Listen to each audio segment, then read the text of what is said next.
Mental Therapeutics: Just How to Heal Oneself and Others by Theron Q. Dumont, author of Personal Magnetism, ***, Practical Memory Training, Power Tech Concentrate, etc., etc.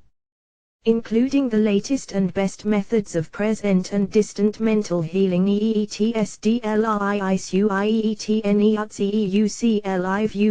these tight dear piloso ag2fge, a 52, fze $isue lyle te 33 Table of Contents. Lesson I: The Science of Mental Healing. Mental Therapeutics: a science, not a superstition. Natural, not supernatural. Not a theology or a religion. Mind is unknowable, but its activities are known and may be intelligently applied. How mind may be harnessed to do work for us. A rational system of mental hygiene, based upon the known laws of mind and matter. The essence of the best teaching, pages 7 to 14. Lesson 2: The corporeal mind. The body is the organ of the mind. Mind over mind, not mind over matter. The corporeal mind is the bodily mind, consisting of a unity of cell minds and organ minds, a phase of the subconscious mind. The corporeal mind is amenable to suggestion. What suggestion is, and the laws of its manifestation. Ses ttena eet to cee setnak seniorices repar cs 15. Lesson T: The cells of the body. The human body is composed of minute cells. What these cells are, and of what they are composed. The cells are individual and separate, yet work by combining and cooperating. 40 kinds of cells, and what they do. The body: a great cooperative community of cells. The wonderful story of the cells, and the manifold activities manifested by them. Pages 23 to 30. Lesson 4: Mind in the cells. Each cell is alive, and possesses a mind of its own. Group mind of cell communities, telepathic communication between the cells and groups. The psychology of the cell minds. Disease is the failure of the cells to function properly. Cures are made by reaching the mind in the cells, and cell groups, and inducing them to function normally. 0000-0 CEE. Pages 31 to 38. Lesson V: The sympathetic nervous system. The intricate nervous system by which the corporeal mind reaches all parts of ita kingdom. What the sympathetic nervous system is, and how it operates, how it performs the unconscious and involuntary functions and offices of the body. How it conducts the nutritive and reparative work. The ganglia, the plexi, the abdominal brain. CCC sexy e's pages 39-46. Lesson 6: Mental cause of disease. How improper thought and mental states cause disease. Why fear is contagious. How persons have become ill and have died by reason of fright and fear. How the corporeal mind exercises control over the nervous, vasomotor, circulatory and other systems of the body. How imagination has caused serious diseases. How to reach the root of disease. Pages 47 to 64. Lesson V: The fundamental principle of cure. All forms of cure of disease are really phases of mental healing. The vis medicatrix naturae. The defensive and reparative forces of the body are mental forces. The life process acting through the cells performs the cure, and this process is purely mental in nature. How the corporeal mind energizes the cells and cell groups under proper mental stimulus. Page 55 to 62. Lesson 8: The history of mental therapeutics. An interesting story of the history of mental healing. How the ancient priests and magicians employed the principle. How mental healing was incorporated with religions. The healing virtues of shrines, relics, holy places, religious ceremonies, etc., and the principle behind them. The history of Christian Science and New Thought, CS.Xex Scene Season Vive Cs Pegs 63 to 71 Lesson 9. Disguised Mental Healing. How the principle of mental healing has been employed under many strange disguises. The psychology of cures by the imagination. The placebos of the physicians, and why they perform cures. How physicians fool themselves and others. The Hack-Tuke experiments, and their explanation. Why patent medicines cure.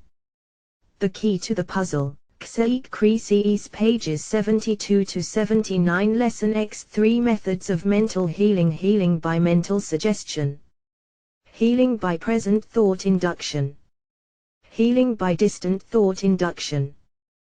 The principles involved in each, and the distinction between them. All operate by arousing into renewed and normal activity and functioning the mind in the cells, organs, and parts of the body of the patient. How these methods may be combined.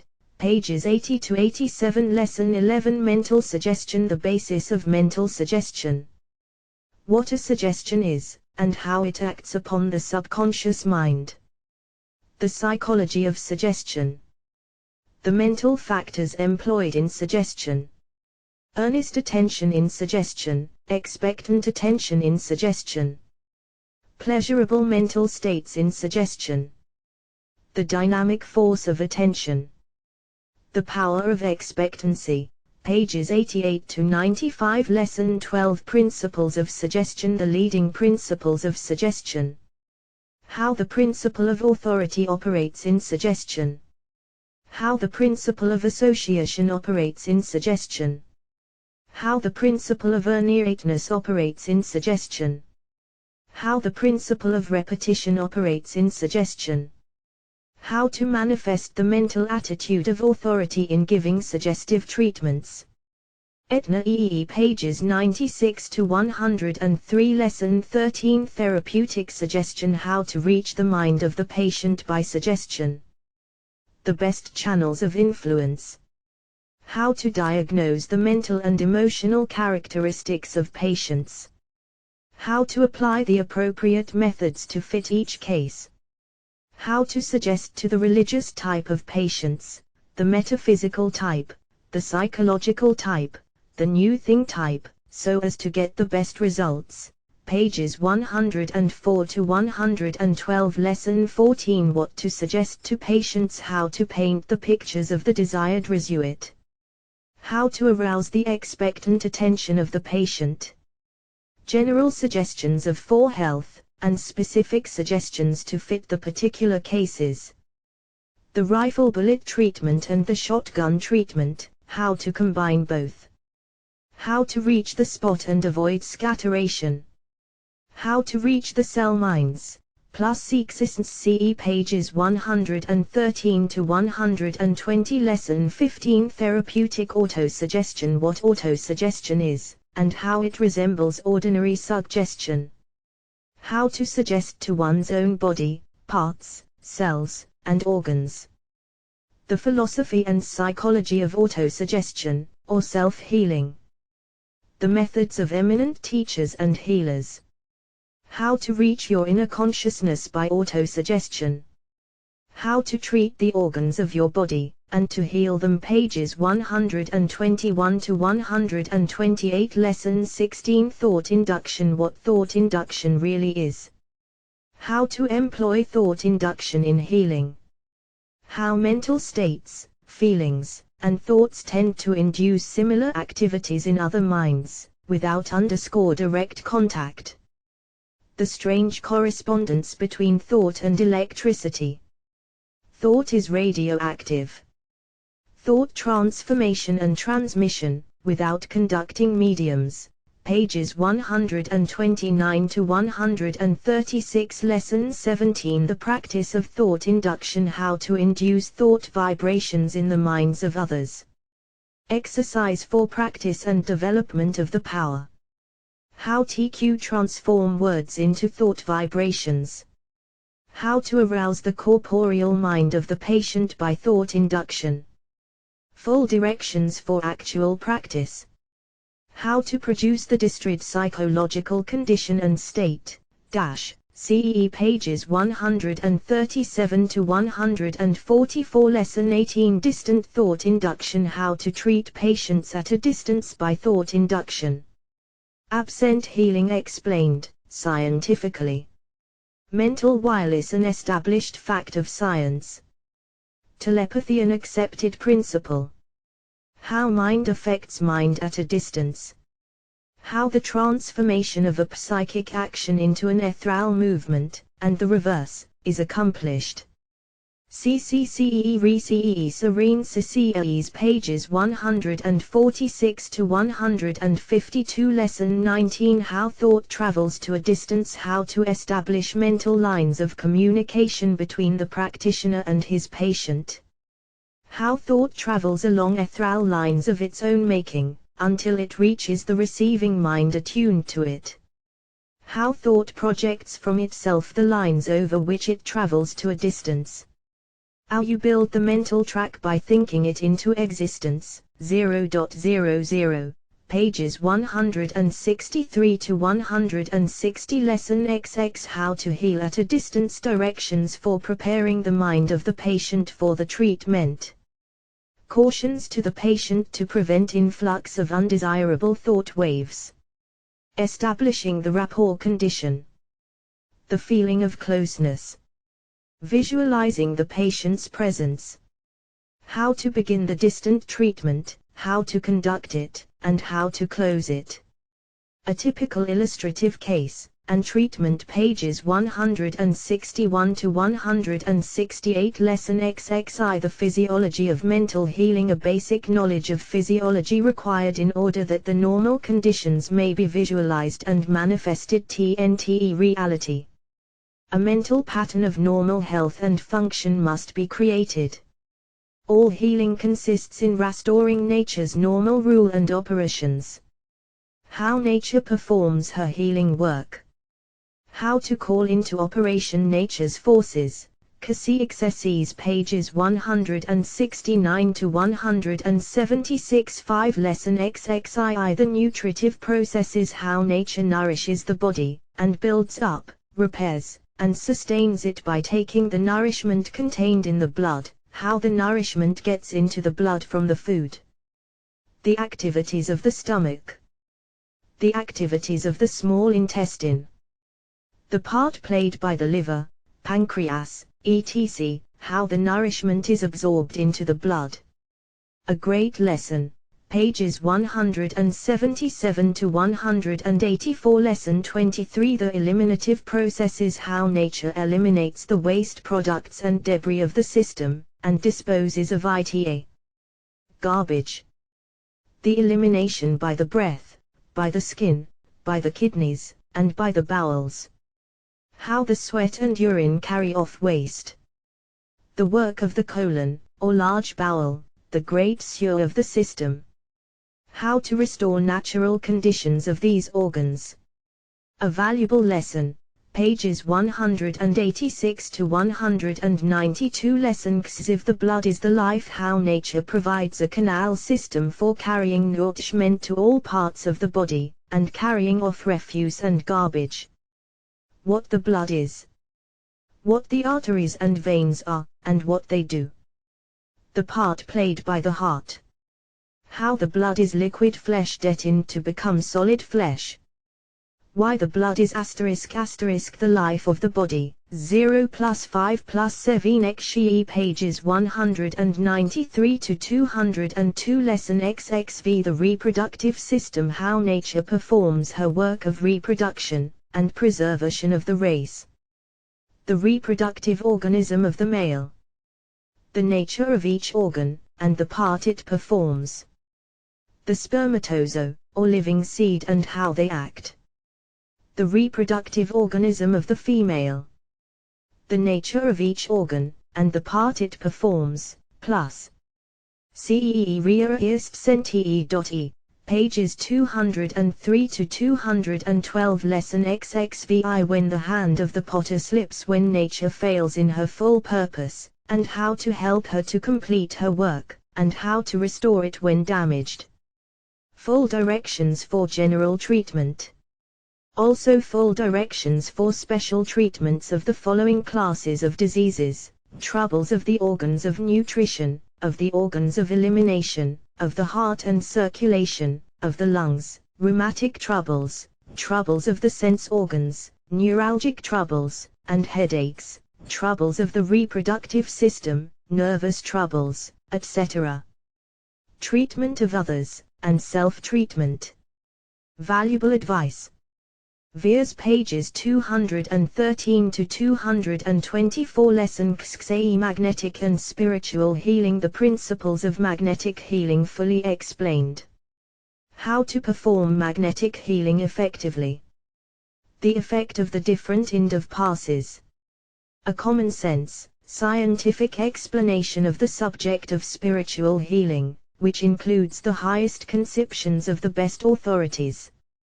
2. See CSES pages 225 to 232. Lesson I. The science of mental healing. In these lessons I shall give you the essence and substance of the best scientific knowledge regarding the prevention and cure of physical ills by the power of the mind. But in presenting the theory and practice of mental therapeutics to you, I shall carefully avoid all reference to mysticism or occultism, or strange metaphysical and philosophical theories. Mental therapeutics is a science, not a superstition. It is something based on sound scientific facts, and not upon vague imaginings. Nature surely contains enough wonders for us, without the need of our exploring any so-called supernatural realms in our search for the relief of the ills and pains of mankind. The power that has called us into being has placed at our disposal many wonderful means of self-help and self-cure. There is no need for us to become spooky or uncanny when we begin the study of mental therapeutics, nor when we carry the theory into the realm of actual practice. There are greater wonders and mysteries wrapped up in the domain of nature than have ever been dreamed of by man in his search for the supernatural. Neither is there any need of dragging the religious element into mental therapeutics, for it has no direct connection with the scientific side of the subject. There is no one who has 7 mental therapeutics a greater, deeper, or more profound respect, veneration, and reverence than have I for the power which is back of all nature, and which is yet manifest in every one of her activities. Moreover, I firmly believe that a firm faith in that power has an uplifting effect upon the minds and souls of persons, and therefore tends to keep them in health, and to restore health when it has been lost. But, I believe that theology and mental therapeutics are two distinct fields of human thought and activity. I do not believe in making a religion of mental therapeutics, and of mixing theological doctrines with the scientific methods of applying the latter. In fact, while many persons have received benefit from mental therapeutics administered under the guise and form of religious teaching, I also believe that many more persons have been repelled and kept away from the wonderful benefits of this form of treatment by reason of the strange and queer theological teachings of some of the healers. There is no reason in the world why any person should forsake his or her chosen religion, the faith that has been of such great comfort and consolation to him or her during many years of life, in order to obtain the benefits of the new healing methods. Rather do I believe that the best therapeutic methods of this new system may be applied with the best results when the patient is supported by the comforting assurance of his or her own chosen fate. The science of mental healing under the guise of mental healing. Mary persons have been induced to forsake the faith of their fathers, and the faith of their youth, too often with the result that they have become like ships without a rudder, drifting and floating backward and forward with every passing current. These people have let go of the old, without getting a firm hold on the new. At the last, all religion may be summed up in 3 general principles, viz. 1. Belief in the existence of a supreme being or power, from whom all life proceeds. 2. Faith in, and dependence upon, the goodness of that being or power in all the affairs and circumstances of daily life, and 8. Living the right life, in accord with the highest teachings of the best faiths, and in accordance with the dictates of one's own conscience. Having these principles, and living up to them as closely as one can, one is truly religious, no matter what his faith or profession. So, my students, in these lessons you will not be torn away from the safe anchorage of your religious faith, nor asked to accept some strange and new theology as a precedent to your learning the art and science of healing yourself and others. While, as I have said, all thinking men recognize the presence and being of a supreme power, and seek assistance and aid from, and depend upon it accordingly, still we shall find that this supreme power has placed within our grasp the means and methods whereby we may study and practice this science, as we would any other science. Mental therapeutics is neither mental therapeutics a religion, nor a theology, it is a scientific system of healing by natural means and methods. Moreover, although mind is the great force and power with which cures are made under the system of mental therapeutics, we shall not be asked to accept any particular metaphysical theory of what is mind. We do not insist upon teachers of physical science telling us exactly what matter is. The truth is that they do not know, neither does anyone else know. And, likewise, no one knows just what mind is, nor are they likely to know. Mind, matter, and energy, these are the three great manifestations of the supreme power, and it has pleased that supreme power to render them perhaps forever unknown to us in their final nature. The sanest attitude to take toward these mysteries is that of Herbert Spencer, i.e., that mind, matter, and energy are the threefold aspects of the manifestation of that infinite and eternal power, from which all things proceed, and which, like the power that has called them into being, is unknowable at the last. But, while we do not know just what mind is, we most assuredly do know just how it works. Like electricity, the nature of which we do not know either, we have harnessed mind to do work for us. We have in mind a wonderful and most potent force or natural energy, and we have learned how to guide, direct, and apply its energies and power in the direction of the healing of physical ills. We have discovered that mind works as regularly, and as surely, as the science of mental healing does electricity. And we know that we may set it to work in special direction, surely and invariably, when we provide the channels for its expression. As we proceed with these lessons, we shall discover also that not only does mind prevent and cure diseases, but that it also causes diseases. Fear has slain more human beings than the most malignant fever. Its victims are numbered by the millions. And not only does it kill, but it cripples and incapacitates millions, and renders them miserable and unable to live normal lives and to perform efficient work for themselves and those dependent upon them. Like all other great forces, mind acts negatively as well as positively, it harms as well as benefits. Wisdom consists in learning its laws and principles of operation, and thereby learning to prevent its undesirable working, and to encourage, cultivate and direct its beneficent activities. In these lessons I shall try to bring order out of chaos in mental healing. There has been so much ill-digested teaching on the subject, and so much fanciful and often absurd theorizing, that the intelligent student is often perplexed when he begins the study thereof. A writer upon this subject, in a recent magazine article, has well said, "Past teaching respecting the influence of the mind upon the body has been clouded and distorted by the errors of superstition, the inaccuracies of ignorance, and the exaggeration of fanatical extremists whose prejudiced observations and reports were more 11 mental therapeutics or less colored by commercial motives or sectarian enthusiasm." And so it was no little wonder that teaching mental healing grew into a mass of religious contradictions, unreliable observations, and groundless assertions.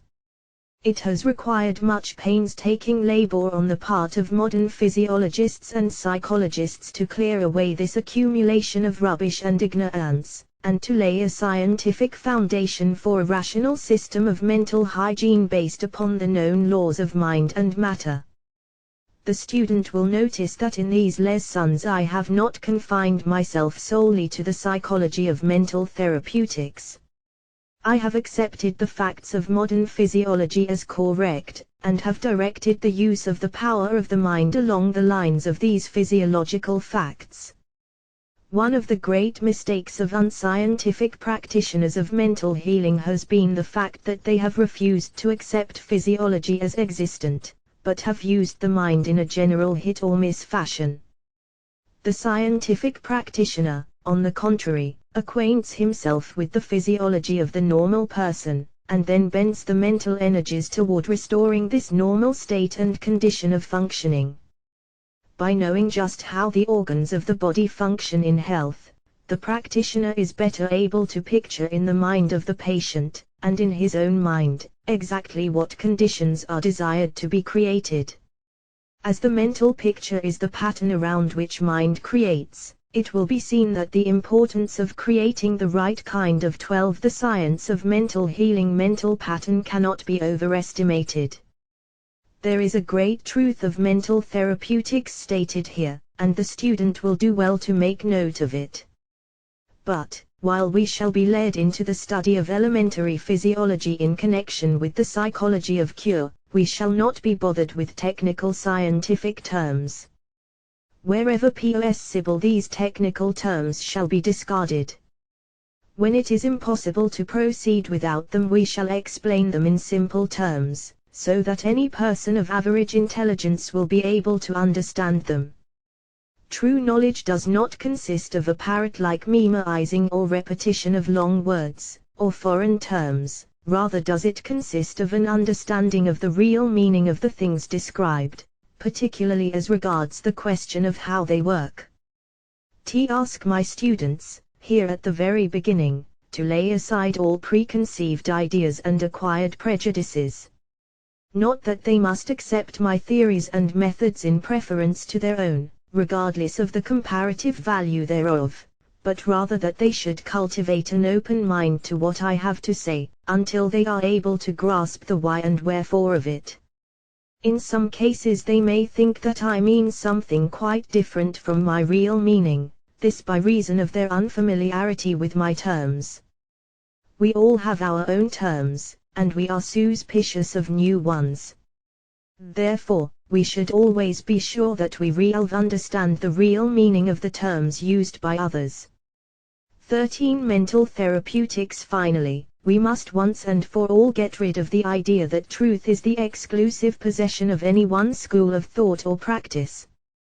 There is a little good in almost all schools and methods, and the most good is always obtained by analyzing the different theories and methods, and then taking the essence of all that is best, discarding the waste material. This is the true scientific method, the eclectic method, combining the best of the many forms and phases examined, selecting the best in each, and combining this in one general system and method. Any other plan results in narrowness and bigotry, both of which is quite unscientific, and quite contrary to common sense. Having now understood the methods and general plan of these lessons, let us now proceed to investigate, examine, and understand the working principles and the basic theories of this great system of the healing art, mental therapeutics. 14 Lesson iti the corporeal mind. One of the first things that the student of mental therapeutics should learn is this, that the human body is not a mass of mindless matter, but is, instead, as truly an organ of the mind as is the brain, although its mental work is along different lines. This may seem like a startling statement to the person who has not acquainted himself with the discoveries of modern psychology and physiology. Not only is the body as a whole the outward aspect of an inward mentality, but every part of it, even the cells themselves, has mind immanent within it and acting through it. And, more than this, Every part has its own particular mental nature, and every cell its own mental being. There is no part of the body, no organ of the body, no cell of the body, that is without its own mental being or nature. When this important fact is perceived, the fundamental explanation of mental healing is had. The student then no longer speaks of the power of mind over matter, for he sees that it is really a manifestation of mind over mind, of one kind of mind over another kind of mind. This fact being grasped thoroughly, the whole system of mental cure is perceived as a reasonable and logical idea, instead of a theory opposed to the accepted facts of nature.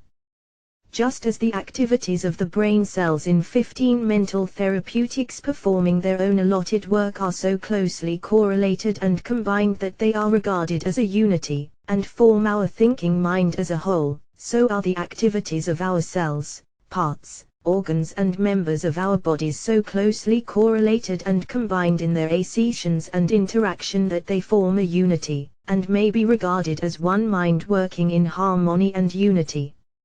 For the want of a better name, this combined mind may be called the corporeal mind. This term will be used in these lessons to indicate this great indwelling mind which is the active spirit of our physical functions and bodily life.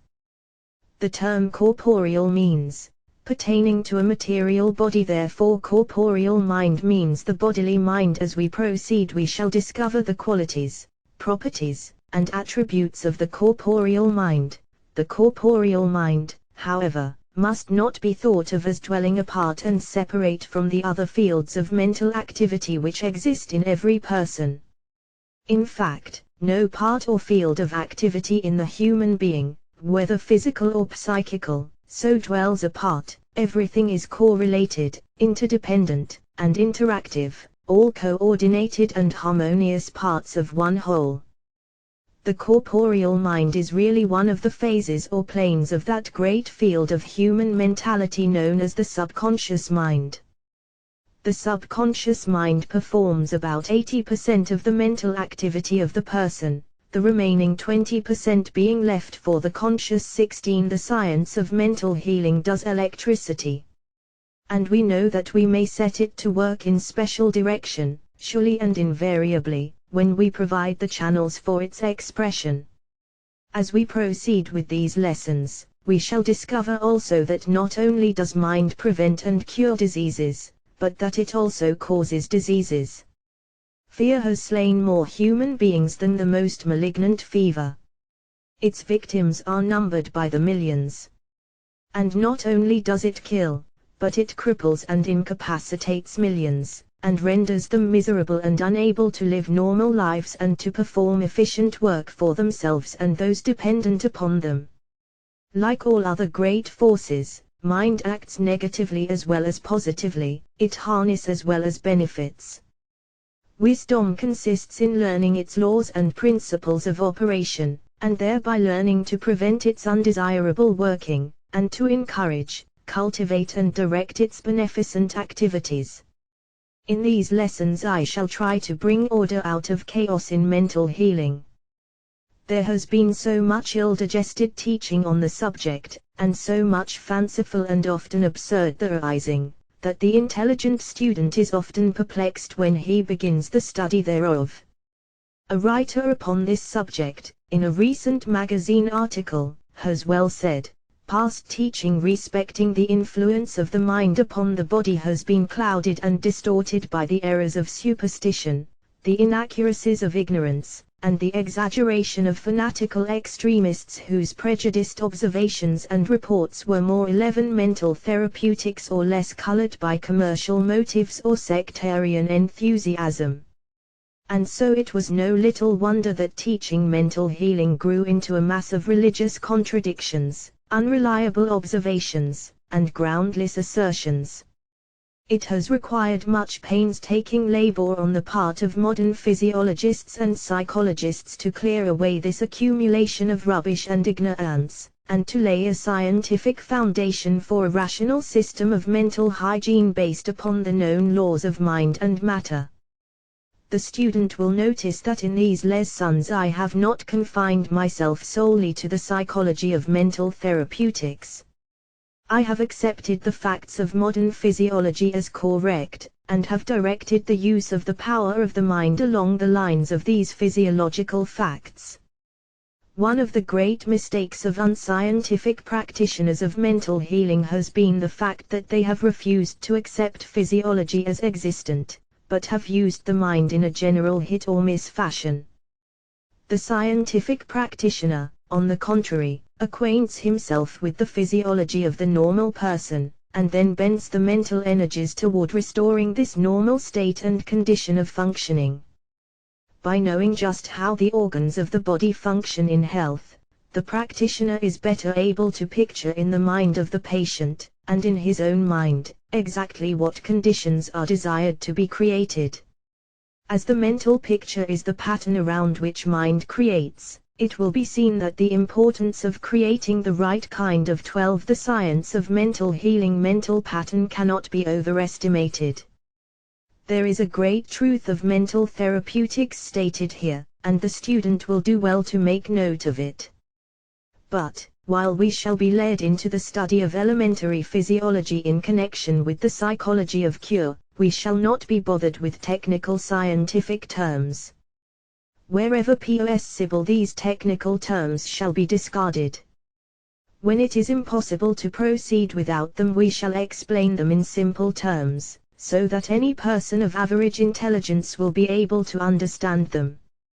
True knowledge does not consist of a parrot-like memorizing or repetition of long words, or foreign terms, rather does it consist of an understanding of the real meaning of the things described, particularly as regards the question of show they work.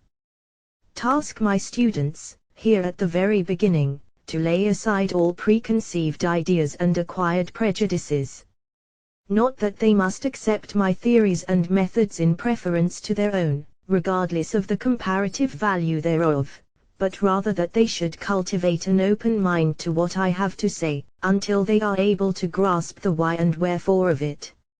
In some cases they may think that I mean something quite different from my real meaning, this by reason of their unfamiliarity with my terms. We all have our own terms, and we are suspicious of new ones. Therefore, we should always be sure that we understand the real meaning of the terms used by others.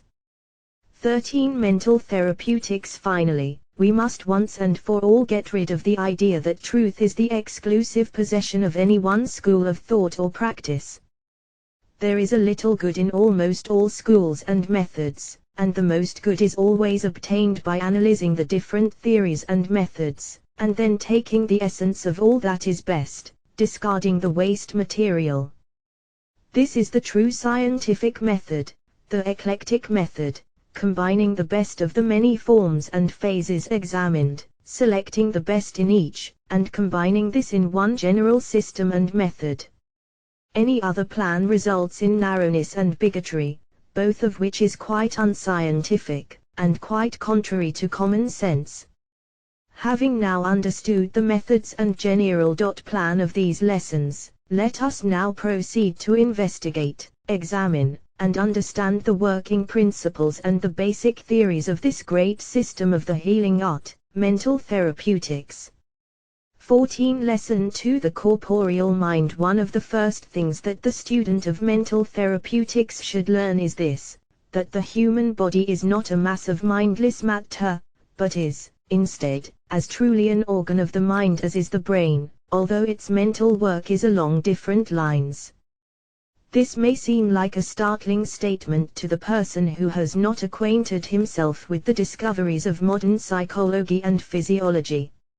Not only is the body as a whole the outward aspect of an inward mentality, but every part of it, even the cells themselves, has mind immanent within it and acting through it.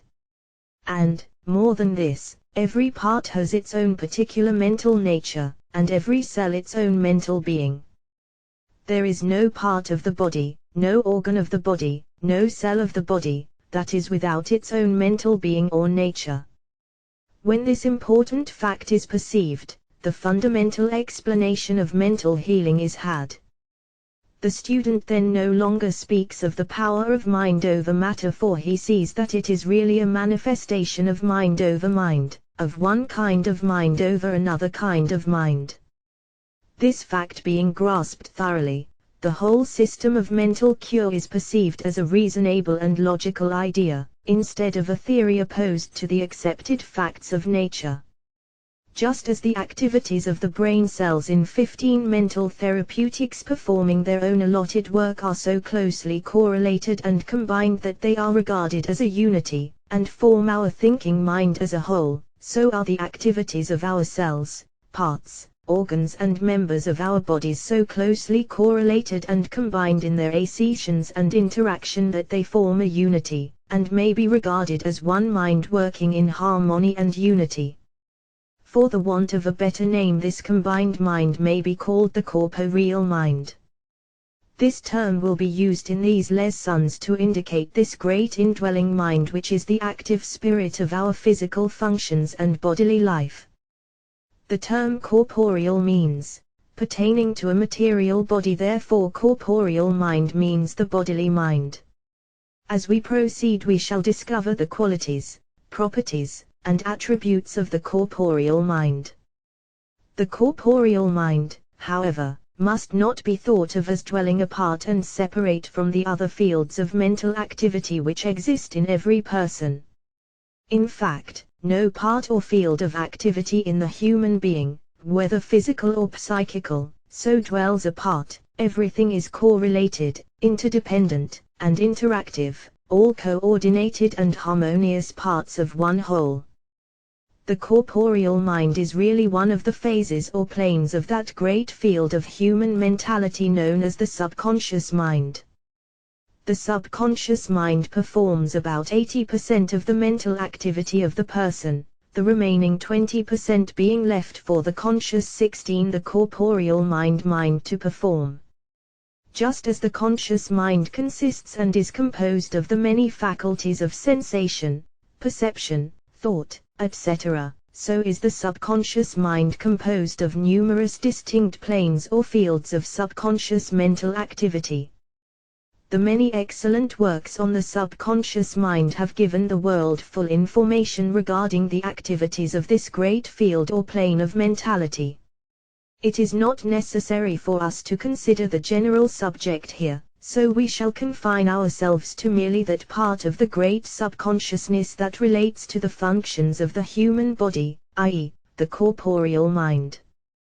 But, in our consideration of the subject, we must not omit the consideration of the important fact that the corporeal mind, like all other phases or aspects of the subconscious mind, responds to the ideas, suggestions, and orders given it by the conscious mind of its owner.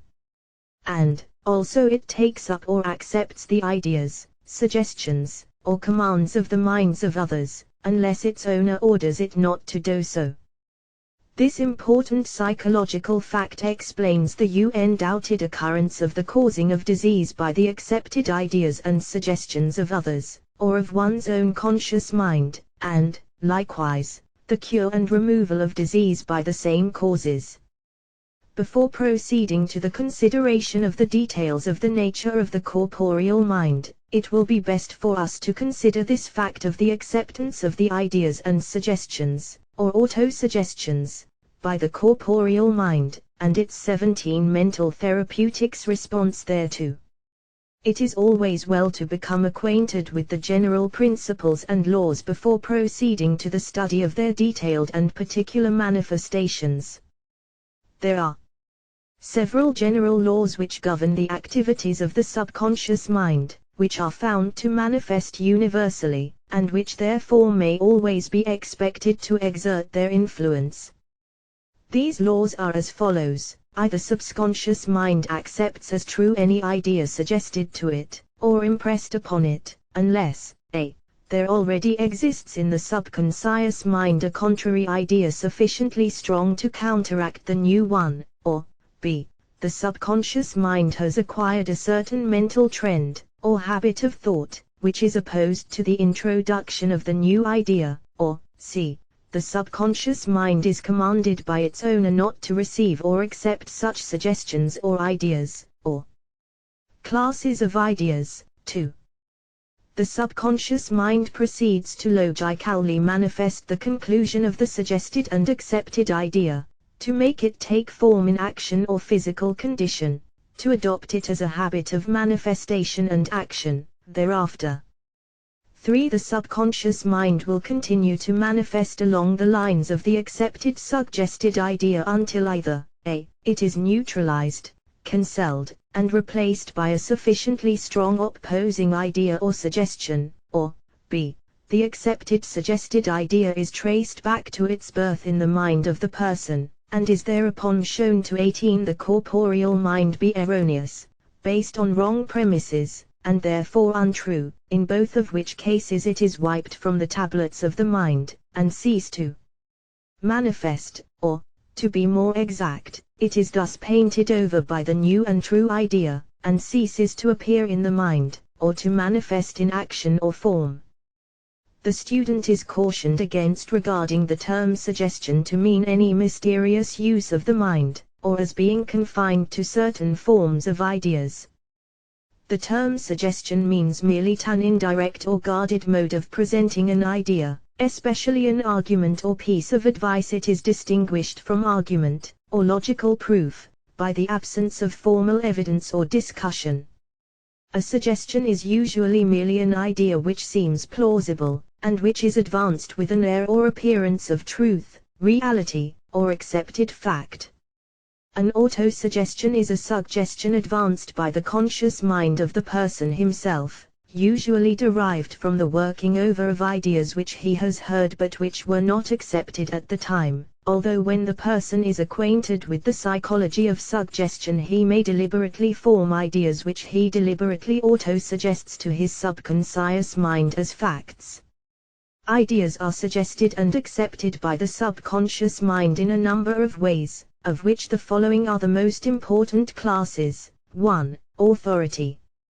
Persons are strongly affected by ideas suggested with an air or appear. 19. Mental therapeutics ants of authority. Persons exercising authority, such as priests and preachers, teachers and instructors, physicians, lawyers, judges, persons in charge of and directing other men, writers, public speakers, etc., manifest an appearance of authority, and speak in tones of authority, hence their suggestion carry with them a weight which in many cases is out of all proportion to their truth or real value. 2. Acquiescence, or imitation. Persons accept implicitly, in many cases, the ideas of those around them. They imitate the mental states of others, and accept their ideas, and belief becomes of the influence of numbers. Everyone thinks so and so, takes the place of proof in their minds. More than this, they take on the PHYSEL conditions of those around them, for the same reason. The subconscious mind is quite imitative, and readily falls into the habit of accepting the beliefs, ideas, and conditions of those around its owner. 3. Association. Persons accept easily suggested ideas which resemble other ideas which they have previously accepted. They associate the new idea with the old one, although there may be little or no resemblance between them.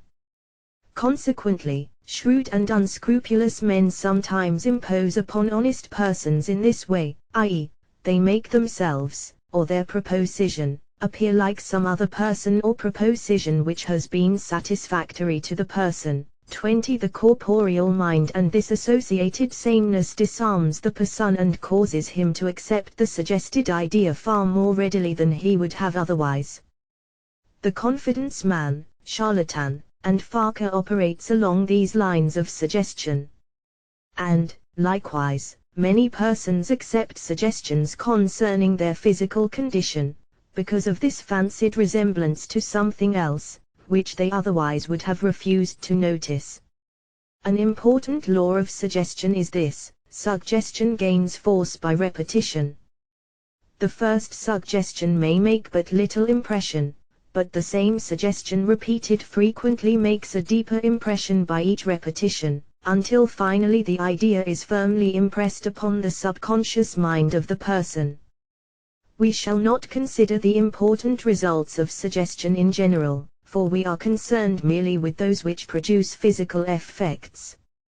When the subconscious mind accepts suggested ideas relating to physical conditions, functioning, health, etc., it at once passes the idea over to that phase, aspect, or department of its activities that we have called the corporeal mind. The corporeal mind then proceeds to manifest into reality and physical form and function the idea so placed within it, and which it accepts as truth in absence of opposing ideas. In this way many persons have developed conditions of disease from purely mental causes, and many have died from the logical development of such diseases. Many persons are made 21 mental therapeutics ill from fear and suggestions of contagion and infection.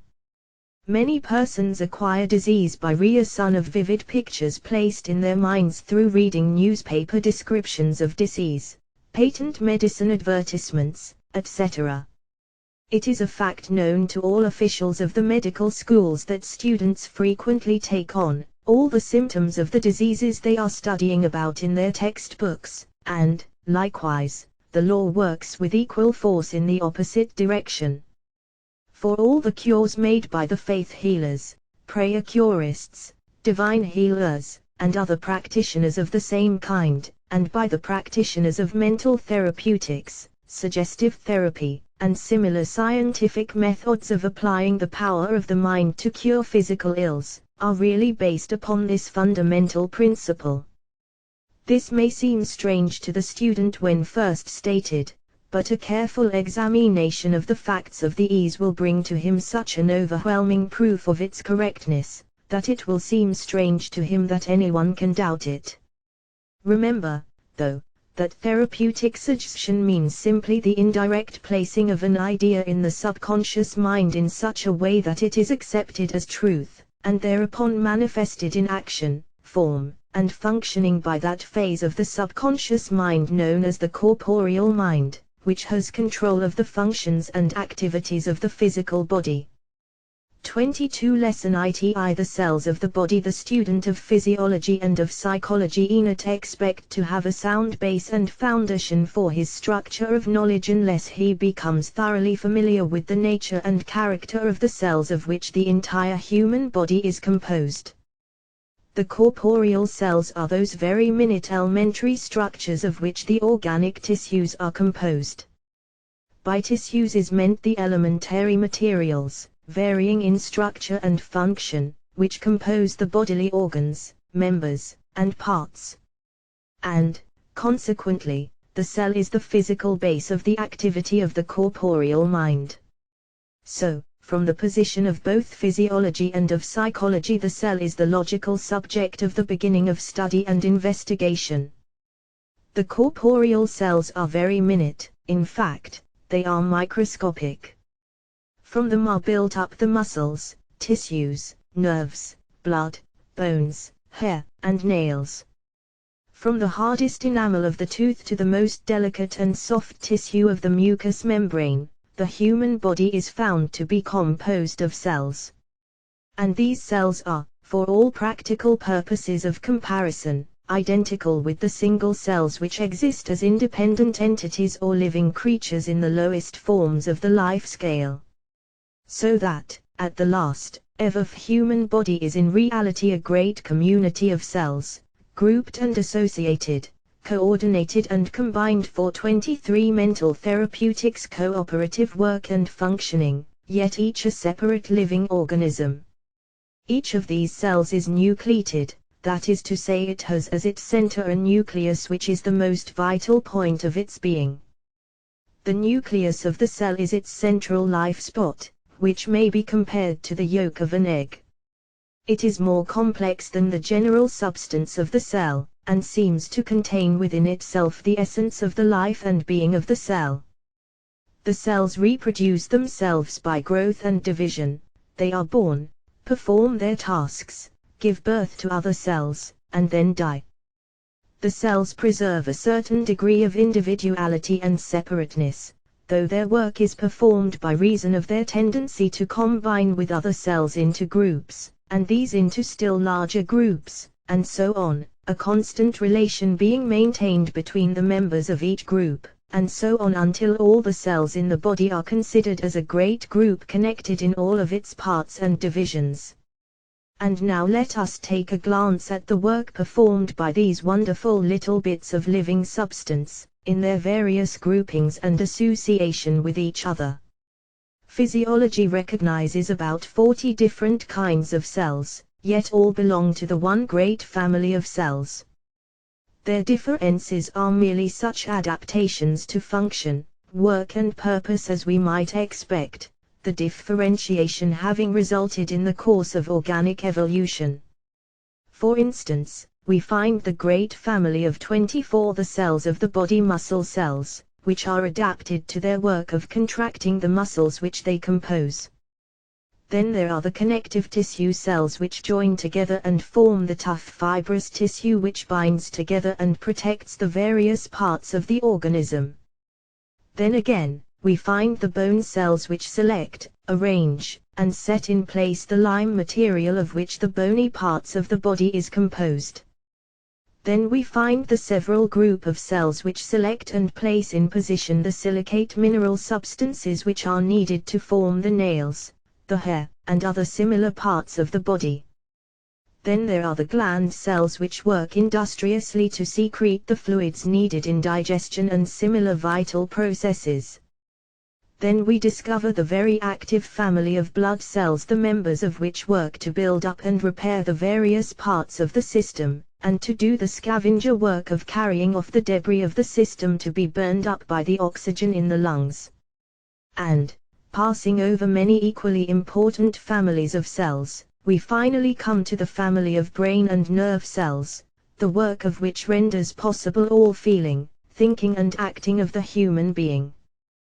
The cell families of the body are like a great cooperative community, each cell and each group of cells performing its own work in the community, each acting for its own good, and the good of its particular group, and at the same time for the good of the entire body of cells. You must here remember that the body exists only as a body of cells, a great cooperative community of 25 mental therapeutics cells.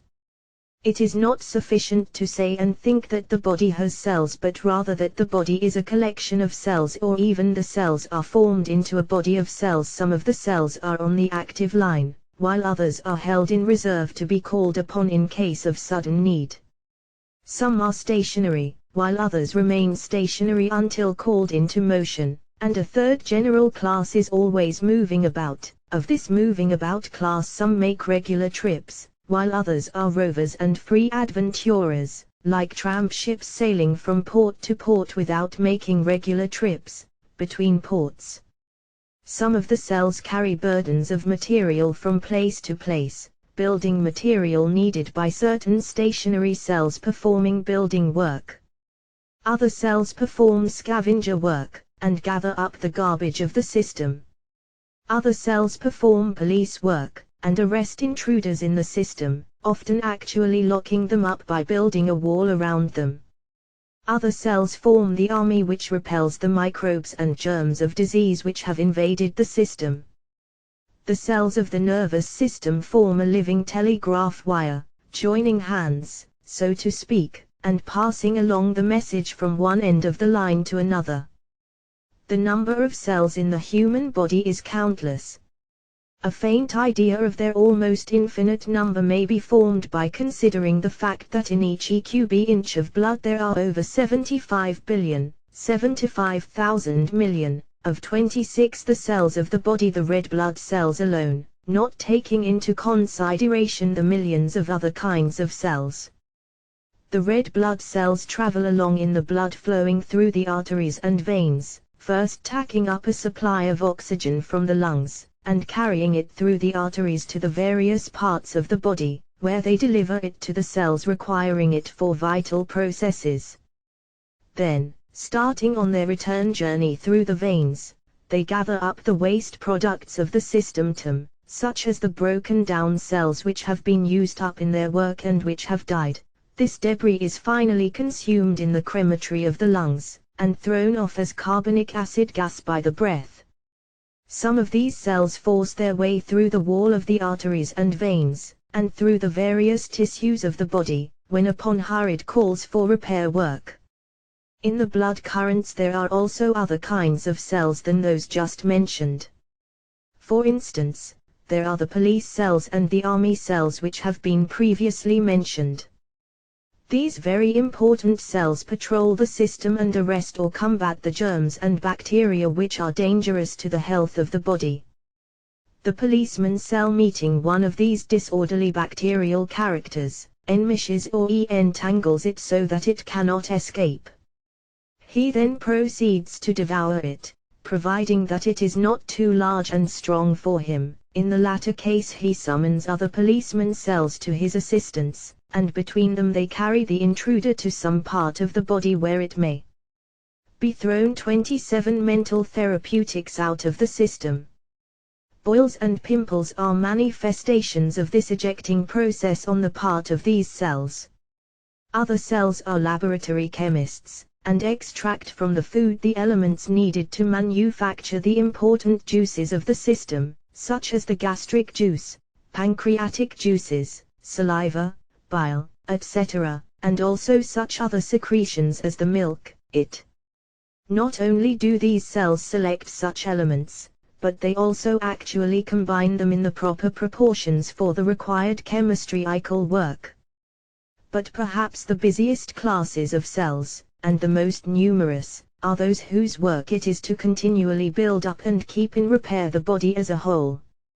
You must remember that the body is constantly undergoing change, constantly breaking down cells, constantly repairing the damaged places with new cells. Our bodies, in all of their parts, are being continuously made over. All of the work of this kind, whether it be the growth of new hair or fingernails, or the slower processes of other parts of the body, is performed by these minute workers, the cells. Perhaps as typical, and as interesting an example of this work of the cells, is that of the healing of a wound. Let us consider this, in order that we may have a clear idea of the character and wonderful nature of the work performed by the cells. Here is the process. First, the body is discovered to be wounded by some outside force. The tissues, and often 28 the cells of the body, the glands, muscles and nerves are severed. The wound begins to bleed, and its sides separate. The nerves carry the report of trouble to the brain, and there is sent out a hurry-up call for help at once. The cells rush to the scene of the trouble, like firemen called to a fire, or like the repair wagon called to the scene of a breakdown on the trolley car line. While they are reaching the scene, the flowing blood washes away the dirt which otherwise might cause infection, the blood finally coagulating and forming a protecting substance resembling glue, which afterward develops into a scab.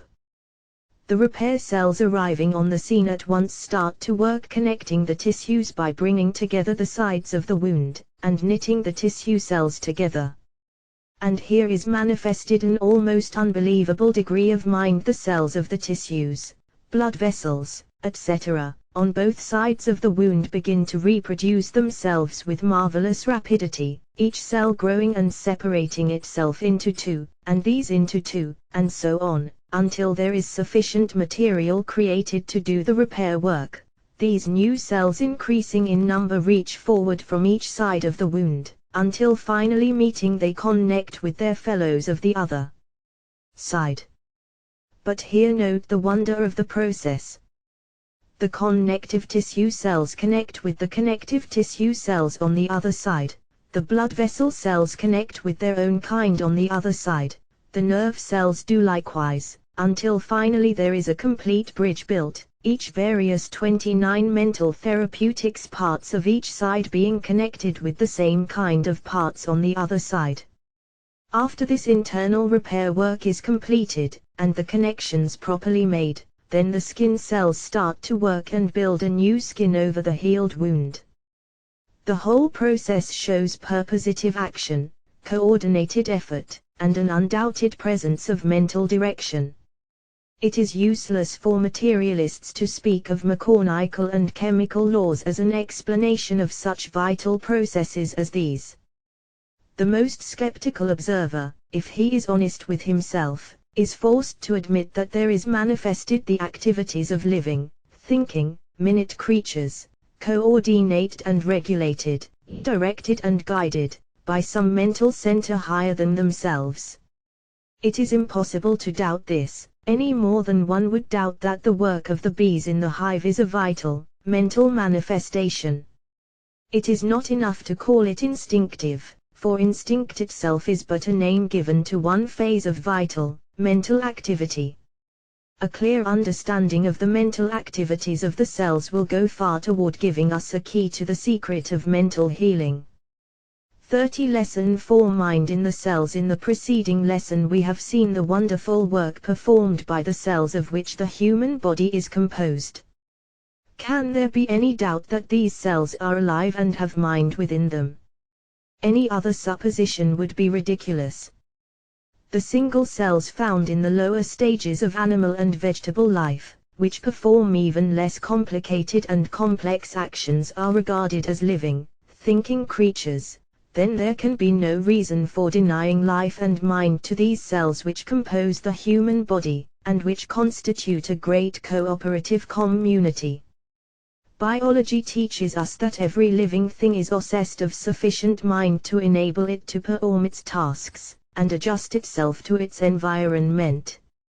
Even the tiny cells are possessed of sufficient mind to enable them to preserve their lives, perform their work, and reproduce their species. The cells in the human body have sufficient mind to enable them to seek, select, and absorb their own food, and to move from one place to another in search for it when necessary. Moreover, they have mind enough to enable them to perform the complicated work referred to in the preceding lesson. The intelligence shown in the work of the red blood cells is wonderful, and is a new undoubted proof of the existence of a high degree of mind in such cells.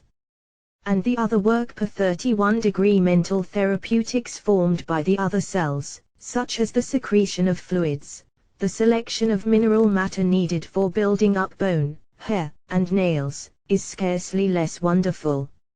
Eminent biologists have conducted careful investigations of the life activities of these cells, and have discovered some very important facts regarding them.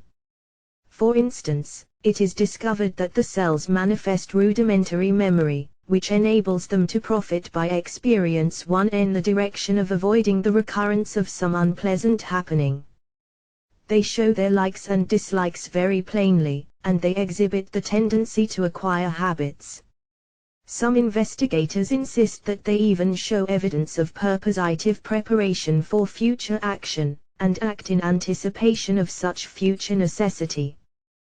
Binet, the eminent psychologist, in his important work entitled The Psychic Life of Microorganisms says, "We shall not regard it as strange, perhaps, to find so complete a psychology in the history of the lower organisms, when we call to mind that, agreeably to the ideas of evolution now accepted, a higher animal is nothing more than a colony of protozoans.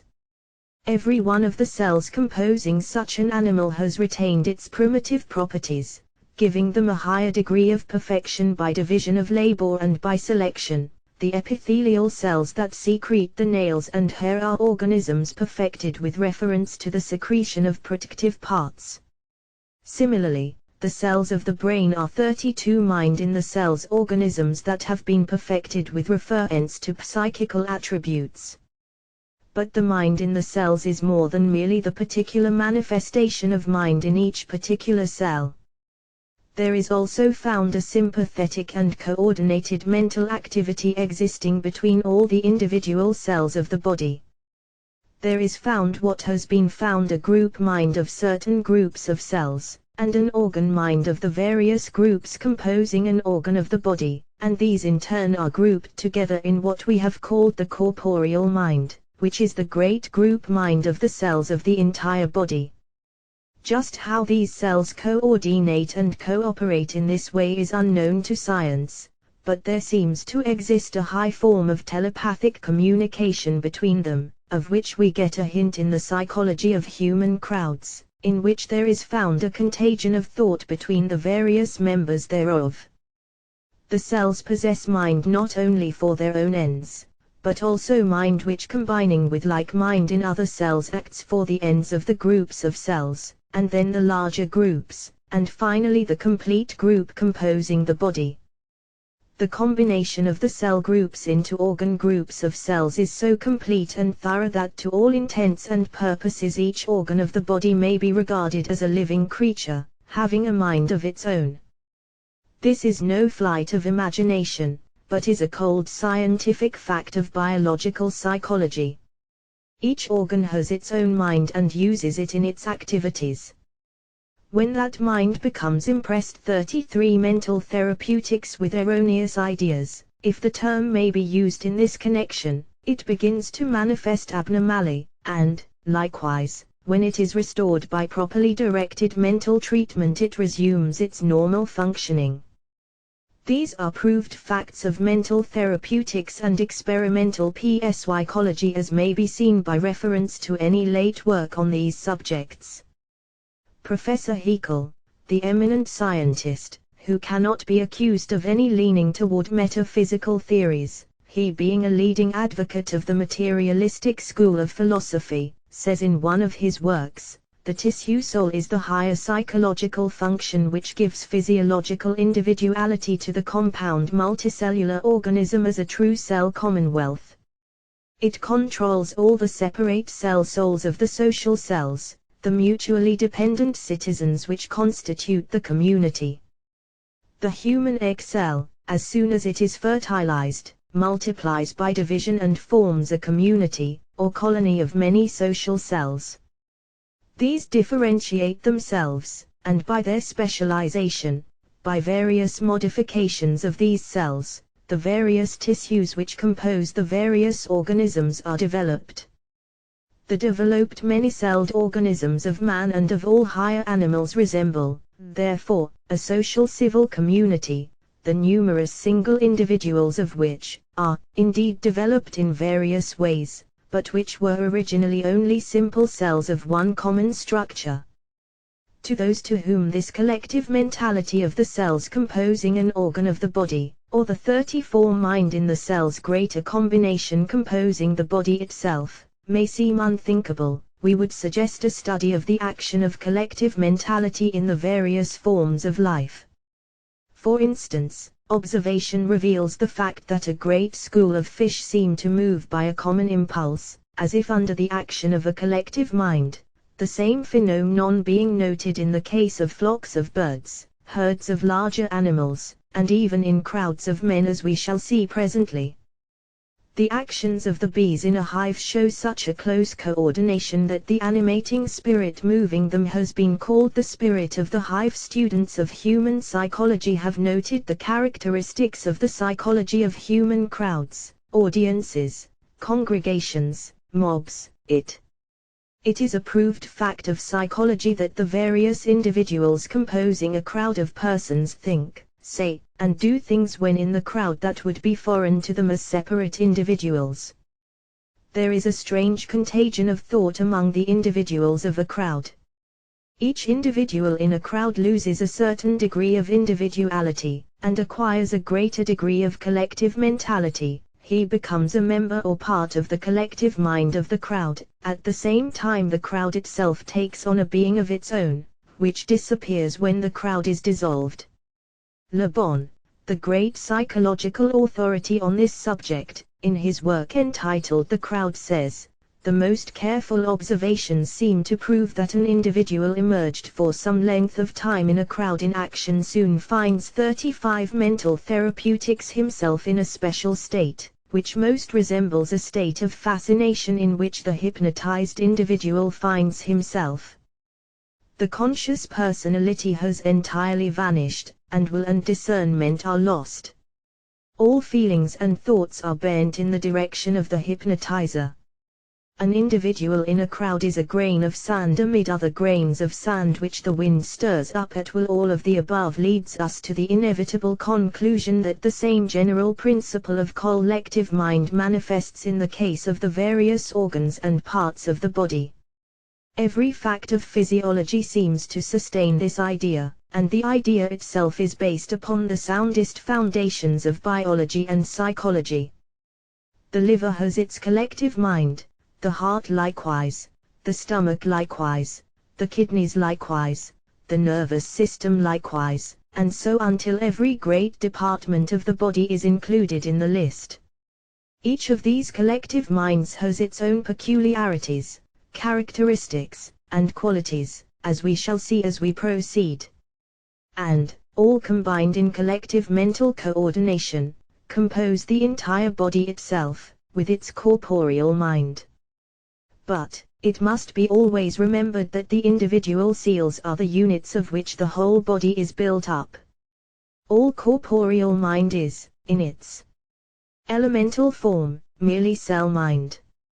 And so, at the last, all disease must originate in the cells, and all cures must be directed toward the cells, the cell minds of course being the soul and spirit of the activity of the cell. The best therapeutic theory today holds that 36 mind in the cells. All disease is a failure of the cells to function properly, i.e., to do their full work, to repair waste, and to eliminate waste matter. This improper functioning may be the fault of individual cells, or it may result from a failure of cell groups, large or small, to cooperate properly, and to work in harmony and unison. Sometimes there is manifested an actual rebellion of the cells or cell groups.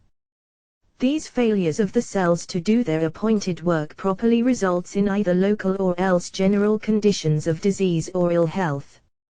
Naturally, it follows that the diseased condition may be cured only by restoring the cell activities to natural functioning. Nature often performs this curative work by bringing pressure to bear on the mind in the cells or cell groups, but sometimes the corporeal mind itself seems to become obsessed with the delusion of disease, and in such cases it must be restored to normal condition by means of treatment from outside. Here is where mental therapeutics performs its great work. By reaching the mind in the cells and in the cell groups, the abnormal condition is neutralized and destroyed, and the normal condition restored.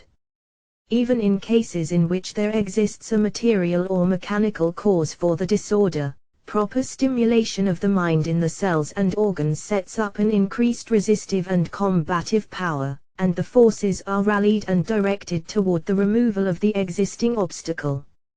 So, you see, mental therapeutics is not Mrs. 37 mental therapeutics sorely bound up with metaphysical, philosophical, or theological theories. Instead, it is based upon the combined discoveries of biology, psychology, and comparative psychology.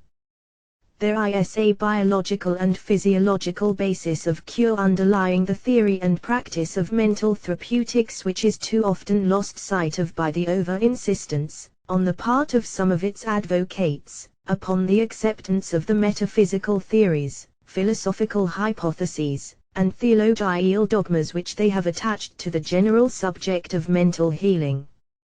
But the student should ever remember that, no matter how far away he seems to get from the cell and its mind, the basis of the system is to be found in the presence of mind in the cells of which the human body is composed. By holding close to this fundamental idea, one never can go very far wrong, nor wander far away from the path of solid scientific fact. Otherwise, beware the quagmires and swamps which beset the road. 38 Lesson V. The sympathetic nervous system. Nature, or the power that is behind nature, has built up an intricate system of nerves, nerve centers, and nerve connectives, by means of which the corporeal mind is able to perform the manifold and complex activities and functions of the body, which is composed of cells and cell groups, as we have seen. The greater part of this work is performed by a part of the nervous system of which but comparatively few persons have ever heard, much less have become familiar with. We are so in the habit of thinking of the cerebrospinal nervous system, when we speak of the nervous system, that we ignore the existence of the great sympathetic nervous system, which performs all of the unconscious, involuntary activities of the body, such as the action of the heart, stomach, liver, kidneys, and which also attends to the important processes of secretion, nutrition, elimination, excretion, reproduction, The term sympathetic was originally applied to this great system of nerves and nerve centers by reason of the fact that there is a reciprocal action of the different cell groups and parts of the body, one with another, in an apparent sympathy with each other. A disturbance in one part of the body sets up a disturbance and activity in other parts. The whole 39 mental therapeutics body suffers in sympathy with an injured or diseased part or member. Thus, a wound will produce feverishness, stomach trouble or indigestion will produce headaches, etc., etc. The secretions of the body respond quickly in sympathy with conditions in other parts of the body. The sympathetic nervous system consists of a great cable of nerves running from the base of the skull to the coccyx or end of the spinal column, but not within the spinal column itself, as is the case with the cerebrospinal cable or spinal cord. These cables run on each side of the body by the side of the vertebrae, and bunch out into ganglia or nerve centers along their course. These cables are connected by branch lines with the spinal nerves, and with other nerves of the cerebrospinal system, and are also connected with branches running to all of the organs of the body. The cerebrospinal nervous system is concerned with our conscious activities, and all of our conscious motions and work is performed by means of it. The sympathetic nervous system, on the other hand, performs the unconscious and involuntary motions and functions. By means of this latter system our hearts beat, our lungs inspire and expire, the blood circulates, the stomach and intestines perform their work of digestion and assimilation, the liver and kidneys their important offices, the glands of the body secrete the important juices, and the entire reparative and nutritive work of the body is for the sympathetic nervous system performed. The sympathetic nervous system, and the corporeal mind that animates and directs its activities, never sleep or rest, they are always at work, while the conscious mind and its cerebrospinal system rest in sleep about 1/3 of its time. An important feature of the sympathetic nervous system is its series of ganglia, or knots of gray nerve matter, which are scattered through the body, particularly along each side of the spine. Each ganglion is a complex center, having branches radiating in several directions. In several places these ganglia are grouped together in still more complex arrangement, called a plexus, plural plexi. The principal plexus is the well-known solar plexus, which some have called the abdominal brain by reason of its high power and complex arrangement. This important plexus is situated in the upper part of the abdomen, almost directly back of the pit of the stomach. It is the center from which emerge nerves extending in all directions. This great center is regarded as the central office, or headquarters of the corporeal mind. The student should be able to grasp the fact that the corporeal mind is really the animating spirit of the sympathetic nervous system and the organs controlled by it. Consequently, he will be able to see that whatever affects the corporeal mind must reflect through the sympathetic nerves upon the entire body controlled by its power. The way to reach the organs of the body unquestionably is through the corporeal 41 mental therapeutics mind, by means of its great chain of sympathetic nerves. This is the scientific explanation of the processes of mental healing. In the case of the reparative work of the cells performed after a wound has been caused to the body, as related in a preceding lesson, it is the corporeal mind that directs and guides the energies of the cells, the orders being transmitted over the wires of the sympathetic nervous system. a general alarm is sent out, and all hands are called into service. And so it is in the case of all natural healing, which is often called the vis medicatrix naturae or nature's healing force.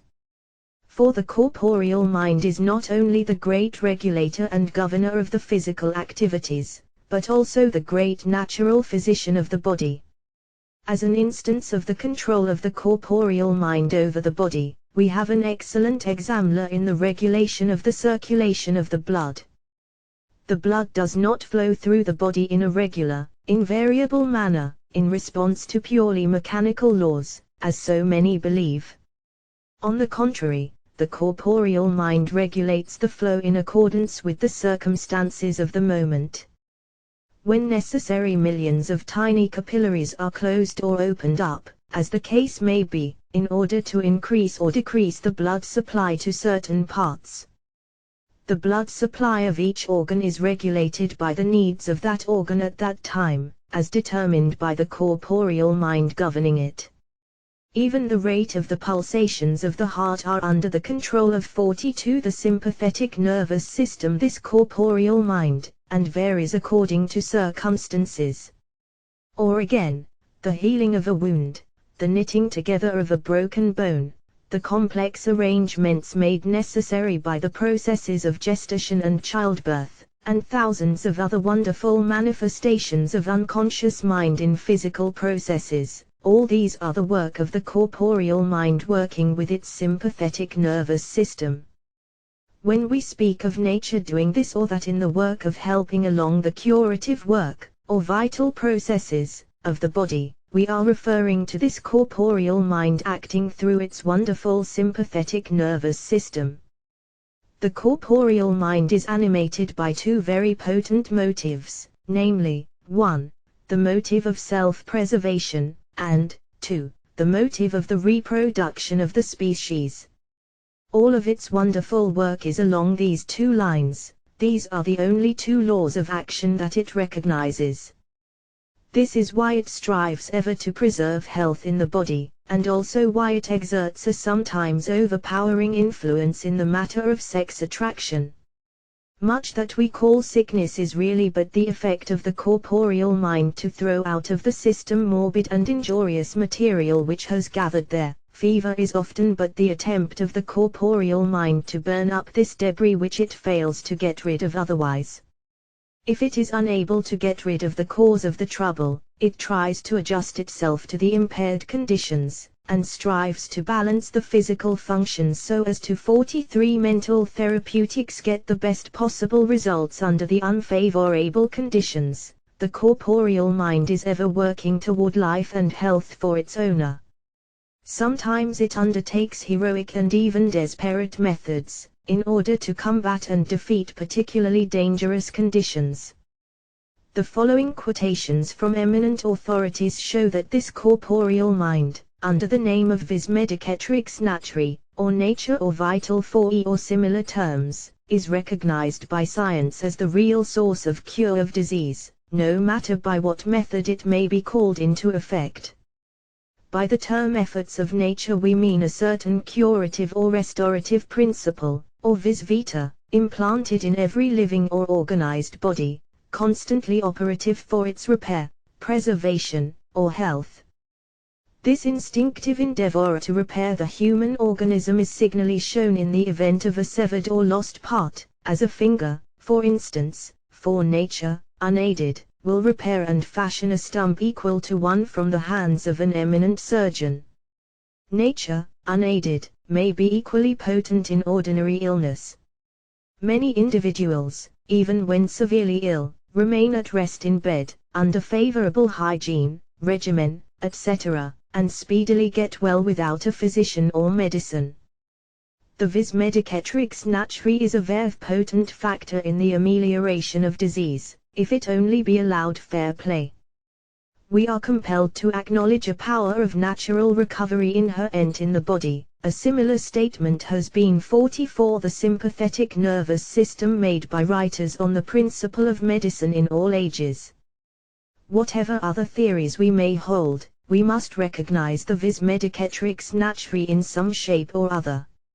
A natural power of the prevention and repair of disorders and disease has as real and as active an existence within us as have the ordinary functions of the organs themselves. Hippocrates, the founder of the science of medicine, said, "Nature is the physician of diseases." Ambrose Père had inscribed over the door of the great medical school, the École de Médecine of Paris, these remarkable words, "J'ai le pensée et Dieu le guérit," which freely translated means, "I dressed the wound, and God healed it." A careful investigation shows that this much vaunted vis medicatrix naturae, the nature of medical science, is really mental in its nature, and is identical with our conception of the corporeal mind. Mind is ever at work in the physical processes of nutrition, assimilation, elimination, reproduction, and the reparative processes of cure. The basis of all true healing is to be found in this corporeal mind, under whatever name it may be called. This fact must ever be kept in mind. The corporeal mind, however, sometimes lags in its work, or else it becomes sluggish and apathetic, or perhaps discouraged from some cause or other. In such cases it may be stimulated to action, and even guided and set to work in the proper direction by means of the proper incentive coming through the conscious mind, 45 mental therapeutics, or else directed immediately to itself. This fact makes possible all forms of mental healing, no matter under what name they may operate, or under what theory they may proceed. The basic fact remains the same. And, alas, the rule works both ways. For we find that much disease is caused, maintained, and perpetuated by means of wrongful suggestions or ideas implanted in the corporeal mind by means of influences, suggestion, teaching, advice, or other methods of implanting an idea in the mind. The corporeal mind, though very set in its way as a rule, is affected by suggestion or wrong ideas if strongly and repeatedly presented to it. And when it finally is affected by these ideas, it manifests its false belief by means of its very efficient system of sympathetic nerves reaching to all parts of the body, and disease and improper functioning begins. Next to false ideas, perhaps, fear is the most potent factor in this mental causation of disease. Fear paralyzes the activities of the corporeal mind, and prevents it from doing its work properly and efficiently. It is to be hoped that the student will not pass over these important basic and fundamental explanations on the ground that they are dry. Reading such a course would be very foolish, indeed, for it is necessary that these fundamental and basic principles of the theory of the cause and cure of disease may be thoroughly grasped and remembered, in order that the principles of healing may have an intelligent foundation. 46 Lesson 6 Mental Causes of Disease. Before proceeding to the consideration of the subject of the healing of disease by the power of mind, it will be well for us to pause for a moment that we may realize the potency of the mind in the direction of causing disease. For, let us not try to escape this truth: mind turned in the wrong direction will as surely cause disease as mind turned in the right direction will cure disease. The mental motive power runs when reversed as well as when turned forward. Medical science, in its history, has taken note of many instances of great mental epidemics, accompanied by physical ills, disease, and death. Fear is contagious, as all physicians know, and when it is based on a strong belief in a suggested idea of disease, the disease spreads with marvelous rapidity. The pages of the records of medical science are filled with the testimony of eminent physicians regarding this evil potency of mind in the direction of causing disease. The following are typical instances of this testimony. Diabetes from sudden mental shock is a true, pure type of a physical malady of mental origin, Sir Samuel Baker. In many cases, I have seen reasons for believing that cancer had its origin in prolonged anxiety, Sir George Paget. 47 Mental therapeutics. Have been surprised how often patients with primary cancer of the liver lay the cause of this ill health to protracted grief or anxiety. The cases have been far too numerous to be accounted for as mere coincidences. Dr. M.U. Archerson. Eruptions on the skin will follow excessive mental strain. In all these, and in cancer and epilepsy, there is a predisposition. It is remarkable how little the question of physical disease from mental influence has been studied. Dr. Richardson.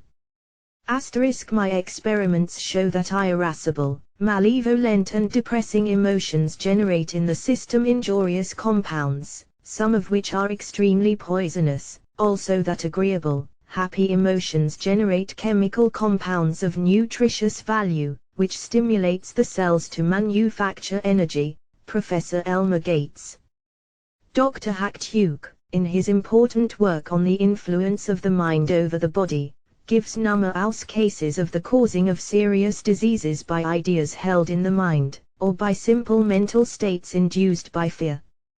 He gives many cases in which paralysis, jaundice, premature grayness and baldness, decay of the teeth, uterine troubles, erysipelas, eczema, and impetigo, have been caused in this way.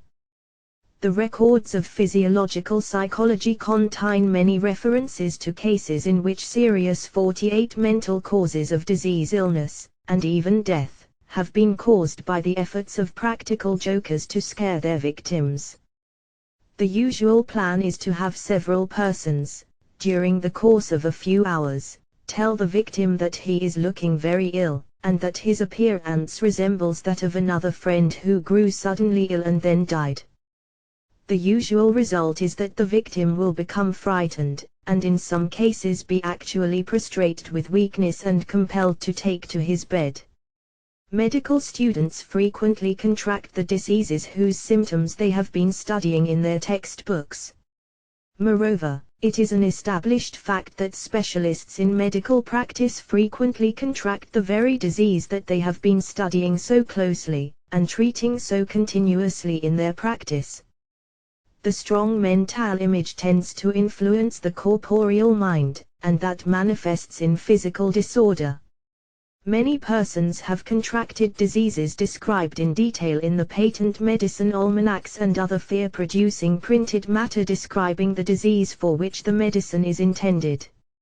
Medical annals also contain numerous references to cases in which persons have died from the belief and fright arising from having taken what they have supposed to be poison, but which in reality was some harmless drug. Cases are known in which such patients died after having manifested all the symptoms of poisoning by the drug that they had supposed they had taken, but of which an autopsy failed to reveal even a trace. 49 Mental Therapeutics. The well-authenticated instances of the production of stigmata, or the marks of the nails on the hands and feet of the crucified Savior, on the bodies of religious devotees who have too long contemplated the crucifix, is an instance of the power of the corporeal mind over the body which it controls. Suggestionists have produced blisters and even scars on the arms of patients, by suggesting that the harmless court plaster placed on the arm was a strongly irritant chemical. Strong sympathy, accompanied by a vivid imagination, has caused persons to suffer the pain being undergone by others. In many cases even faint pink marks corresponding to the sears on the injured person have appeared on the body of the sympathetic relative or friend. It is a fact of common experience that many men suffer from sympathetic nausea during the pregnancy of their wives, and as many more experience soreness and pain around the lower part of the spine, accompanying the labor pains of their wives during the birth of their children. Hair has turned gray from emotion. Milk has been rendered poisonous in the breasts of nursing mothers, from similar causes. It is frequent that nausea is produced by some story relating disgusting details, or even from the memory of a similar occasion. The thought of certain acid fruits, a lemon for instance, will cause the water to flow from the mouth. The bowels are frequently moved after one has thought of some unpleasant cathartic medicine one has taken at some time in the past. Physi. 50 mental causes of disease. Keans know that menstruation in one woman frequently results in a similar happening in the case of other women around the first one who become aware of the fact, even though their regular monthly periods have not as yet arrived. Carter quotes a case in which a lady saw 3 fingers cut from the hand of a child, in an accident. She was so affected that her hand began to pain her, and swelling resulted. The 3 fingers of her hand, corresponding to those cut from the hand of the child, became badly inflamed, an incision becoming necessary to evacuate the pus that had formed. Professor James says, the unconscious mind as revealed by hypnotism can exercise marvelous control over the nervous, vasomotor, circulatory and other systems. There seems to be no reasonable grounds for doubting that, in certain chosen subjects, congestion, burns, blister, raised papules, bleeding from the nose or skin can be produced by suggestion. The significance of this lies in the fact that the hypnotic state is now recognized as one in which suggestion has an exaggerated effect. Suggestion in the waking state, or even the auto-suggestion of the person himself, operates along the same lines, and sometimes in quite as marked a degree. Dr. Schofield tells his students that the effect of a purgative pill has been rendered nil, and has been made to produce sleep under the belief that it was an opiate pill, and that, on the other hand, an opium pill given for sleep has failed to produce it, but acted as a strong purgative under 51 mental therapeutics. The belief that it really was this, that great grief affects the entire body, and that he has known the breaking off of a marriage engagement to produce profound anemia, or to whiten the hair within 24 hours. As for the effect of pure imagination on the body, under the suggestion and belief in placebos, or other make-believe remedies, such as bread pills, every physician can supply numerous evidences, if he feels so disposed, and thinks you are to be trusted. Bread pills have cured many diseases, and have also produced strong purgative action when taken under the belief that they are extra strong purgative pills. Some physicians with a greater scientific curiosity than a regard for their patients have produced almost at will the entire range of physical conditions by prescribing harmless and inactive chemical substances accompanied with the strong suggestion of their effect, and, as every physician knows only too well, a hysterical patient will manage to counterfeit, and thus eventually to actually induce, a great range of physical disorders. There is no need for extending this recital, for an entire book might be filled with instances of this kind.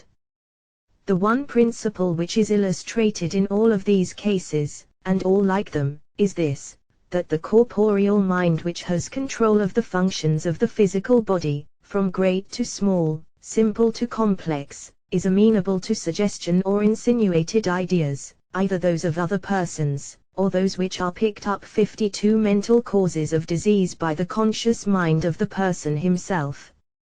The suggestions or insinuated ideas, once accepted, tend to manifest it in action and outward expression, and thus cause to appear in physical form and conditions that which originally existed in the mind alone.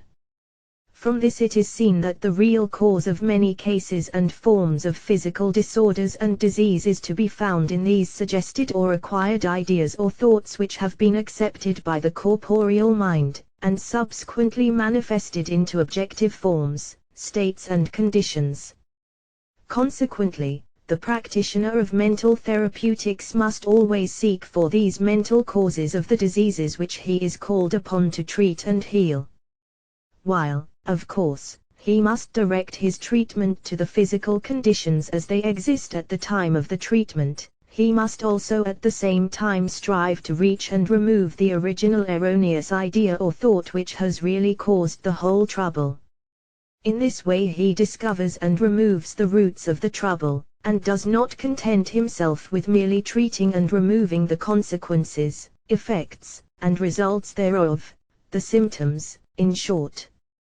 In Lesson 2 we have seen that the subconscious mind, of which the corporeal mind is a phase or aspect, will continue to harbor and manifest these erroneous ideas and thoughts until the following things happen, viz. A. The idea is neutralized, cancelled, and replaced by 53 mental therapeutics, a sufficiently strong opposing idea or suggestion, or B. The accepted suggested idea is traced back to its birth in the mind of the person, and is thereupon shown to be erroneous, based on wrong premises, and therefore untrue, in both of which methods the erroneous and harmful idea is wiped from the tablets of the mind, and ceases to exist, or to express it otherwise. The erroneous idea is painted over by the new and true idea, and ceases to appear in the mind, or to manifest in form and action. This point of practice is worthy of special emphasis, and of careful thought and remembrance, for it goes right to the root of the trouble and eradicates the seed of the foul mental growth that is causing the trouble. Too often, the mental healer, like his brother, the medical doctor, contents himself with treating and removing the outward symptoms of the internal trouble. Try to discover the root of the trouble, and manage to kill it out at the same time you are remedying the manifestations arising from its presence in the mind of the patient. This, and this alone, is true and complete mental healing of disease. Lesson 7. The fundamental principle of cure. It is a fundamental principle of mental therapeutics that all forms of cures of diseases are really but different phases of mental cure. That is to say that in all healing processes the active principle is always found to be the mind in the cells, cell groups, organs, or in the body as a whole. The vis medicatrix naturae, the healing powers of nature, which performs all the curative work of the body, is mental in its elemental nature, therefore, all cures are mind cures, at the last. The healing processes of the body are not blind forces, or mechanical energies, but, on the contrary, are characteristically mental in their activities. There is an intelligence at work in these processes. Instinctive and subconscious though it may be, it still manifests all the characteristics of intelligence. There is always manifest the existence of a working plan and purpose, and an endeavor of the corporeal mind to accomplish the results indicated in such plan and purpose. This may be seen more clearly when we stop to consider that each cell, and each group of cells, is a living, mental something, and not a mechanical, inert, lifeless thing moved only by external forces. The energies of the cell abide within the cell, and manifest in accordance with 55 mental therapeutics intelligent processes. The curative process always consists of the repairing of waste tissues, and in a harmonious readjustment of mutual relations and conditions by the activities of the cells themselves. Even when external remedies and methods are used, they are seen to be merely the supplying of the cells with proper stimuli, nourishment, and aid, or, perhaps, of removing mechanical or other obstacles from their way. The mind in the body, organs, and cells performs all the real curative work, all else is but an aid or help to the mental force latent within the body, organ, or cells. The physician may administer a purgative, and this by removing undesirable and harmful substances from the system makes easier the task of the mind within the body. Or the surgeon may clean and drain the wound, thus taking a portion of the work from the cells, and rendering easier their other work. Or, the surgeon may place in juxtaposition the broken bones, and hold them into place by bandages, and then the mind in the cells does the healing work and knits them together. Man aids, but nature cures, and nature is mental in its final analysis. More than this, medical science, at least the advanced and more intelligent teachers of it, recognize the fact that disease is not, as was formerly supposed, a foreign something that attacks the system. What is called disease is in very many cases but the symptoms of the 56 fundamental principle of cure efforts of nature to eliminate objectionable and harmful conditions, and to resume normal states of functioning and activity.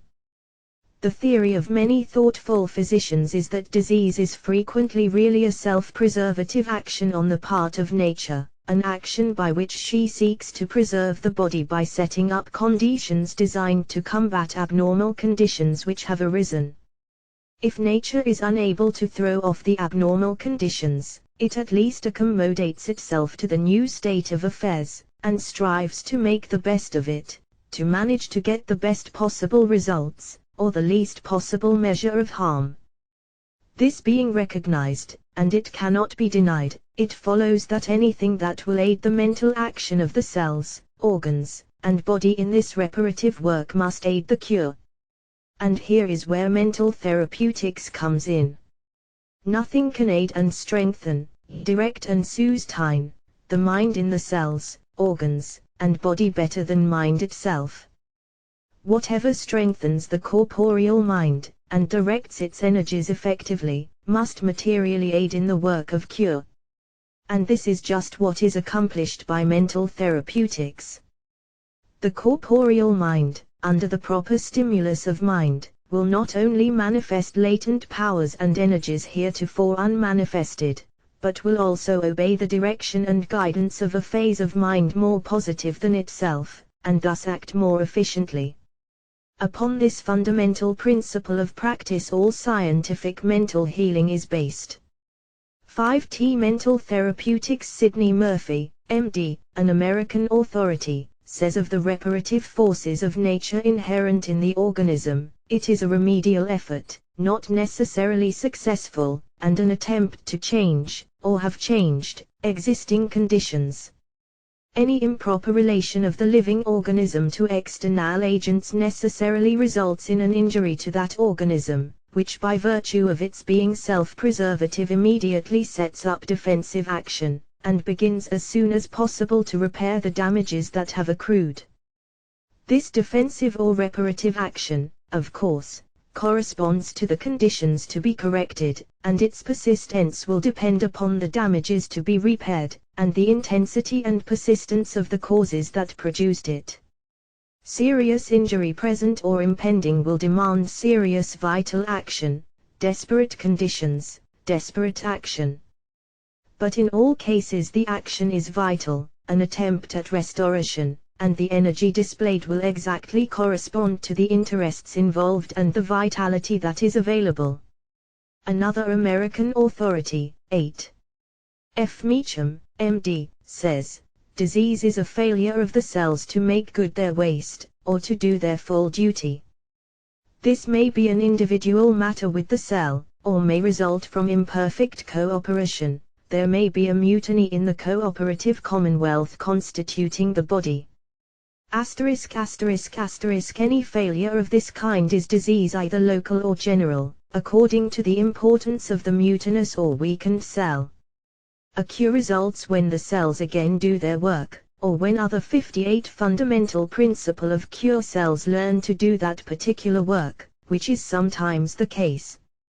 A remedy is any substance, or force, or procedure that will stimulate, or help, or remove obstacles that prevent these cells from doing their work. Keep in mind that the life process acting through or in the cell does the work, whether aided or alone. The process going on in each cell is an intelligent one, and all intrinsic methods are really but suggestions offered to the cell, the real worker, and the fact is that any one of these helps may be chosen, and all may be rejected. The repair of a cell is as equally an intellectual process as any other can be. The cell is not a mere machine, but a living entity, doing everything that the body does. It eats, drinks, moves, reproduces its kind, selects its foods, repairs its waste, etc. These are intellectual processes, but may not be conscious. Cure consists in the repairing of wasted tissues, and in the cells restoring and repairing themselves into a definite pattern necessary to mutual work, so that the commonwealth may prosper. The cells must build up the waste, and this they do by their internal forces. All disease is really cured by internal force, viz., force resident in the cell itself. Here we all stand around the suffering cell, one with drug power in his hand, another with electricity, or water, or heat, or directed attention, thought force, or more nourishment which necessitates a better circulation to that area, or some other of the 1,000 therapeutic measures, and we are close enough 59 mental therapeutics together at last to see that we are simply using different stimuli to try to aid the real worker within the cell to do his work, by furnishing not only material, when that is necessary, but force as well, that out of the abundance his work may be easy and rapid. Dr. Thomson J. Hudson, the eminent American authority upon the subconscious processes of mind, says, granted that there is an intelligence that controls the functions of the body in health, it follows that it is the same power or energy that fails in case of disease. Failing, it requires assistance, and that is what all therapeutic agencies aim to accomplish. No intelligent physician of any school claims to be able to do more than to assist nature to restore the normal conditions of the body. That it is a mental energy that thus requires assistance, no one denies, for science teaches us that the whole body is made up of a confederation of intelligent entities, each of which performs its functions with an intelligence exactly adapted to the performance of its special duties as a member of the confederacy. There is, indeed, no life without mind, from the lowest unicellular organism up to man. It is therefore a mental energy that actuates every fiber of the body under all its conditions. That there is a central intelligence that controls each of these mind organisms, is self-evident. It is sufficient for us to know that such an intelligence exists, and that, for the time being, it is the controlling energy that normally regulates the action of the myriad 60 fundamental principle of cure cells of which the body is composed. It is, then, a mental organism that all therapeutic agencies are designed to energize, when, for any cause, it fails to perform its functions with reference to any part of the physical structure. When this great principle of therapeutics, the principle that all cures are really performed through and by means of cell activity, and that cell activity is mental, and under the control of the confederate minds of the totality of the cell life of the body, is clearly perceived, then the great mystery of mental therapeutics vanishes. For when this principle is grasped, it is perceived that all cures are really mental cures, no matter by what methods or means the mental forces are called into operation. This being granted, it is seen that mental therapeutics is simply the calling into operation of the mental forces resident in the cells, organs, and entire physical system, but not by means of physical remedies or appliances, but rather by a direct appeal to the corporeal mind itself, and thus to the cell minds and organ minds. Mental healing, in any of its forms and phases, is the most direct and immediate form of healing there is. Instead of proceeding in a roundabout way to get at the mind in the cells, organs, and parts, and thus to rouse it into activity, it makes a direct appeal to headquarters, the corporeal mind, and energizes it into activity.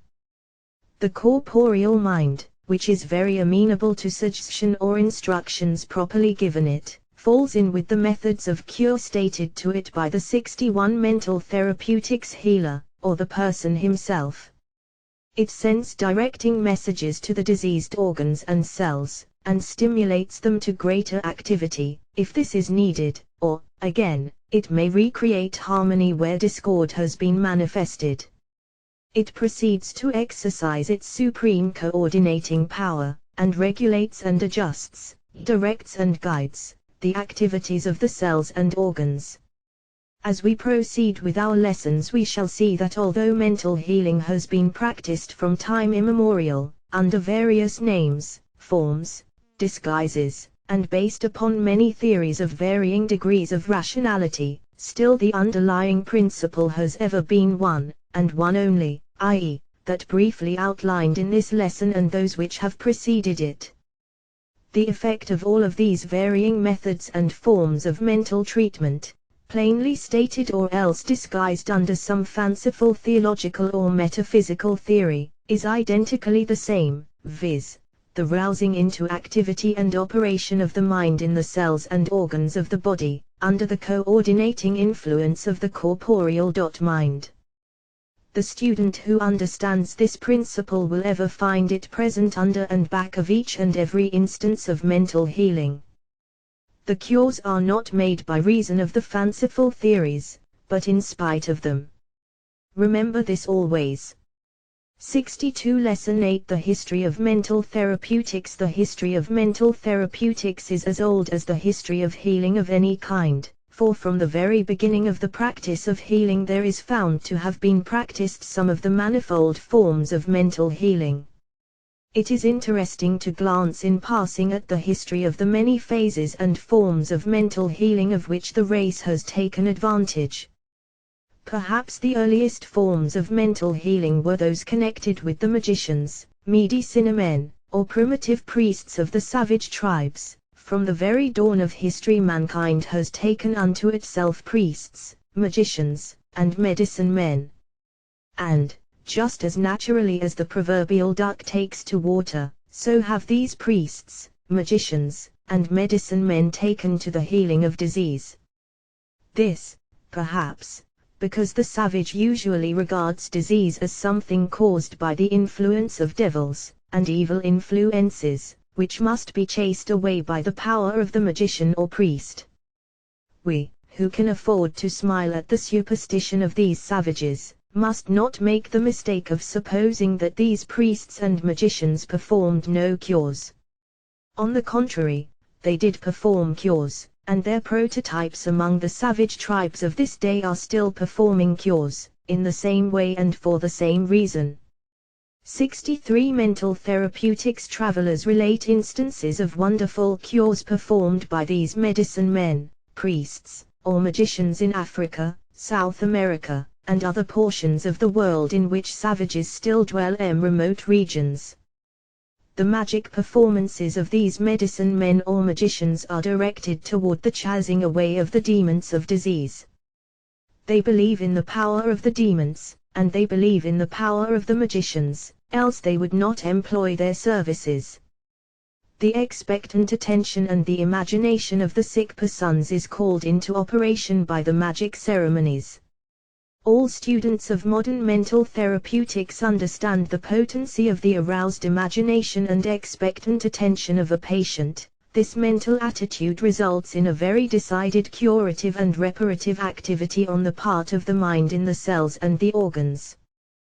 The savage has a great amount of vital power, or vital mind, in his body, owing to his natural methods of living, and this once directed toward the process of cure begins to show marked improvement. The patient, noting the improvement, is encouraged in his faith and belief, and the reparative force thus gains additional power, and so on until the cure is made. The next step is that of healing by religious ceremonies, which is performed by the priests of the primitive peoples of history. The priests claiming to be chosen instruments of the deity, naturally claimed the divine power of healing among other gifts. Their favorite method was 64 the history to lay on hands, accompanied by certain ceremonies of their particular religion. The literature and monumental remains of ancient Egypt, Greece, Rome, Persia, India, and China shows that the laying on of hands was a favorite and common method cure in those days and lands. There are evidences of it having been practiced nearly 3,500 years ago in Egypt. It was also practiced extensively in ancient Chaldea and Persia several thousand years ago. But this custom, so well established in the mind of the race, did not perish with the ancient religions. On the contrary, it has always been a feature of the Christian religion. In fact, it formed one of the strong foundation stones of that religion, as of every other religion in its early days. Healing the sick and casting out devils were two of the special offices of the early disciples, and the priesthood naturally took over the privilege and practice when they replaced the early disciples. In the Middle Ages, healing by means of religious ceremonies, charms, and blessings was very common. Sacred relics, altars, shrines, and holy places were visited by great multitudes of persons, many of whom experienced cures of their physical ailments. This practice, in fact, has endured unto this day in many parts of Europe. All over certain countries of Europe are to be found the holy wells, and holy shrines, where miracles of healing are performed. The many crutches, and other tokens of former illness, which have been left at these holy places as a 65 mental therapeutics token of cure, establish the fact that the power has not departed from them, rather, that the power of the mind aroused by faith and expectant attention still operates in the direction of cure. Later on, some of the kings and queens took over the gift of healing, probably much to the disgust of the priests whose revenues were thus affected. We find many records of the king's touch or the royal touch in the Middle Ages, or afterward. There arose a belief that the touch of the hand of the monarch was a sure for scrofula and kindred disorders of the blood and skin. So at certain times of the year great multitudes would present themselves to the ruling monarch in order that they might be made whole by his healing touch. Those who may be inclined to smile at the idea of the monarch having any special power to heal should study the records of the times. Thousands were healed in this way, if we are to believe the testimony of eminent persons then living, including many distinguished physicians of those times. For instance, Dr. Wiseman, an eminent surgeon of old-time London, says that he, personally, witnessed thousands of actual cures of this kind without the assistance of medicine or surgery, and those, many of them, such as had tired out the endeavours of able surgeons before they came hither. ******* I must needs profess that which I write will little more than show the weakness of our ability when compared with His Majesty's, who cureth 66 the history. More in 1 year than all the surgeons of London have done in an age. The great successes of Franz Anton Mesmer in the latter part of the 18th century are now perceived to have arisen by reason of the power of faith and expectant attention, and not by any virtues of his theories of methods. He was followed by many who improved on his methods, and built upon his theories. Braid, an English physician, in 1841, dispelled the mystery of Mesmer's cures, by advancing a new theory, that of hypnotism. For a time after this many physicians followed Braid's methods, and obtained great results. Then after a time came the school of the French hypnotists, who evolved the theory of suggestion, which asserted that the healing power arose not from the hypnotic methods, but rather from the suggestion or mental commands given in the hypnotic state. Then came others who discovered that suggestion was equally efficacious when administered without any resort to hypnotism. This was the dawn of the modern scientific study of mental therapeutics, for it revealed the important fact that in mental states, particularly those of faith and expectant attention, there was to be found a great healing power.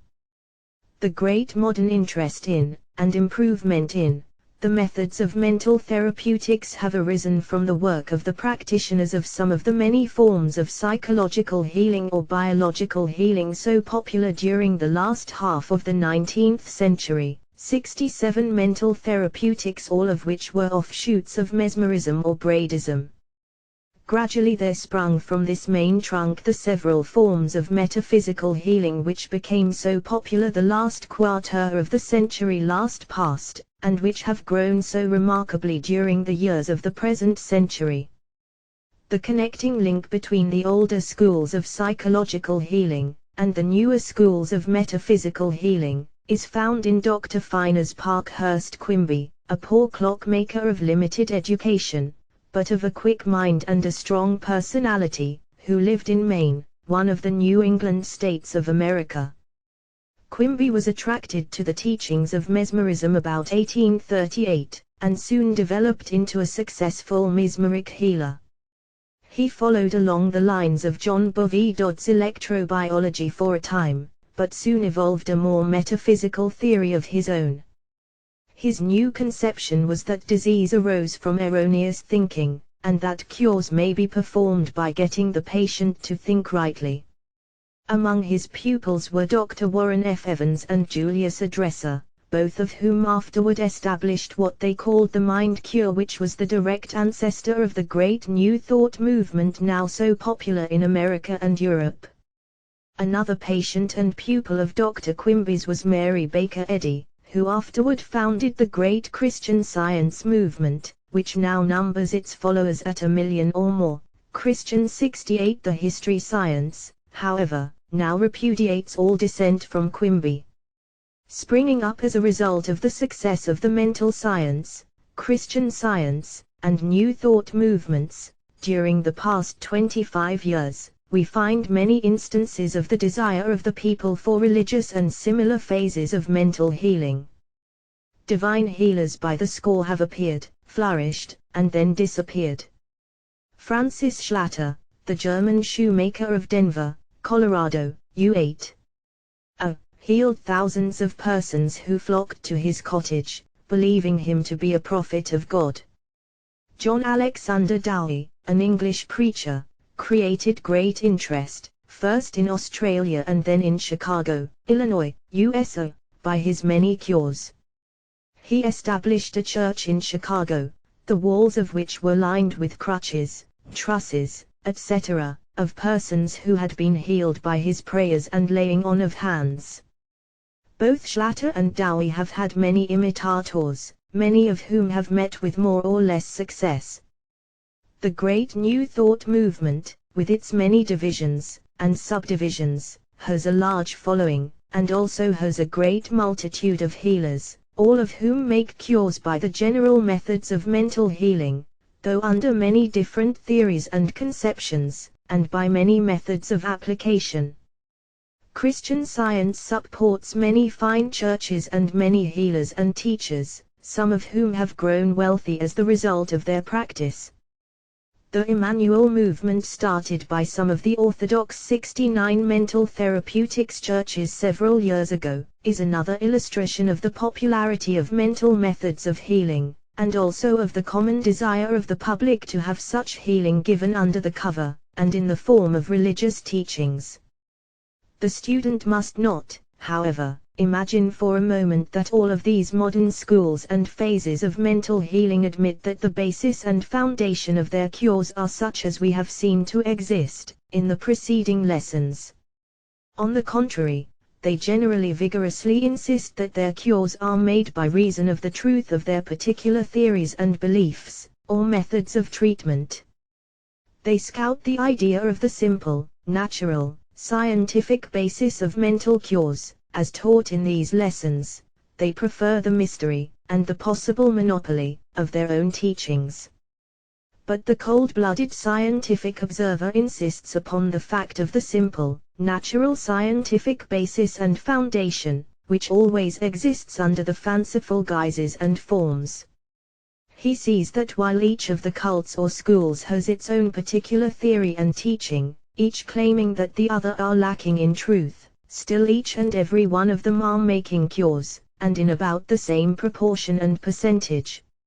Therefore, he claims that the truth lies not in any of their particular conceptions, but rather in a fundamental principle underlying them all, and common to all of their methods. This fundamental principle is that which forms the basis of these lessons. It is over and above any % the history cult or school. It is based upon scientific observation and logical thought, and not upon revelation, inspiration, or religious dogma, or upon metaphysical subtleties and hair-splitting. 71 Lesson 9 Disguised mental healing. As the student has doubtless already surmised, there are many cures wrought by the underlying principle of mental therapeutics which, however, are not attributed thereto, but which are placed to the credit of some other healing agency or power, method or principle. This must be so from the very nature of the fundamental principle of mental cures.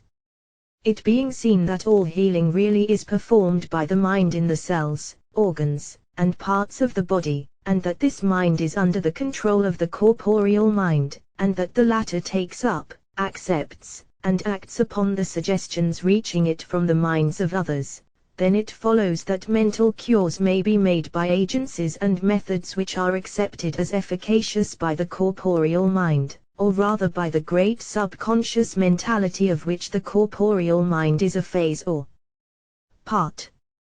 In accordance with this principle of operation, wonderful cures have been wrought by the most ridiculous and absurd methods and agencies, providing always that the method of agency was accepted as efficacious by the subconscious mentality of the person.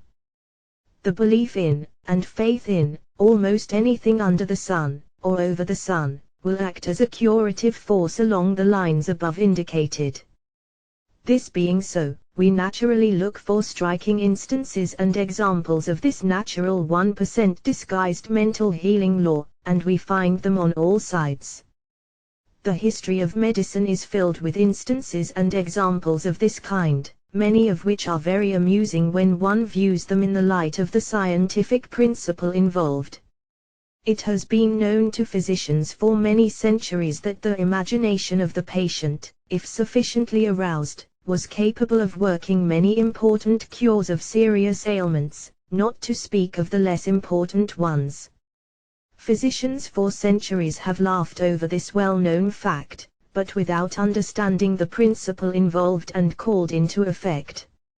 It is only during the past 20 years or so that the medical profession has recognized the underlying psychology of cures by imagination, and even so, but a small number of physicians have had the keenness of perception, and soundness of judgment, to put into practice the principle which has been revealed to them by the great minds in the profession who have discovered the efficacy of such methods from actual practice.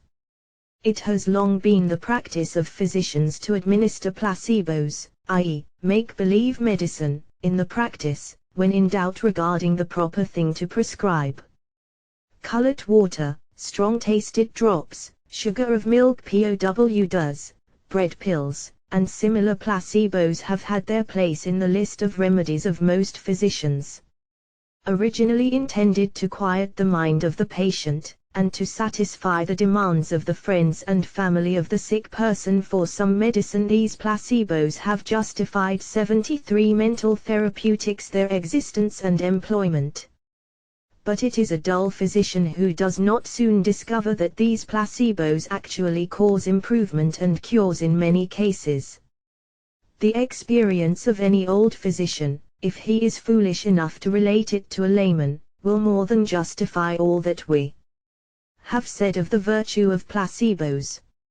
So true is it that the placebo has a decided therapeutic action, depending of course upon the particular belief aroused in the mind of the patient when it is prescribed, that many careful practitioners have not hesitated to say that many of the drugs on their list have no other virtue than that acquired in this way. Moreover, this principle is held to explain the fact that some practitioners have obtained wonderful results from certain remedies, or combinations of remedies, which their brethren failed to obtain after their attention had been called to them.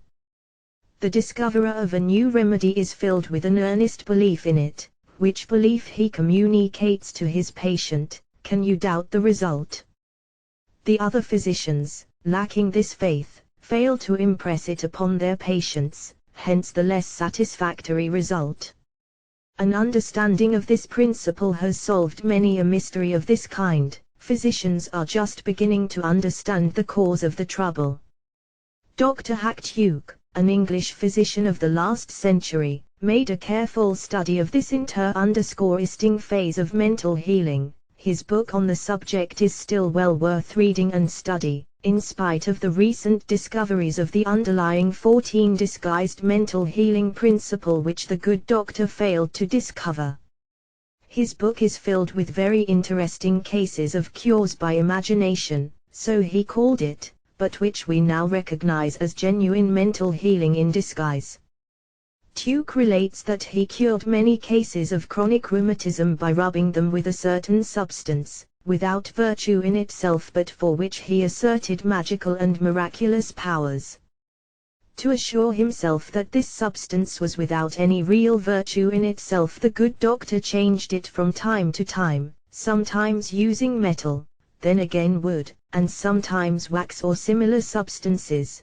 The result was precisely the same in each case, the virtue being solely in the faith and belief inspired in the patient by his assertions. He relates that he cured warts in the same way. This result is accomplished by many persons who POW warts away from the bodies of their friends. Tuke also mentions the interesting case of an army officer who was subject to severe cramps in the stomach, which powerful remedies failed to cure. Tuke finally gave him a powder containing 4 grains of ground biscuit, which was to be administered every 7 minutes, the greatest anxiety being expressed, within the hearing of the patient, of course, lest too much should be given, it being spoken of as a rare drug of great power. Tuke cured his man in a short time, the powerful drug manifesting its wonderful virtues. Tuke also relates a case in which the house surgeon in a French hospital won mental therapeutics experimented with 100 persons, prescribing sugared water for them. He then, with a great show of anxiety and concern, announced that he had given them a powerful emetic instead of the intended remedy.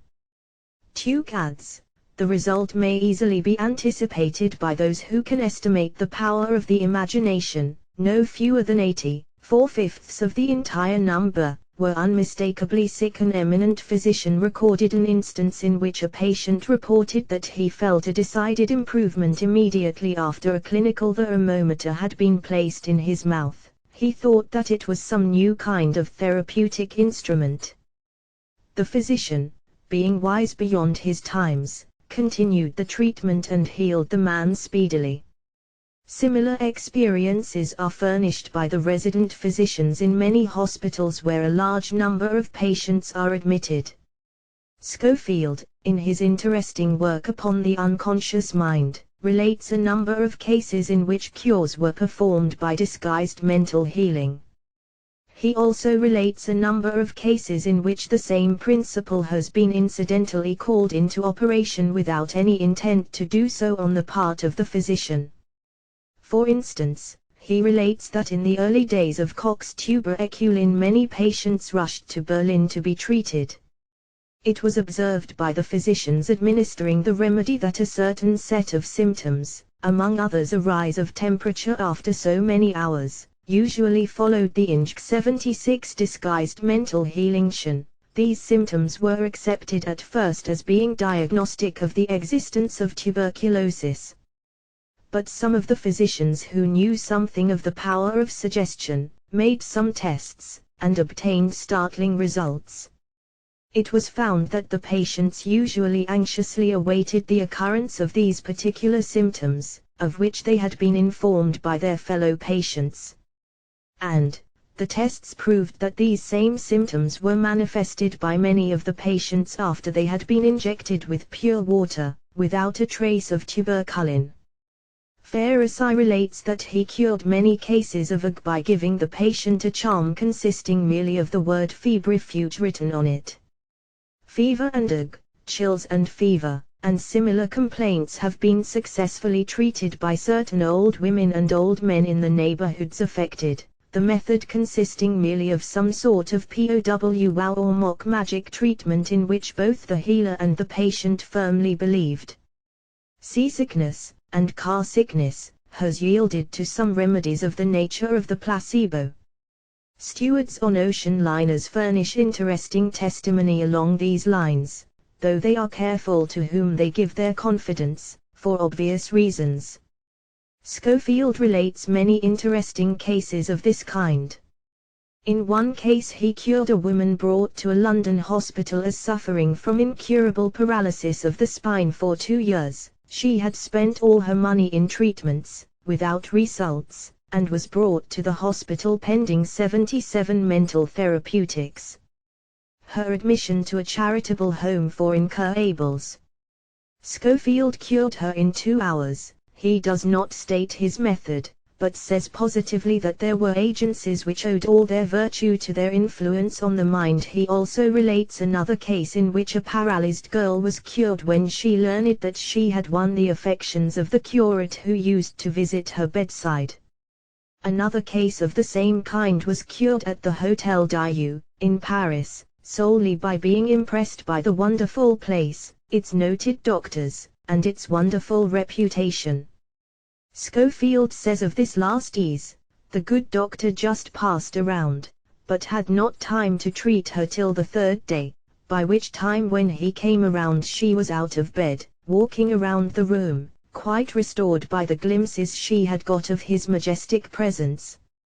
The undoubted cures wrought by patent medicines, composed of simple herbs and diluted alcohol, or even still more simple materials, are to be accounted for in the same way.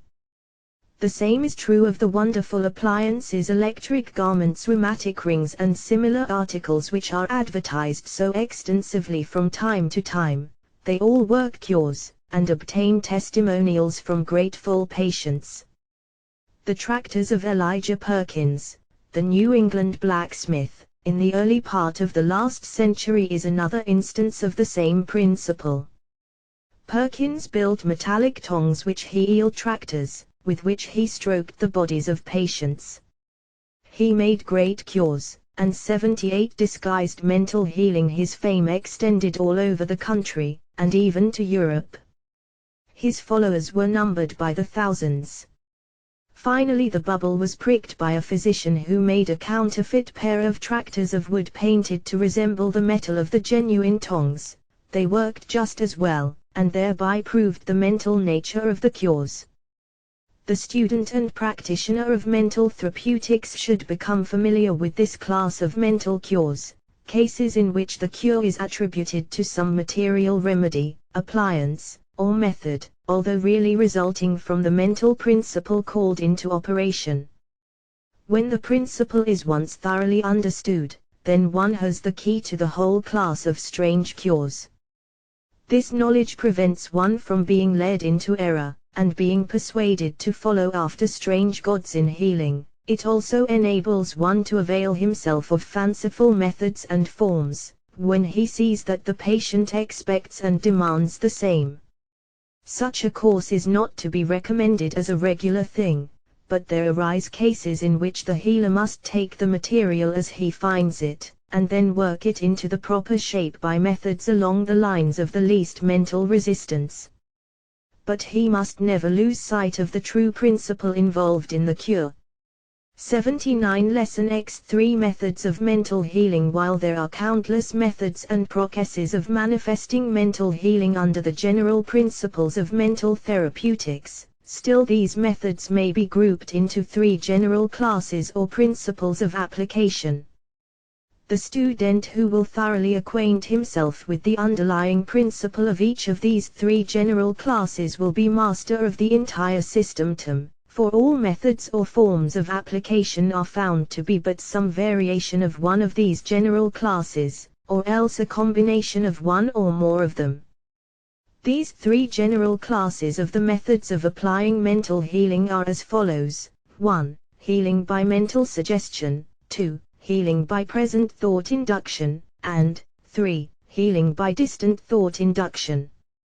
The student should always remember, however, that it is a very rare occurrence indeed for any one of the above stated general methods to be employed exclusively. In most cases there is always a greater or less degree of combination or blending of 2 or more methods. This last statement may be verified by analyzing the cases in which some one of the above stated methods is apparently exclusively employed. It will be found that, sometimes almost unconsciously, the principles of one or more of the other methods is blended with that which 83 methods of mental healing is specially employed. For instance, the practitioner using the method of mental suggestion almost always also uses personal thought induction in the presence of the patient, and often also distant thought induction when thinking of the case between treatments. In the same way, The practitioner employing the methods of direct thought induction always invariably uses more or less mental suggestion, though he may do so unconcisely, when he is talking to the patient, and he also uses distant thought induction when thinking of the case between treatments. And, in the same way, the practitioner employing the methods of distant thought induction almost invariably uses mental suggestion when conversing with the patient regarding the arrangements for treatments, or in the correspondence concerning the same, and at the same time employs personal thought induction when in the presence of the patient. But, inasmuch as all of these methods proceed to effect cures by means of the same fundamental principle, i.e., that of arousing into renewed and normal activity and functioning the mind in the cells, organs and part of the body of the patient, the question of just what particular method, or combination of methods is used, is one of merely academic interest to the practitioner, and is to be subordinated to the question of just how to reach the mind of the affected parts. The student and practitioner, however, will soon discover that some particular form of 81 mental therapeutics treatment is best adapted to the requirements of certain patients, while another form will best suit those of other patients, and so on.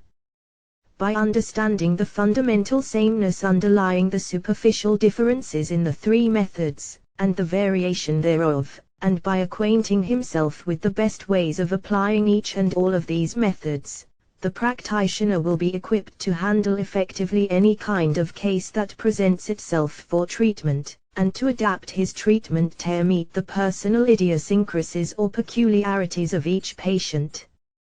The practitioner who allows himself to fall into the error of believing that some one particular method or principle of mental healing is the whole thing and the only thing, is placed at a disadvantage for obvious reasons. The broad-gauge practitioner is able to apply the principles of mental healing in a scientific manner, rather than in the spirit of partisanship, or narrow loyalty to some particular teacher or school. The best practitioner of mental therapeutics is he who takes his own wherever he finds it and presses it into service in his work, the true eclectic. Who takes what is best in many systems, who wisely selects and boldly employs. There is no place for narrowness and one-sidedness in mental therapeutics, if one wishes to become and remain a successful practitioner thereof. While we shall, of course, explain the principles underlying each one of these three general classes of the methods of applying mental heal 82 methods of mental healing when we come to consider each in its proper place in these lessons, it will be as well for us to consider at this place the fundamental features and characteristics of each in turn, that we may form a clear mental conception of each, and perceive its place in the general system or principle of mental therapeutics. 1. Mental suggestion. By mental suggestion is not meant hypnotic suggestion, although in the public mind the two usually are regarded as the same. Hypnotic suggestion is merely mental suggestion administered when the patient or subject is in the hypnotic state. As eminent authorities have well stated it, the hypnotic condition is a state in which mental suggestion has an exaggerated effect, but it should be thoroughly understood that mental suggestion does not depend upon the presence of the hypnotic state. The best practitioners of mental suggestion today do not seek to induce the hypnotic condition in their patients, and, in fact, in most cases they frown upon the practice of doing so.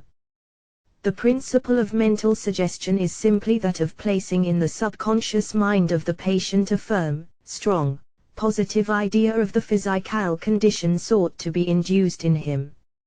Suggestion differs from logical argument or reasoning inasmuch as it does not seek to convince by logical proof, but rather depends upon its acceptance by reason of its strong insistence, and authoritative form of presentation.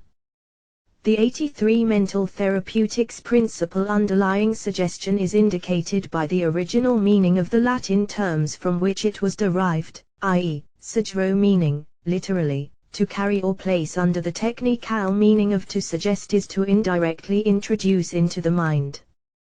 Hollander cleverly defines suggestion as a process of communication of an idea to the subconscious mind in an unobtrusive manner, carrying conviction, when consciously there is no inclination for its acceptance, and logically there are no adequate grounds for its acceptance. Bacteru equally cleverly says, suggestion enters into the understanding by the back stairs, while logical persuasion knocks at the front door. Mental suggestion in mental healing conveys to the mind of the patient the idea or mental picture of the physical condition sought to be induced, and it conveys this by words, spoken, written, or printed. The subconscious mind, accepting the idea or picture so introduced, passes it on to that phase of itself known to us as the corporeal mind, and this in turn passes it on to the organ and cell minds concerned with that portion of the body in which the physical condition is sought to be induced or created. This is the one point to be remembered regarding mental suggestion, at least at this stage of our lessons, viz. Mental suggestion creates the desired idea in the corporeal mind by means of words, spoken, written, or printed. 84 3 Methods of Mental Healing. 2. Personal thought induction. By personal thought induction, the idea of the physical condition sought to be induced is introduced into the subconscious mind, and thus to the corporeal mind, and to the cells and organs governed by the latter, but not by words, spoken, written, or printed, as in the case of mental suggestion. There is a broad distinction here which the student should note and remember. Personal thought induction, however, is always manifested when the practitioner is in the immediate personal presence of the patient, just as in the case of mental suggestion by words spoken. The principle involved is one of which we shall of course speak in detail, and in full, at the appropriate time in these lessons. For the present, however, it is sufficient to state that it is a fact known to students of advanced psychology that thought, like magnetism or electricity, radiates from the thinker, and, coming in contact with the mental aura of the patient, tends to induce there a corresponding idea, thought, or mental picture of the physical condition which is sought to be induced in the patient. These thought vibrations, however, are not consciously perceived by the patient. Instead, they are taken up only by his subconscious mind, and then passed on to the corporeal mind, and then to the cell and organ minds of his body. Once reaching the subconscious mind, the process is identical with the process manifest in cases of mental suggestion as above. 85. Mental therapeutics described.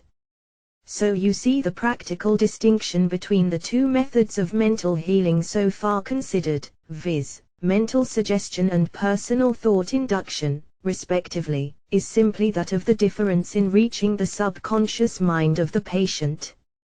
From that point and stage, the two processes are practically identical. 3. Distant thought induction. In distant thought induction we have the principle of thought induction, just described, plus the manifestation of certain mental powers which serve to carry the thought vibrations beyond the ordinary limits and range of thought induction. In this form of thought induction the principle of thought radiation is extended so as to become available even though many miles separate the practitioner from the patient.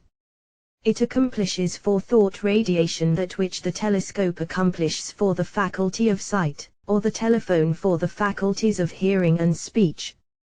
In distant thought induction the practitioner, first creates in himself the mental idea and picture of the physical condition sought to be induced in the patient, just as in the case of personal thought induction. Then, he puts into operation certain powers of the mind and will, hereafter to be described and explained to the student, which serve to carry his thought vibrations to a distance, to project them into space, so as to reach the distant patient. Then 86 3 Methods of Mental Healing, EC.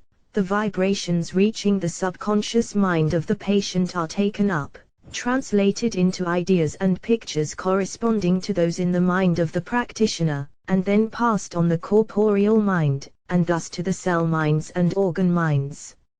Summary. So, the student perceives the underlying principle of each and every one of these methods of manifesting mental healing is the same, namely that of reaching the cell minds and organ minds of the patient, via the subconscious mind and the corporeal mind of the patient, and by producing or inducing in these mental planes of the patient the idea and mental picture of the physical conditions sought to be created, produced, or induced in him. This is the great, broad, general, underlying principle of mental healing. The rest is but the matter of application, technique, and good judgment in selecting the particular methods best adapted to the particular case. As we proceed, the student should frequently refer to the present lesson, so as to keep fresh and clear in his mind this important fundamental and basic fact of his treatments. 87 Lesson 11 Mental Suggestion. The principle of mental suggestion is based upon the fundamental fact that the mind of all human beings manifests a far greater range of activities on the subconscious plane than on the conscious plane, that nearly 85% of its activities are on the subconscious plane, and that the subconscious plane of the human mind is highly receptive and amenable to suggestion. As explained in the preceding lesson, mental suggestion does not depend upon logical processes or argumentative proof for its efficacy, but rather bases its force and efficacy upon its positive appeal to the subconscious mind. The subconscious mind is by its very nature very receptive to suggestion. In fact, it may be said to instinctively accept any suggestion given it, unless the suggestion runs counter to some suggestion already accepted by it, or unless the conscious mind has positively forbidden the acceptance of the suggestion. The conscious guardian of the threshold of the mind once relaxing his watchfulness, there is nothing to interfere with the acceptance of a suggestion by the subconscious mind, providing that the suggestions already accepted by it do not prevent the introduction of new and opposing ones, and, even in the last mentioned event, the old accepted suggestions may be neutralized. 88 Mental suggestion. By a constant flow of new suggestions of an opposite nature, the process having been aptly compared to the flowing of clear water into a bowl of dirty water, in which case the overflow gradually carries off the diluted dirty water, until finally the bowl is filled with perfectly clear water.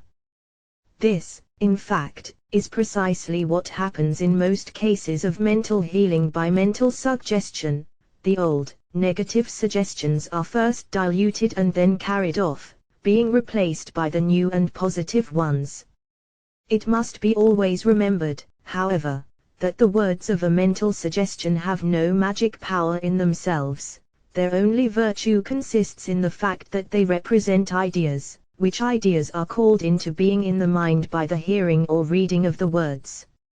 Another point to be remembered is that mental suggestion is effective in proportion to the degree of feeling it arouses in the person to whom it is addressed. The reason of this last mentioned fact is that feeling always energizes an idea in the mind, and makes it active and operative. The suggested idea or mental picture of a physical condition greatly desired by the patient is many times more active and effective than a suggested idea or mental picture of a condition which fails to arouse such feeling or desire. Hollander well says regarding this point, suggestions convey ideas, and ideas are symbols of something thought or felt. The majority of ideas held in the mind of the race arise from feeling. People may not understand things, but 89 mental therapeutics they have experienced feelings or emotions regarding them, and have consequently formed many ideas therefrom. They do not always know the reason why an idea is held by them, they know only that they feel it that way. And the majority of people are swayed and moved, and act by reasons of induced feelings, rather than by the result of reasoning. When suggestion acts through the association of ideas, it is based upon the acquired impressions of the race, by which certain words, actions, manners, tones, and appearances are associated with certain previously experienced feelings. It is true that suggestions may accompany an appeal to the reason or judgment of the person influenced, and, indeed, are generally so used, but, strictly speaking, they constitute an appeal to a part of the mind entirely removed from reasoning and judgment. They are emotional, first, last, and all the time. Many personal appeals which are apparently made to reason are really made to the emotional side. One may subtly insinuate into an argument or conversation an appeal to the feelings or emotions of the hearer by an ideal indirectly conveyed. Such an idea will be felt by the listener, who will accept it into his mind, and before long he will regard it as one of his own thoughts, he will make it his own. He will think that he thought it, whereas, really, he simply feels it, and the feeling is induced. The principle of many instances of effective mental suggestion is cleverly expressed in the 90 mental suggestion epigram attributed to Aaron Burr, that eccentric and meteoric American statesman and political adventurer of genius, which runs as follows: truth is that which is boldly asserted, and plausibly maintained. The experienced practitioner of mental suggestion will at once recognize the aptness of this epigram as applied to the principle of suggestion. For, in the first place, he will recognize the fact that the power of a suggestion depends greatly upon the boldness, positiveness, and air of authority with which it is expressed. He will likewise recognize the fact that its effect will be greatly heightened by the introduction of some plausible statement, having the color of logical argument or proof, which serves to back up and sustain the statement boldly expressed in the suggestion. But the experienced suggestionist has also learned the danger of attempting to logically prove by elaborate argument the statements of his suggestion. He knows that when he has been foolish enough to follow this course, the attention of the patient has been taken off the statement of the suggestion, and that therefore the suggestion loses its effect. He realizes the truth of the principle previously enunciated, i.e., that suggestion enters the back door of the mind, while reason and logic enters the front door. Suggestion is not based upon logic or reason, though it may well be colored a little by plausible reasoning along general lines. When a suggestion awakens desirable feelings, emo. 91 mental therapeutics actions, or pictures in the mind of the patient, then the patient requires but a color of proof or reasoning to satisfy his mind. As has well been said, persons generally want excuses for their feelings, not reasons or logical proof. They want to believe that which appeals to their desires and feelings, and therefore a mere color of general plausible reason satisfies them fully, while an elaborate attempt at logical proof distracts their attention and causes the statement of the suggestion to lose its effect. It is for this reason that mental suggestion is so powerfully operative in cases of mental healing. The mind of the patient is filled with the desire to be cured, to have health restored. This being the case, the entire emotional nature is strongly alive to suggestions of cure. There is no opposition to suggestions of cure and health, but rather is there an eagerness to accept any plausible reason or explanation of the way in which the cure is to be effected. The emotional nature is willing and eager to cooperate with the statement of health and cure, rather than to oppose it. When to this is added the strong mental command, bold statement, and authoritative utterance of the suggestion properly made, we have a most effective and efficient piece of mental machinery set into operation and motion. There are 3 strong mental factors operating in the case of mental suggestion properly applied, which the student of mental healing should carefully note and remember. These 3 mental factors are as follows: 1. Earnest 92 mental suggestion attention, 2. Expectant attention, and 3. Pleasurable mental states. Let us then consider each of these, briefly, in turn, for their importance must not be overlooked. 1. Earnest attention.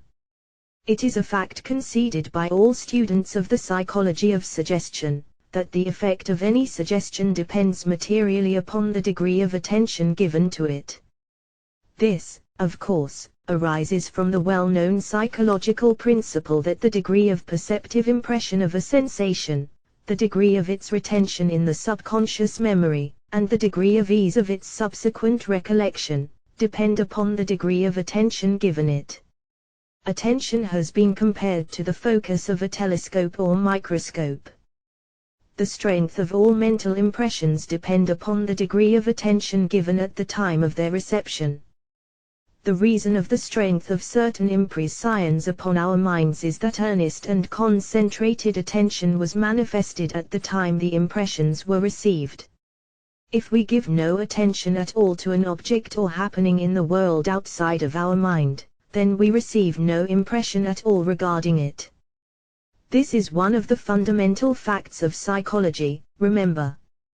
Well, then, the patient coming to the mental healer for treatment is filled with interest and curiosity regarding the healer and his methods.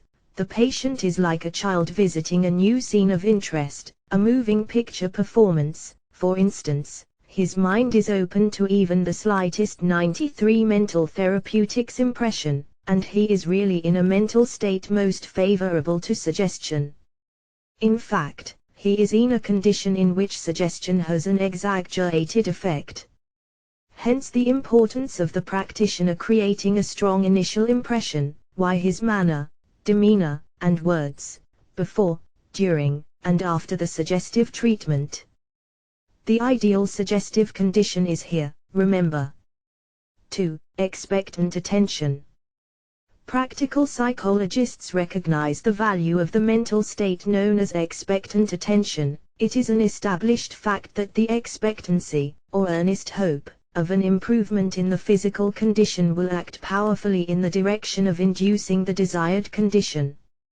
This is the secret of the power of faith and hope in mental healing, the secret of the cures of the faith healers and religious healing cults. But, it may be argued, the average patient has not much faith and hope when he visits a mental healer for the first time. This is a mistake, for unless there had existed a certain amount of faith and hope in the mind of the patient, he would not have visited the practitioner at all. Though he may say that he has no hope or faith in the treatment, the very fact that he considers such treatment, visits the practitioner, and pays his fee for treatment, is a proof that faith and hope abide within his mind. The spark is there, and it is for the practitioner to blow it into a flame, for it is a mental state which acts powerfully in the direction of a cure. 94 Mental suggestion. 3. Pleasurable mental states. It is an axiom of psychological healing that a pleasurable mental state is conducive to the cure of disease, while the reverse condition tends to induce imperfect and abnormal physiological action. Worry and fear are potent causes of disease. Fearlessness and cheerfulness are potent causes of cure and restored health. Therefore the practitioner should always cheer up, encourage, and brace up the patient's feelings, as an important part of the treatment. The very encouragement of faith and hope in itself tends to produce pleasurable feelings and emotions in the patient, and thus helps along the effect of the suggestive treatment. A skillful practitioner of mental suggestion manages to work in many little suggestions of cheerfulness and happiness along with his healing suggestions. A prominent American suggestionist was wont to dismiss his patients with a strong suggestion of "you are bright, cheerful, and happy, strong and well." I know of nothing better to offer as a general pattern along this line than these words. The very repetition of them to oneself tends to induce an uplifting emotion and feeling. Then what must be their effect upon a patient whose mind is peculiarly receptive to suggestion? 95 Lesson 12 Principles of Suggestion. There are certain leading principles connected with the effective use of mental suggestion, which should be carefully studied by the practitioner of mental healing, or the person who wishes to fit himself for such practice. These principles are not concerned with the nature of mental suggestion itself, but rather with the application thereof, particularly in the work of mental healing. One shall direct your attention to each of these principles in turn, and I ask that you carefully make note of the spirit underlying each. Authority. The principle of authority is an important one in the application of mental suggestion. It is based upon the well-established psychological law that the mind of the average person is strongly impressed by statements, spoken or written, which are expressed with the air of strong authority. It makes little or no difference whether the authority is real, or whether it is assumed, just so long as the air carries with it the assumption and implicit assertion of authority. This fact is well known to many students of human nature, especially to those whose success depends upon the acceptance of their statements or suggestions to the public. It seems that the tacit assertion of authority degree 96 principles of suggestion on the part of someone posing as a leader of thought, or practitioner of law, medicine, or theology, robs the average listener of his desire to analyze, weigh, consider, and demand proof of the assertions made to him. In the same way, there are found many persons who will question statements made to them in conversation, whereas they accept without question the same kind of statements made from the pulpit, or printed in the pages of a book. There seems to be some power in the printed word, or words spoken from the pulpit or judge's bench, to render unnecessary the production of proof of the truth of the word. The proof is taken for granted in such cases, it seems. Some psychologists have compared this acceptance of suggestions and statements made with an air of authority to the bolting of food instead of masticating it as usual. Or, again, it has been compared to the taking of medicine in a capsule, the taste being hidden by the covering. No matter how it may be looked at, the fact remains that a suggestion given with the air and in the manner of one having authority has a much greater effect than the same suggestion given with an air of everydayness or doubt. The principle of Burr's axiom that truth is that which is boldly asserted, etc., depends upon this strange fact of human psychology. The "thus saith the Lord" manner, air, and tone of voice has carried home many a suggestion and statement which has had but little strength in itself.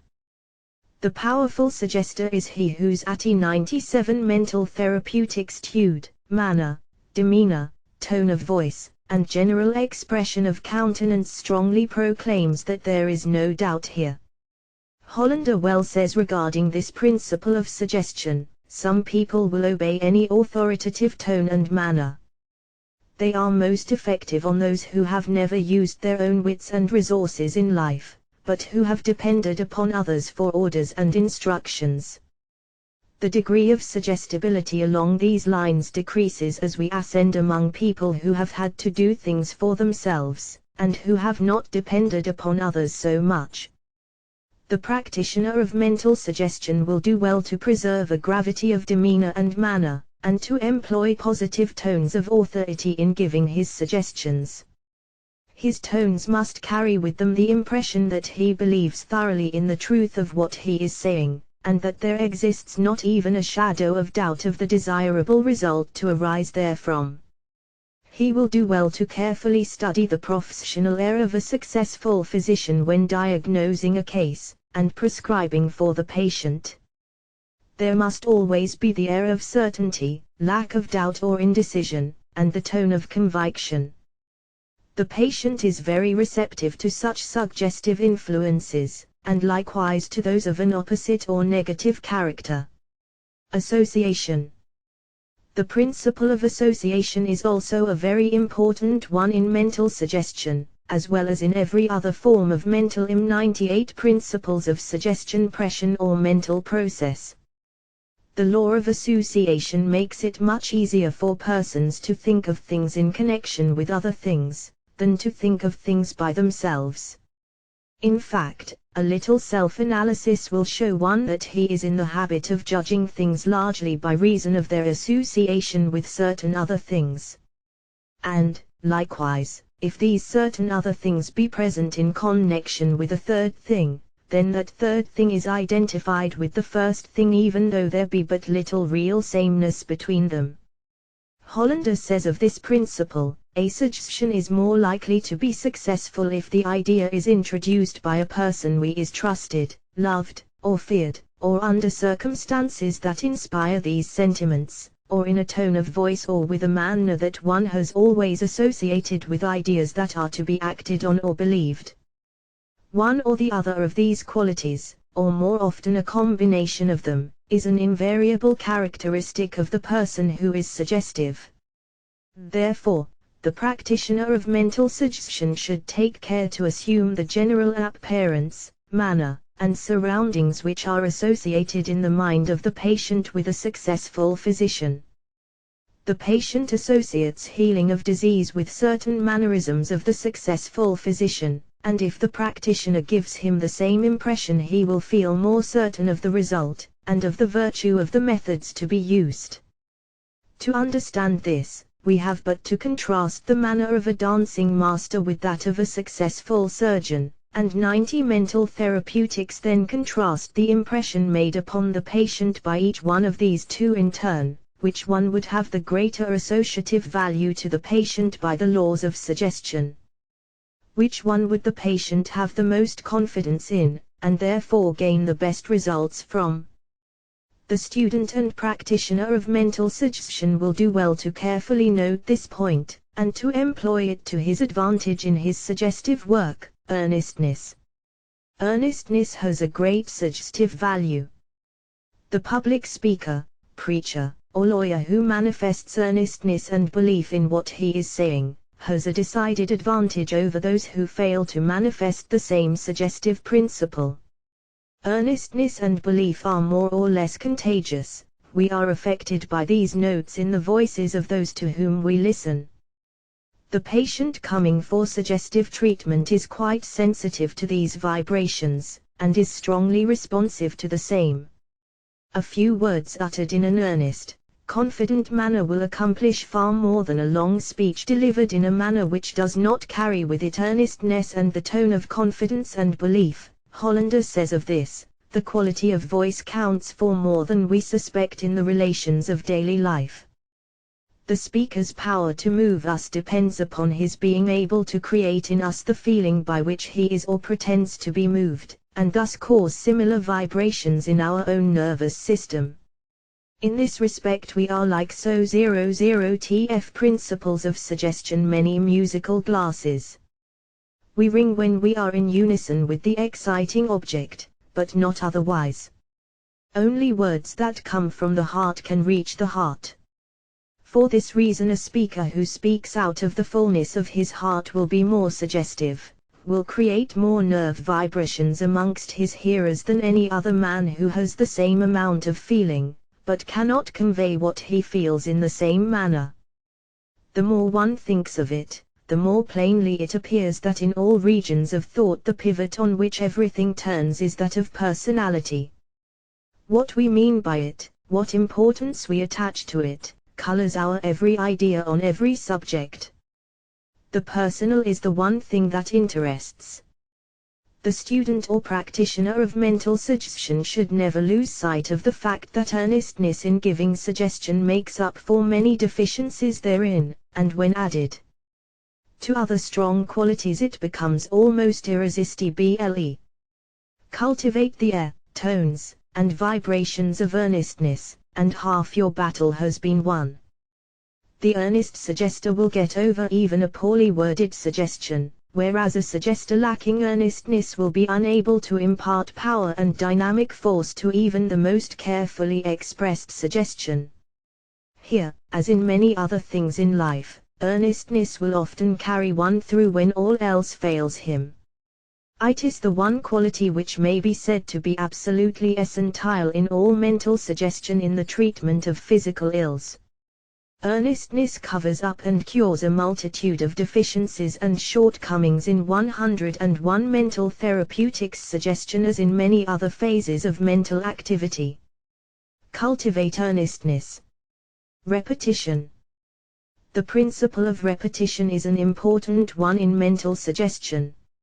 Indeed, It is an axiom of mental suggestion that suggestion gains force by repetition. It is a psychological analogy to the well-known physical examples of the repeated taps of the hammer driving the nail into the hardest wood, or of the constant dripping of the water drops wearing away the hardest stone.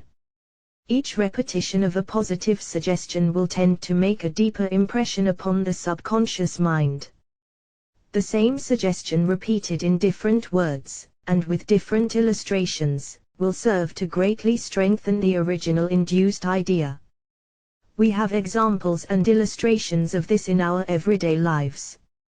We often refuse to accept certain ideas when first presented to us, but after a while the constant repetition of them overcomes our resistance, and we end by accepting the once neglected idea. In fact, after a time we actually come to think that we have always believed it, if indeed we have not originated it ourselves. The constant repetition of "they say" has ruined many a good character, or, on the other hand, has built up many a fictitious reputation.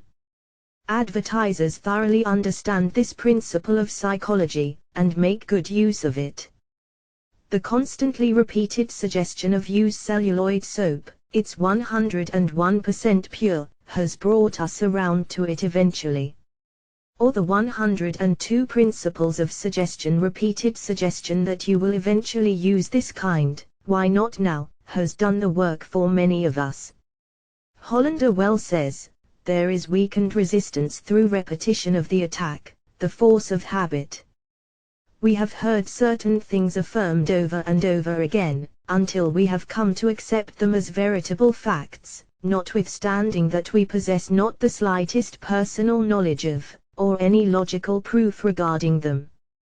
Thus public opinion is molded.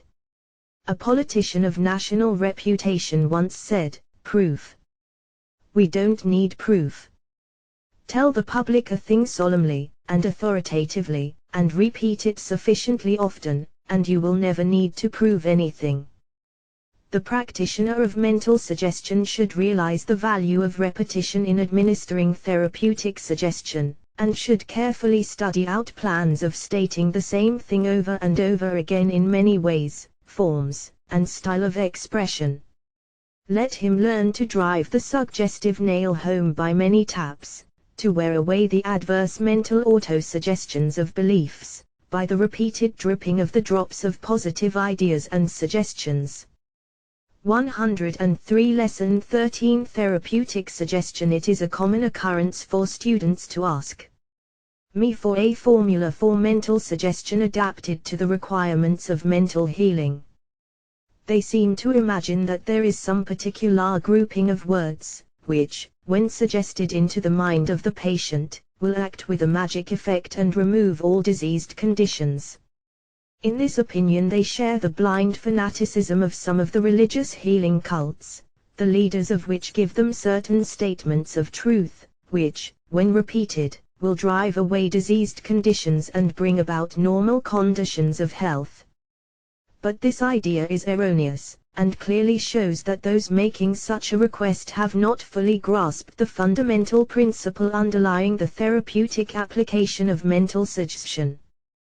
One of the first things that the student of therapeutic suggestion must learn is that he must reach the mind of the patient along the accustomed channels of thought communication. He must not insist upon creating and establishing new channels through which his suggestions may flow into the mind of the patient. To follow this last mentioned course is but to expend unnecessary time and energy. The sane and sensible plan is to first ascertain just what channels are open to him for use in this connection, and then to use them as the 104 therapeutic suggestion means of getting his positive suggestions into the mind of the patient.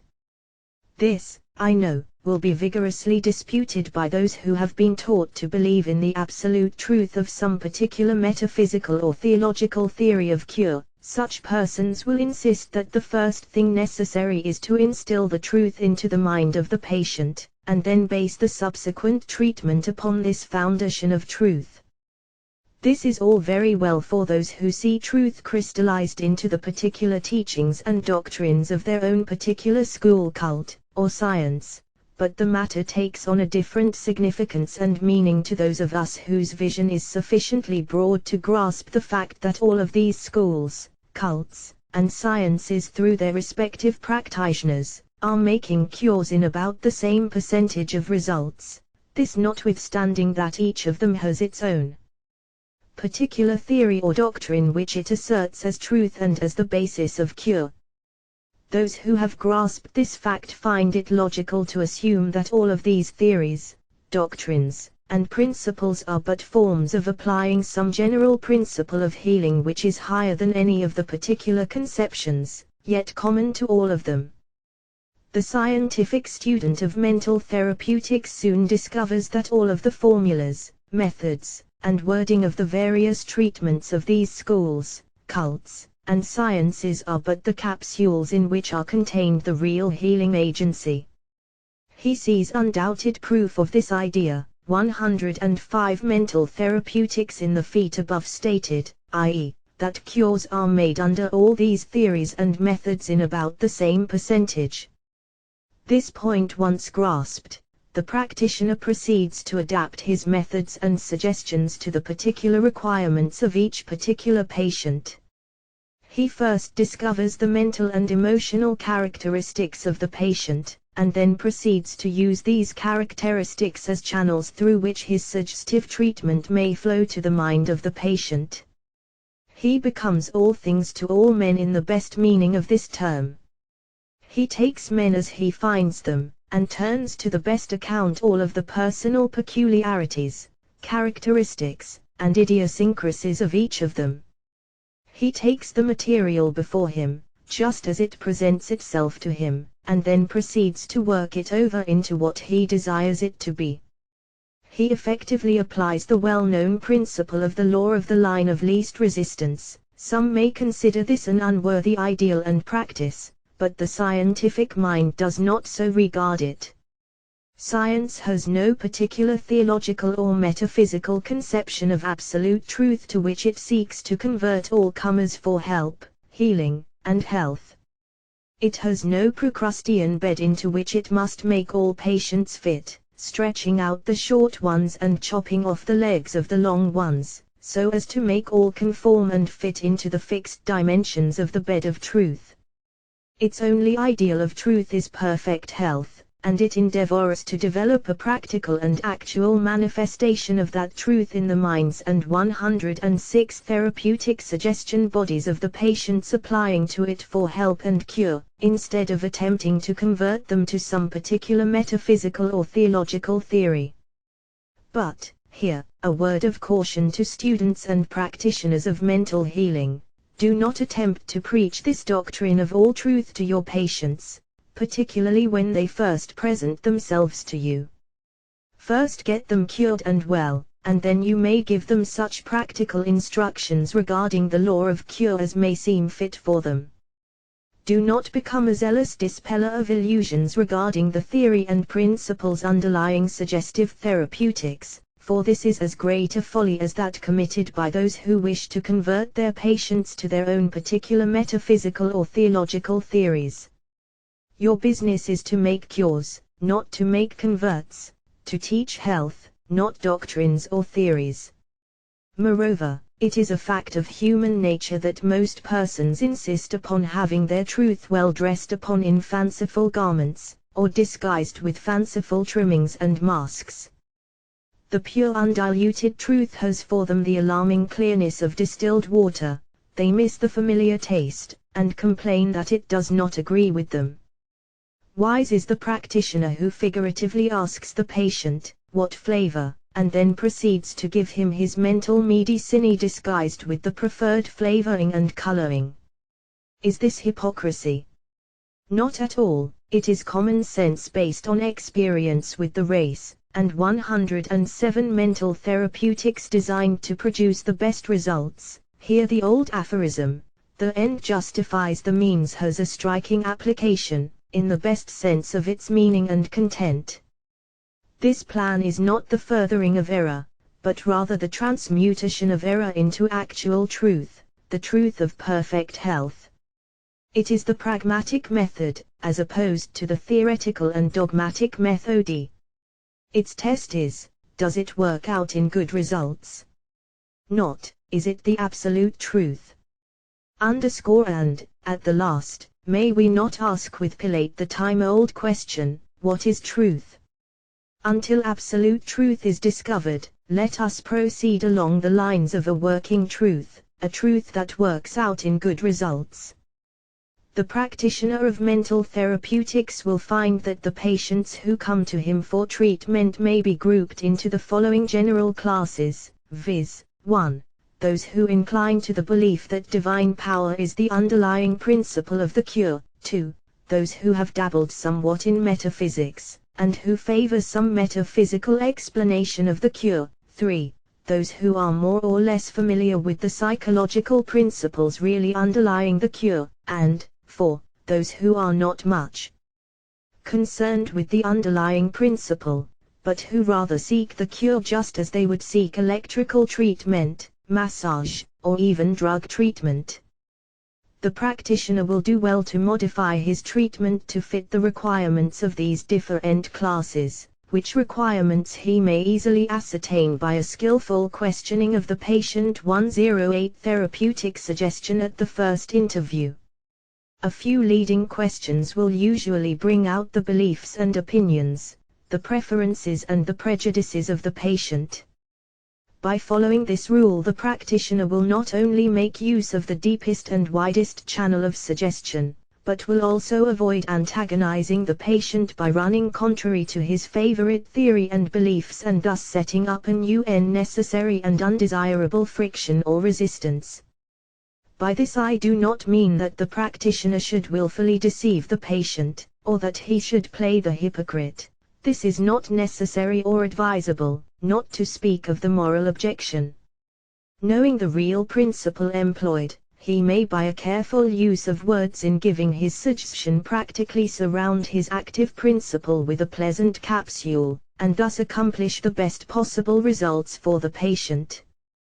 The religious type. The first class, the religious type of patients, may be reminded that divine power is back of all rational treatments, and that the treatment to be given is but one of the many means which the divine power has placed at the disposal of suffering humanity. The terms divine love, power of the Spirit and other phrases familiar to this class of patients will create the very best kind of mental atmosphere for them, and will render them receptive to the healing suggestions. Religious emotion is a very powerful adjunct to suggestive treatment. It for AOE, mental therapeutics, as is proved by the success of those basing their healing upon the appeal to the religious feeling, faith, and belief. The statement above recommended is based upon truth, as all but an avowed skeptic or unbeliever will admit, so that the practitioner is not deceiving the patient, nor is he playing the hypocrite, in wording his suggestions along these lines. The metaphysical type. The second class, the metaphysical patients, will respond more readily to suggestions in which the idea that the diseased condition results from erroneous thought or from a lack of perception of the fact that all is mind.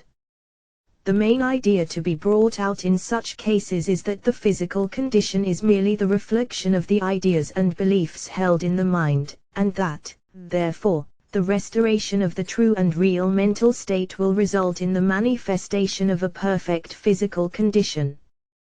This, of course, is essentially true, although there is also a physical basis for the disease and the cure, as we have seen. Patients of this class are not interested in descriptions of the cells and organs of the body, for they prefer to regard these as more or less unreal, while mind is the sole reality. These people seem to have a great dislike for anything suggesting physiological facts, and prefer to dwell in the thought of mind. Accordingly, they must be reached in that way in order to be benefited. 110 Therapeutic suggestion. The psychological type. The third class, the psychological patients, are open to scientific explanations of the cause and cure of disease, such as we have considered and studied in the preceding lessons. They will grasp the explanation of the cell minds, and the organ minds, and will absorb, assimilate, and respond to suggestions given along those lines, while they will be repelled by the introduction of religious talk or a way up in the air metaphysics. Let them know just what you are seeking to accomplish, and then proceed accordingly. The new thing type, the fourth class, the new thing seekers, require more or less mystery and illusion in the treatment. They like to believe that the healer has some wonderful power of mind, or otherwise, which he is going to use for their benefit. Any plausible explanation will suffice in their case, providing it is given in an authoritative manner, and in the tones of confident assurance of success. They seek the strange, wonderful power of the healer, and the healer who carries out this idea is the one who will obtain the best results in such cases. These people like the words psychic power, vital force, magnetic power, etc., and are impressed by strange terms and methods of administering the treatment. A scientific explanation will go over their heads, and they will lose interest, and ACR mental therapeutics accordingly will not get the best results. These people must be accepted as they are, not as they should be. The practitioner must take the raw material as he finds it, and then work it over into better things. First, last, and always, his busyness is to make cures, rather than to teach and preach to these people. This advice is based upon sound scientific psychology, and the end justifies the means in such cases, the end being the cure of the patient, and the removal of his mental and physical disorders. 112 Lesson 14 What to suggest to patients. The first thing that the practitioner should suggest to the patient is, of course, the fact that he is going to get better, and then still better, and eventually get well. He should be told that the healing power is now underway, and that the process will gain force as it proceeds, each treatment adding a little further power to that which has gone before, in a dozen different ways and forms. The patient should have induced in his mind the idea and mental picture of himself as restored to perfect health. An important axiom of therapeutic suggestion is that the suggestion should paint the picture of the desired result. Bright pictures should be painted of the happiness, joy and general well-being which will be his when he finally acquires the desired result. And, in the same way, he should be led to look forward to each step of the way. His mind should be directed to the improvement which is sure to come as the result of the treatments.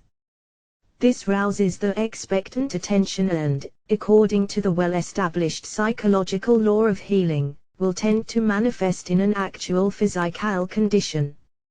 It will be found especially helpful to paint the picture of a perfectly healthy person, stress being laid upon each of the leading characteristics of such a person, so that the patient may 113 mental therapeutics gradually and unconsciously come to hold in his mind the picture of himself as being just this kind of person. It is a wonderful fact of psychological healing that the physical body of the patient tends to gradually grow to be just like the ideal of himself as held in his mind. In fact, the patient has probably actually pulled himself down physically by holding thoughts and mental pictures of himself as diseased, weakened, and looking wretchedly. Sick persons are fond of looking in their mirrors and then brooding over the fact that they have fallen off, or in the idea of how wretchedly they look, physically. The more that they do this, the worse do they grow, and the worse they grow, the worse they look in the glass, and the worse they look in the glass, the worse mental image are they creating, and the worse mental image that they create, the worse do they get. There is a vicious circle of mental and physical, physical and mental, cause and effect manifested here. By creating in the mind of the patient a new and better mental image and idea of himself, the practitioner really starts into operation a constructive circle, which works with as powerful an effect as the opposite kind just mentioned. But this is only the beginning of the suggestive treatment, though it must be continued through all the treatments, and blended with the more specific and special suggestions which we shall presently consider. It is not enough that the patient be given general suggestions of health, although these alone are wonderfully efficacious 114 watt to suggest to patients COS, and often work marvelous cures, the practitioner must also get down to the details of the special case before him. He must go right to the spot of the trouble, and direct his treatments right to the point where the trouble exists. Here is where the scientific practitioner has a great advantage over the ordinary mental healer, metaphysical healer, or religo-metaphysical healer. These healers are like a man firing a shotgun at a mark. He may hit it with some of the scattering shot, but he does not get the powerful effect secured by the man using a rifle with a big bullet backed by a strong explosive charge. The scientific practitioner is the man with the powerful rifle. When he hits the mark, the effect is clearly perceptible, and by preparation and practice he learns to hit the mark nearly every time. The general treatment, and this he should also use, as we have said, is like a shell filled with scattering shot. When to this is added the riff ball of a special scientific treatment, it is hard to conceive of a successful result not being obtained. It is for this reason that in later lessons of this course we shall indicate the principal classes of physical disorders and diseases, giving the physiological and psychological characteristics of each. By an acquaintance with these principal classes of diseases, the student of mental therapy is enabled to diagnose the root of the trouble, and then to direct his suggestion directly to the mind in the affected parts, without scat 115 mental therapeutics duration of force, or waste of energy. This does not mean that he should, like drug doctors, keep his thought fixed on the diseased condition, for this is contrary to all the principle of mental healing, but on the other hand he should direct his attention to the affected part so that he may begin building up in his own mind, and that of the patient, a picture and ideal of the normal and healthy condition of the organ and part, and to play upon that organ or part all of the mental power at his command, to the end that normal and natural conditions and functioning may be restored and firmly established, the result being health and cure.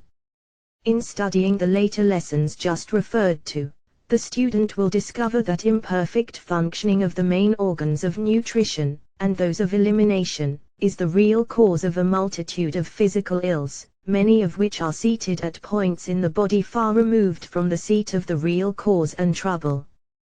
The scientific practitioner, by a knowledge of this fact, is enabled to remove the real root of the trouble, whereupon the entire trouble withers and passes away. Such a practitioner does not waste time and energy in treating symptoms, but rather seeks to destroy the root of the evil conditions. The average practitioner knows nothing at all about these things, and is unable to produce the desired result in a short time. In reality, considering these facts, it is a wonderful proof of the efficacy of mental therapeutic principles that such practitioners and healers make the cures they do. 116 What to suggest to patients they make them in spite of their ignorance. What wonderful results are possible of accomplishment by the trained, scientific practitioner. So true is the above statement regarding the effect of improper functioning on the part of the main organs of nutrition, and those of elimination, that I strongly advise all practitioners of mental healing to always give the treatment indicated for troubles of this kind, even when there does not seem to be any evidence of such trouble. It will be found that such treatment will speedily improve the general condition of the patient, and will build up his general physical health to such an extent that the other troubles may be easily removed. The building up of the main organs of nutrition, and those of elimination, gives a tone to the whole system. It increases the natural resistive powers of the corporeal mind, and thus makes it much easier to throw off the other abnormal conditions. More than this, by relieving nature of her work in combating the imperfect conditions existing in the main organs of nutrition, and those of elimination, we give nature a chance to throw more of her recuperative power into the other affected parts. The importance of this is seen when we remember that when we say nature in this connection, we are really speaking of the corporeal mind, which has all the physical functions under its direct control and management. In giving therapeutic suggestions, the practitioner will always find it of benefit to hold in his mind the idea that he is talking directly to the L117 mental therapeutics corporeal mind of the patient. He need not tell the patient this, for it would involve him in a long and technical explanation and discussion. Let the patient think that the practitioner means his ordinary everyday self when he says you in giving the suggestions, but let the practitioner hold in his own mind the idea and thought that when he says you, in the suggestive treatment, he is really addressing the corporeal mind. And, also let him picture that corporeal mind as having a mentality something like that of an intelligent, bright, and dutiful young child, with whom he is quite friendly. Strange as it may appear to those who know nothing about the inner explanation of the matter, it is a fact that the corporeal mind will make up to the practitioner who will thus open up friendly communication with it. At first a little shy, like the young child, it will become friendly and desirous of helping the practitioner in his work of healing. This is a very strange fact of therapeutic psychology, but it is one that every practitioner may ascertain for himself, and fortunate, indeed, is that practitioner who is able to grasp the truth of this principle and who will apply it in actual practice. More than this, it is a fact that each and every organ of the body has its own distinct personality, if this term may be used in this connection. And, also, the suggestionist may actually address his suggestions to the different organs, by concentrating his attention upon them and using the word you in that sense when 118 what to suggest to patients addressing his suggestions to the patient. Here, again, it is not well to say anything about this to the patient, for the reasons previously stated. The healer who holds in mind this idea that he is directly addressing the particular organ or part of the body, is often able to reach into the very soul of that organ, if we are allowed to use this term in this connection, and thus persuade it to put forth its best energies in the work of cure. Careful students and practitioners of mental therapeutics have discovered that not only is there a personality in each organ-mind, but that also this personality varies according to the character of the work performed by the organ in question.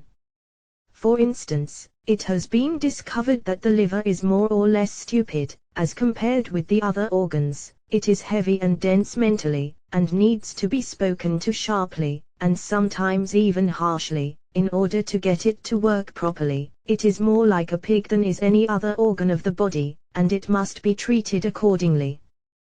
The personality of the heart, on the contrary, is like that of a high-spirited, intelligent horse, and the methods used in the case of the liver would be entirely out of place in treating the heart. The personality of the stomach is something like that of a good-natured, faithful dog. It has confidence in those it likes, and when patiently taught to do a thing it will be glad to obey orders to the best of its ability. These distinctions, and others, will be brought out in 119 Mental Therapeutics. The latter lessons, I am merely directing them to your attention in this place, in order that you may file them away in your memory in connection with the subject now being considered. A leading American writer on the subject has said, the way to reach the mind in the cells, cell groups, ganglia, organs, nerves, parts, etc., of the body is to address yourself directly to it, just as you would to a person. You must think of the mind in the affected part as a person who is misbehaving. You must remonstrate with it, argue with it, coax, order or drive the person residing in the organ, just as you would with different individuals.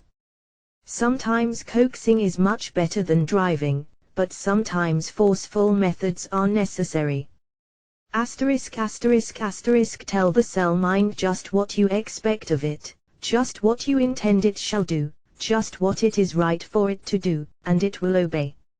I trust that every practitioner will make this knowledge his own, and apply it in his actual healing work, using many forms of disguising it if necessary, for it is one of the greatest of the recent discoveries of mental therapeutics, and produces wonderful effects when properly and intelligently applied. 120 Lesson 15 Therapeutic Autosuggestion. As these lessons are designed to teach self-healing by the principles of mental therapeutics as well as the healing of others by the employment of the same principle, I have thought it advisable to insert at this particular place in the course a lesson devoted to autosuggestion as applied to self-healing. I shall follow the same course when we come to the proper point in the study of the succeeding phases of mental healing. By autosuggestion in general is meant the employment of mental suggestion directed to one's own subconscious mind, or, in the present case, the employment of mental suggestion directed to one's own corporeal mind. In this form of mental suggestion, the person enacts the dual role of suggester and suggestee, the one making the suggestions, and the one receiving the suggestions, both at the same time. So true is this in fact that in therapeutic autosuggestion each and every one of the principles of mental suggestion, as applied to other persons, which we have considered in the preceding lessons, are applicable to the requirements of the person himself when he is treating himself by autosuggestion. To all intents and purposes the person being treated, who is also the person giving the treatment, of course, is to be 121 mental therapeutics considered as a distinct entity, or different person. This may seem somewhat confusing to the student, at least at first, but when the psychology of the process is analyzed it will be seen as being as strictly natural and scientific as is any other form of mental suggestion. The secret of the whole process is found in the fact that in autosuggestion the conscious I suggests to the subconscious me. When you have grasped this principle you have gained the secret of all true therapeutic autosuggestion. And, until you have fully grasped this fact, you will not be able to apply the principles of therapeutic autosuggestion effectively. In order to get the best effects of therapeutic autosuggestion, you should make a clear mental distinction between the conscious self which is giving the suggestions and the subconscious self which is receiving them. You should actually visualize the I suggesting and giving orders to the me. You should visualize the subconscious me as a distinct entity, subordinate to the I, and should give your suggestions in that spirit. So true is this that the best authorities now advise that in giving therapeutic autosuggestion the person should actually address the subconscious me by name, instead of saying I in giving the autosuggestion. This idea of addressing the subconscious mind as a separate entity, and using a name in doing so, was first suggested by William Walker 122 Therapeutic Autosuggestion Atkinson, an American writer on the subject, about 10 years ago, the idea being developed in greater detail in his later writings. It has been taken up and adopted by many subsequent writers on the subject, and is now employed by many American and European teachers of various forms of therapeutic autosuggestion under some name or guise. In one of his works this authority says of this principle previously announced by himself, __T have always contended that there is a much better way of making the affirmation or autosuggestion, than the familiar I am this, or that. I have found that the nearer one comes to the perfect playing out of the dual role of suggester and suggestee, the better will be the result, and the clearer the impression made upon the subconscious mind. Accordingly, one should endeavor to talk to himself just as if he were speaking to some other person. He should give his suggestions to himself precisely as if he were suggesting to another person. Whatever may be the explanation of this psychological process, the fact remains that by following this course the person will be able to register a much clearer, deeper, and more lasting impression than by using the I am this or that form of affirmation or autosuggestion. In fact, I think that the idea of affirmation may as well be discarded, first and last, in the practical work of autosuggestion, and that the I of the person should actually suggest to the subconscious 123 / mental therapeutics me of himself. Let it be suggestion instead of affirmation. In making these suggestions to yourself, you should always address yourself as if you were speaking to a third person. Instead of saying I am courageous and fearless, you should suggest to yourself as follows: John Smith, here use your own name, of course, you are courageous and fearless, you fear nothing, every day you are gaining in courage and fearlessness, and are getting stronger, stronger, stronger, every day you live it. Do you get the idea? Try both methods now, interrupting your reading for the purpose. Make as strong an I affirmation as you can, and then try the effect of the strongest suggestion of the John Smith, you are, it, kind, addressed to your subconscious me. Imagine that you are addressing and suggesting to another person whom you are very desirous of building up and strengthening. You will find a new field of autosuggestion opening up before you. A little knack is required, but a few trials will show you the value of this improved method. Talk to John Smith as if he were an entirely different individual. Tell him what you wish him to do and become, and how you expect him to act. You will be surprised to see how obedient this subconscious mentality will become. You will find that by this plan you will be able to fairly pour the positive suggestions into the receptive subconscious mind, and that the John Smith part of you will accept the impressions just as if their 124 therapeutic autosuggestion were actually two persons taking part in the process, instead of merely one. This is not mere childish play or make-believe, it is a process based upon the soundest psychological principles. In a public address of the authority just quoted, in which this subject was introduced, the speaker said, "Continued experience has convinced me that I was on the right track when I enunciated this principle of autosuggestion, and I am not surprised at the popularity it has since attained. I have very little to add to the principle and method as originally stated.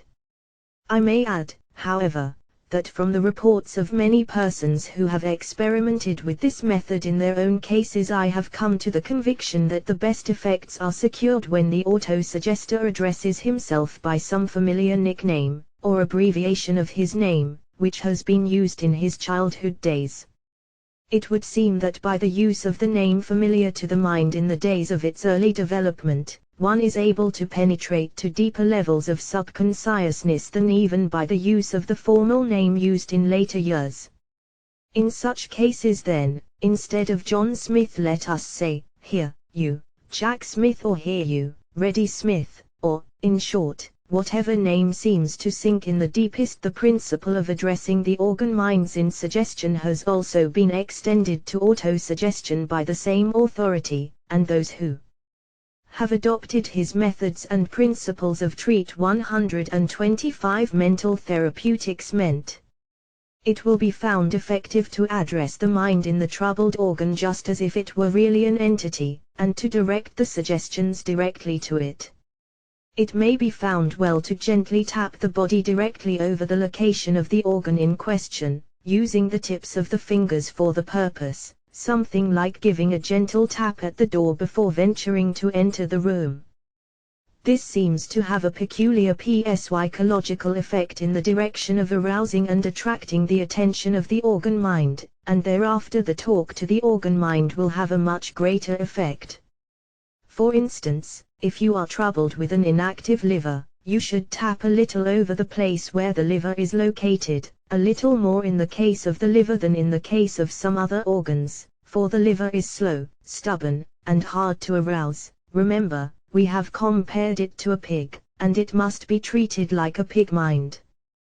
Tap, tap, tap, until the sleepy, lazy liver is aroused and cocks its ears in your direction. Then say to it, "Here, liver, you wake up and listen to me, wake up and listen, I tell you, wake up right now and listen to me.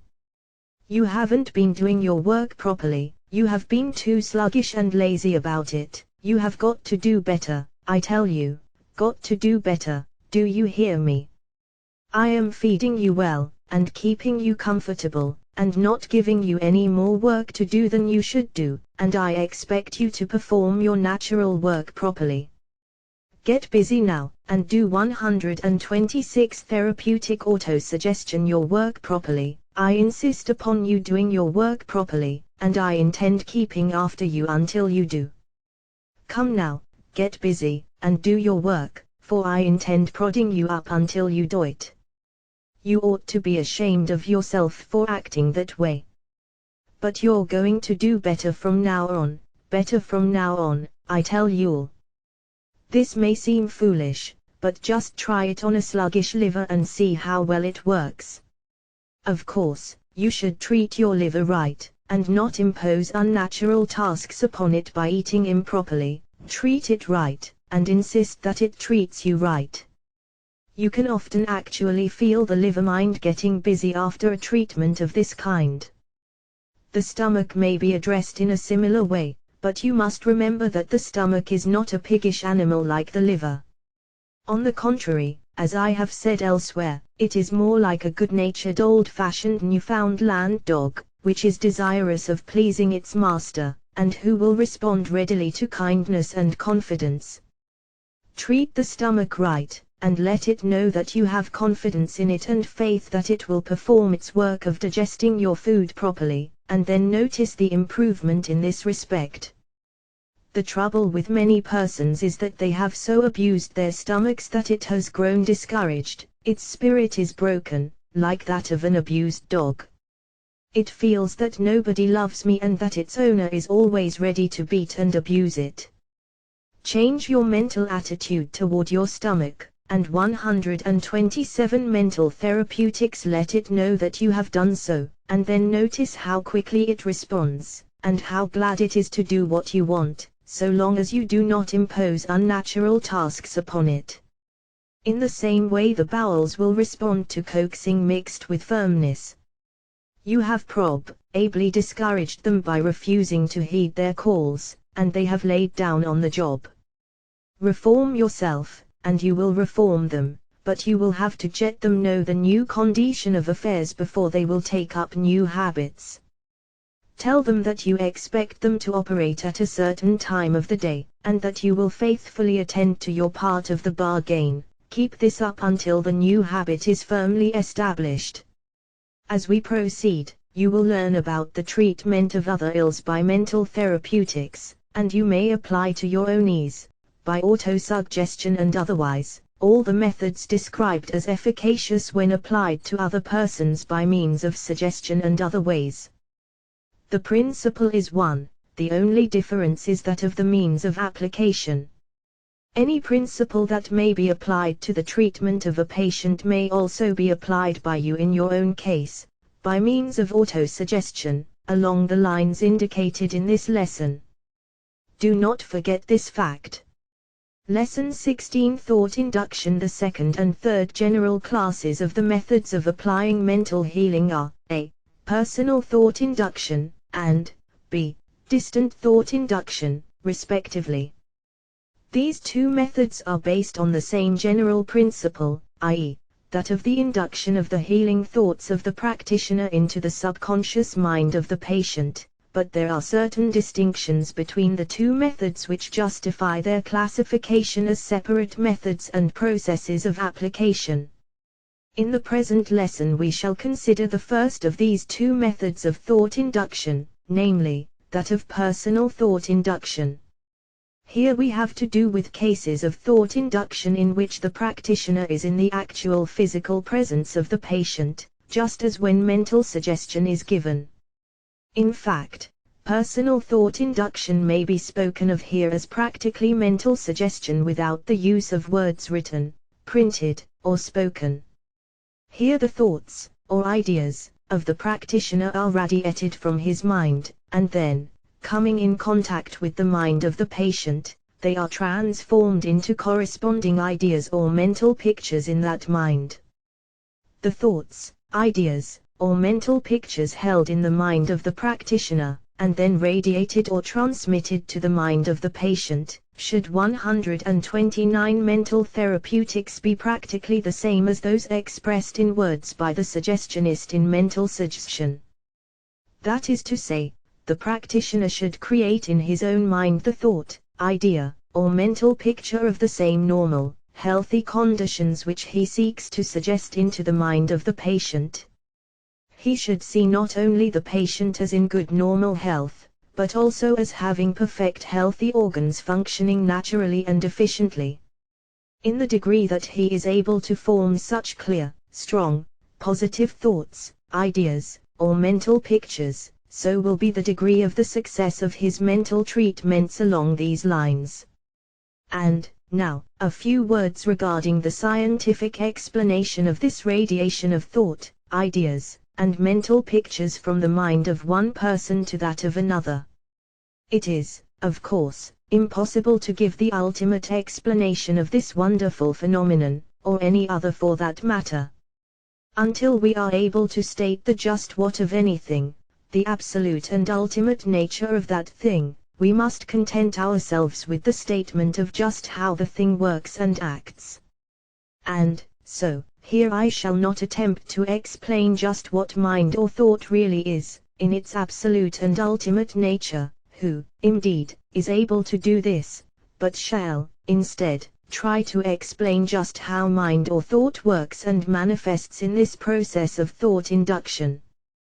But, notwithstanding the impossibility of explaining the thing in itselfness behind the process and manifestation, we are clearly within 130 thought induction our powers and rights when we venture to compare this class of phenomena with certain other phenomena with which we are more familiar. The very word induction gives us the key to this. The definition of the term induction as used in physics is as follows: the property or process by which one body having electrical or magnetic polarity produces it in another body without direct contact. A textbook on the subject informs us that electroinduction is the action which electrified bodies exert at a distance on bodies in a natural state. Magnetic induction is the action which magnetized bodies exert at a distance on bodies in a natural state. The same authority informs us that the technical meaning of the term induce is to cause by proximity without contact or transmission, for example, the production of a particular electric or magnetic condition in a body, by placing another body in an opposite electric state, in proximity to it but without actual contact. An induced current is an electrical current developed in a conductor in proximity to, but not in contact with, other conductors traversed by intermittent or fluctuating currents. Also, electric currents developed in conductors moving in the field of a magnet, or in conductors within the field of a moving magnet. Inductive power is the name given by Faraday to the property which bodies possess of transmitting the electric influence. So, you see, that in the case of electricity and 131 mental therapeutics magnetism we have a striking analogy to the process by which positive thought induces in another mind similar thought, providing that the second mind comes within the field of induction or field of influence, of the first mind. You will note that in the case of pure induction, in electricity or magnetism, there is no passage of an actual current such as travels along the electric wire or other conductors, but rather a strange and unaccountable stirring up of power in the second object which comes within the field of induction of the first one. In fact, in such induction the electrical current is set up in a second conductor which is in proximity to, but not in contact with, a first conductor. The power is induced in conductors without the necessity of a connecting conductor. But, it may be urged, there is no proof that thought radiates power in this way. Isn't there? Outside of the enormous mass of proof gathered by the various scientific societies investigating this class of phenomena, and that of private individuals working along the same line, there is the testimony of recent advanced science that all substances are radioactive, and the proofs of the scientific laboratories that the brain is not only radioactive, but that its activities register on delicate photographic plates specially prepared. There is nothing more wonderful in thought radiation than there is in the radiation of electricity, magnetism, light or heat. One is 18 as wonderful as the other, though familiarity 132 thought induction has made certain forms of radiation seem more commonplace than the others. Above the scale of light vibrations visible to the human eye there are vast fields of light vibrations which science recognizes by the report of delicate scientific instruments. In the field of the ultraviolet light rays lie many strange forms of chemical rays, and rays which cannot be classified, though they are registered by delicate instruments.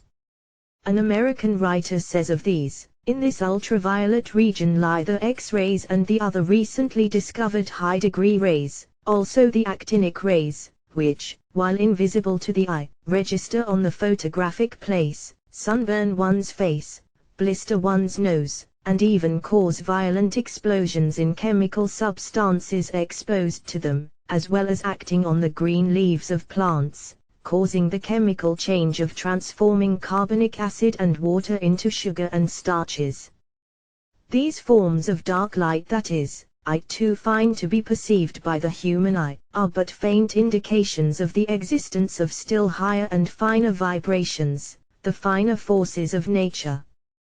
Professor Arkarowicz, one of the world's great scientists, comes out with a positive statement of belief in thought induction, and in one of his works he advances a general working theory of the action of thought force in this way. He says, "A living being is a dynamic focus. A dynamic focus tends ever to propagate the motion that is proper to it. Propagated motion becomes transformed according to the medium 133 mental therapeutics it traverses. Motion tends always to propagate itself. Therefore, when we see work of any kind, mechanical, electrical, nervic, or psychic, disappear without visible effect, then, of two things, one happens, either a transmission or a transformation. Where does the first end, and where does the second begin? In an identical medium there is only transmission. In a different medium there is transformation. You send an electrical current through a thick wire. You have the current, but you do not perceive any other force. But cut that thick wire and connect the ends by means of a fine wire. The fine wire will grow hot, there will be a transformation of a part of the current into heat. Take a pretty strong current and interpose a wire still more resistant, or a very thin carbon rod, and the carbon will emit light. A part of the current, then, is transformed into heat and light. This light acts in every direction around about, first visibly as light, then invisibly as heat and electric current. Hold a magnet near it. If the magnet is weak and movable, in the form of a magnetic needle, the beam of light will cause it to deviate. If it is strong and immovable, it will in turn cause the beam of light to deviate. And all this from a distance, without contact, without special conductors. A process that is once chemical, physical and psychical, goes on in the brain. A complex action of this kind is propagated through the gray matter, as waves are propagated in water. Regarded on its physiological side, an idea is only 134 thought induction, a vibration that is propagated, yet which does not pass out of a medium in which it can exist as such. It is propagated as far as other vibrations allow. It is propagated more widely, if it assumes the character which subjectively we call emotive. But it cannot go beyond without being transformed. Nevertheless, like force in general, it cannot remain in isolation, it escapes in disguise. Thought stays at home, as the chemical action of a battery remains in the battery. It is represented by its dynamic correlate, called in the case of the battery a current, and in the case of the brain, I know not what. But whatever its name may be, it is the dynamic correlate of thought. A force that is transmitted meets other forces, and if it is transformed only little by little, it usually limits itself to modifying another force at its own cost, though without suffering perceptibly thereby. This is the case particularly with forces that are persistent, concentrated, well seconded by their medium. This is the case with the physiological equilibrium, nervy force, psychic force, ideas, emotions, tendencies. These modify environing forces, without themselves disappearing. They are imperceptibly transformed, and, if the next man is of a nature exceptionally well adapted to them, they gain in inductive action. Professor Bain, the eminent authority upon mind and body, calls our attention to the following very significant fact: the structure of the nervous substances, and the experiments 135 mental therapeutics made upon the nerves and nerve centers, establish beyond doubt certain peculiarities as belonging to the force that is exercised by the brain. This force is of a current nature, that is to say, a power generated at one part of the structure is conveyed along an intervening substance and discharged at some other part. The different forms of electricity and magnetism have made us familiar with this kind of action. But, most of us who are studying mental therapeutics have satisfied ourselves with the fact of the phenomenon of thought induction. The above scientific statements are offered not as proof, but merely to give a practical working hypothesis to those whose minds require the same in order to reason deductively from principle to manifestation. Let us pass on from this stage of the subject to that of the just how to practice thought induction in our work of mental healing.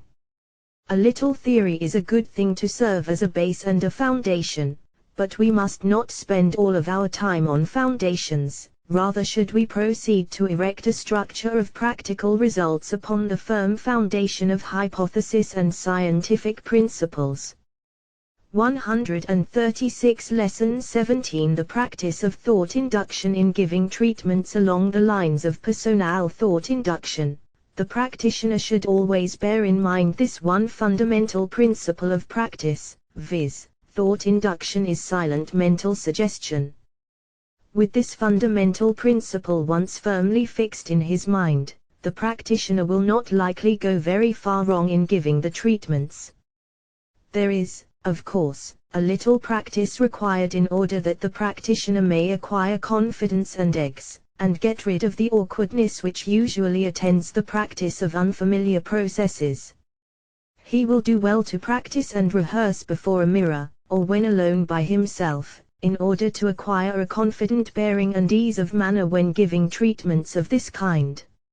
Many practitioners who have received personal instruction from me have gained great benefit from practicing the treatment before a mirror along the general lines indicated below. Practice exercise: stand before your mirror, and treat your reflected image therein just as if it were another person. Begin by treating it for any complaint which may occur to you.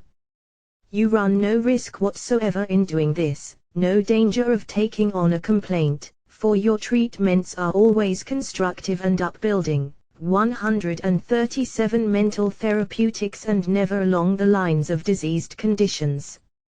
In practice, and in actual treatments, you should always hold the mental picture of the desired condition, not that of the diseased condition, and always make your silent suggestions along the lines of positive upbuilding, stating the conditions you wish to produce, and never those which you wish to remove. Always point out the mental road you wish the corporeal mind to follow. In practicing before the mirror, you should throw yourself into the exercise in full earnestness. Do not indulge in flippant and frivolous play regarding treatments. Throw earnestness into your thoughts and mental pictures. Do not merely think the idea of what you'll wish to silently suggest to the imaginary patient, but actually think the words in which you would express the idea if you were speaking to the patient. This formation of words in the mind, and the projection of them in thought induction is very important. There is, of course, no magic in the words themselves, but nevertheless the action of the mind in crystallizing the idea into words gives concentrated force to them, and they are projected with greatly increased power into the mind of the patient. In giving thought induction treatments then, remember to think in actual words. Form the actual words in your mind. In these practice exercises, and in giving each all treatments to patients while in their presence, you should follow the same general rules 138 practice of thought induction which are followed in giving audible mental suggestion. That is to say, you should throw the same degree of earnestness into the silent words that you would in the spoken words. You should encourage the same feeling of force and power within yourself, the same raising of your own vibrations so that they may become positive to those of the patient. You should remember the principle of repetition, as mentioned in connection with mental suggestion, and manage to repeat the same silent mental commands or suggestions a number of times. Remember, always, that you are actually and really addressing the corporeal mind of the patient in these silent treatments, just as truly as when you address the conscious mind of the person in an ordinary spoken course of instructions, commands or advice. The more that you are able to realize this actual process, the more force and power will you manifest. The subconscious mind, in all of its phases, is very quick to sense the degree of earnestness and belief, or the degree of lightness and unbelief, in the mind of the practitioner, and it responds in the same degree. It is like a child or an intelligent animal, very keen to perceive shades of feeling or belief, truth or untruth. In giving actual treatments by personal thought induction, you should instruct the patient to sit quietly in a comfortable position, have a cozy, comfortable chair in your treating room for this purpose.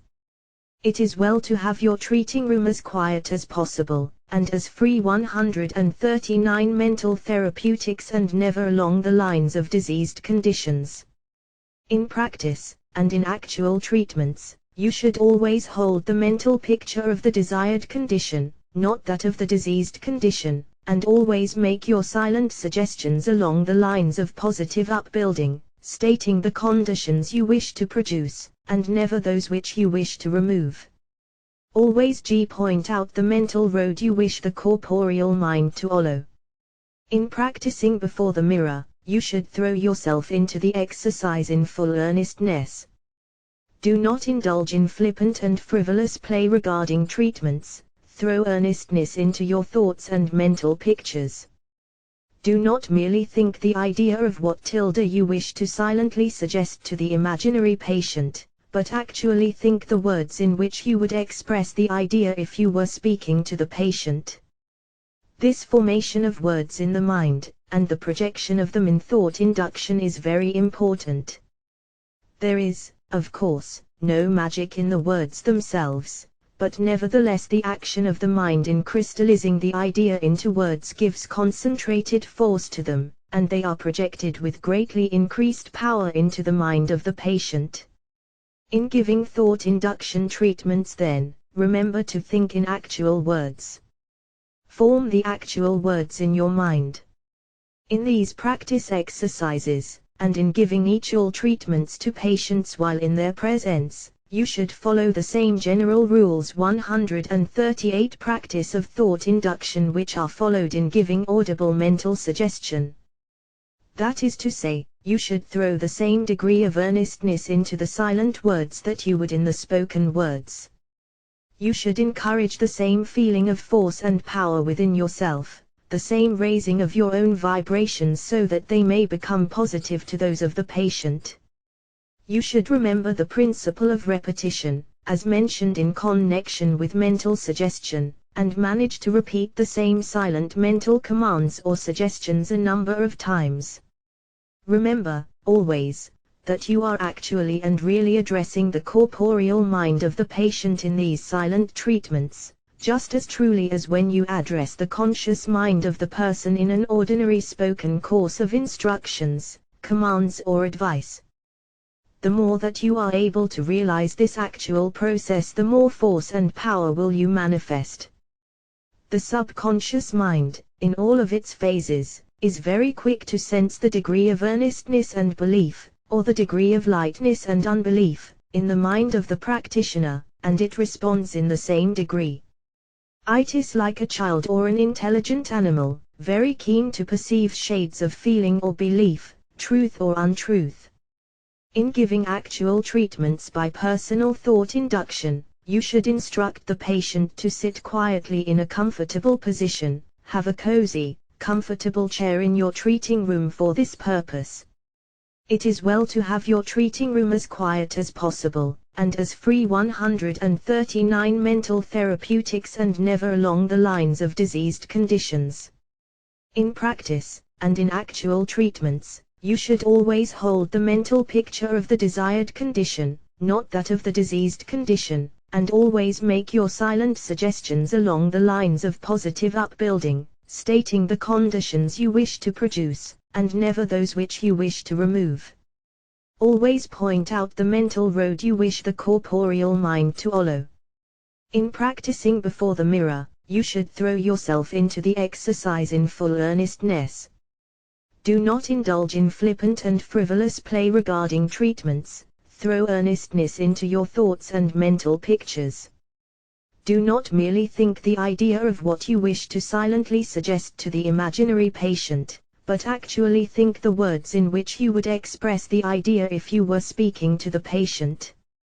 This formation of words in the mind, and the projection of them in thought induction is very important.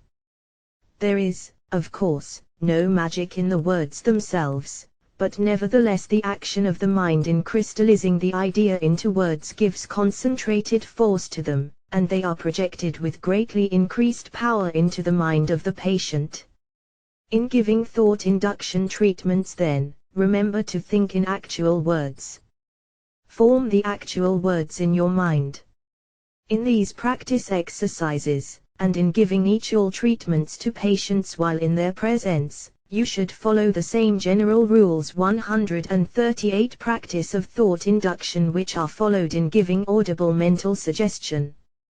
That is to say, you should throw the same degree of earnestness into the silent words that you would in the spoken words. You should encourage the same feeling of force and power within yourself, the same raising of your own vibrations so that they may become positive to those of the patient. You should remember the principle of repetition, as mentioned in connection with mental suggestion, and manage to repeat the same silent mental commands or suggestions a number of times. Remember, always, that you are actually and really addressing the corporeal mind of the patient in these silent treatments, just as truly as when you address the conscious mind of the person in an ordinary spoken course of instructions, commands or advice. The more that you are able to realize this actual process, the more force and power will you manifest.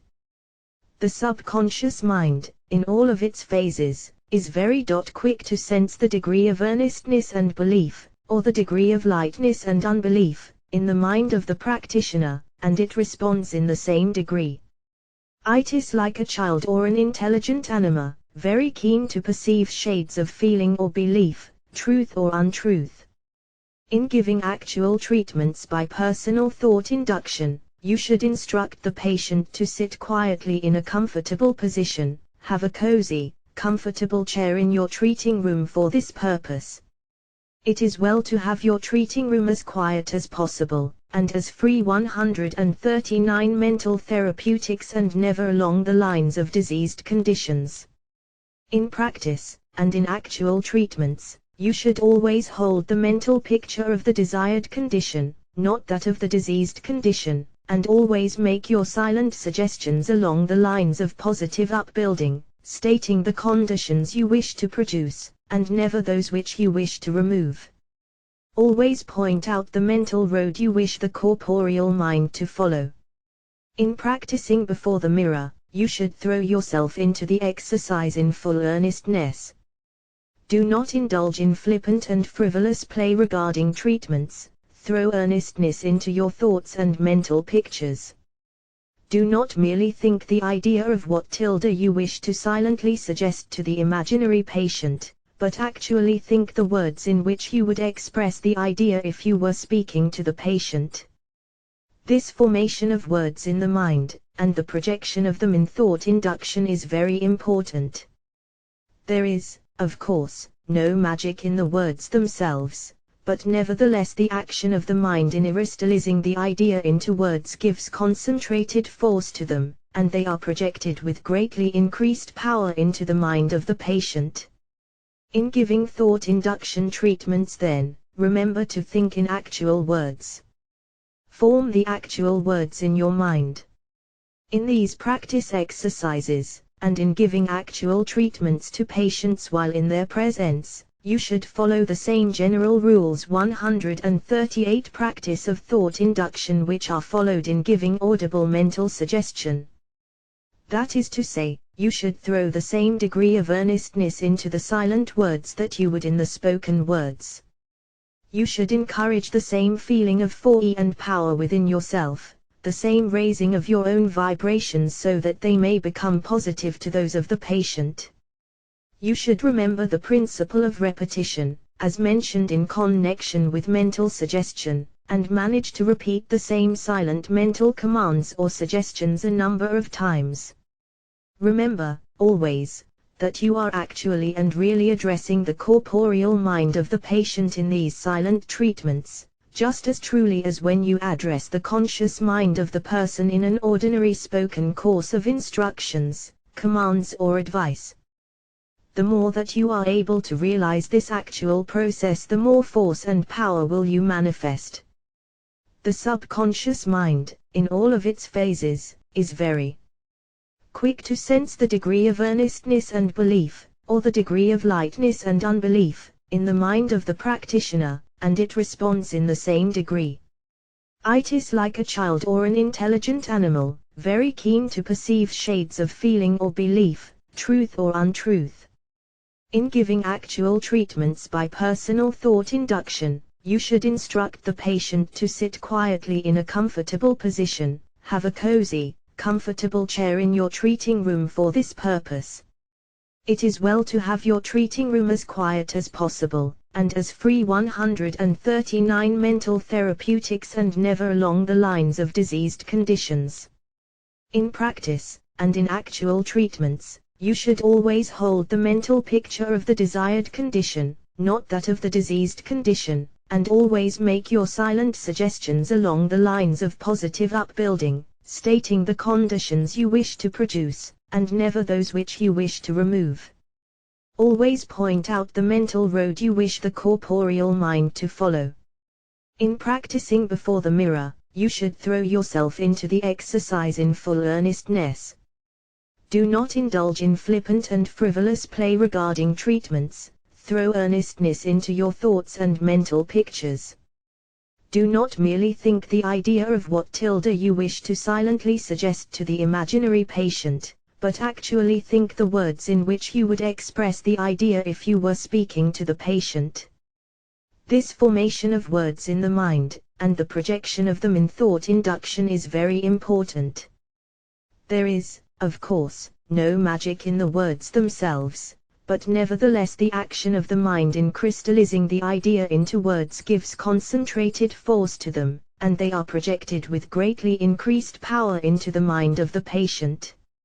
In giving thought induction treatments then, remember to think in actual words. Form the actual words in your mind.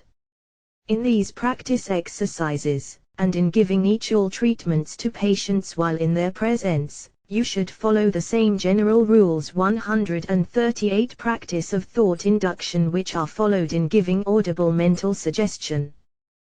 That is to say, you should throw the same degree of earnestness into the silent words that you would in the spoken words.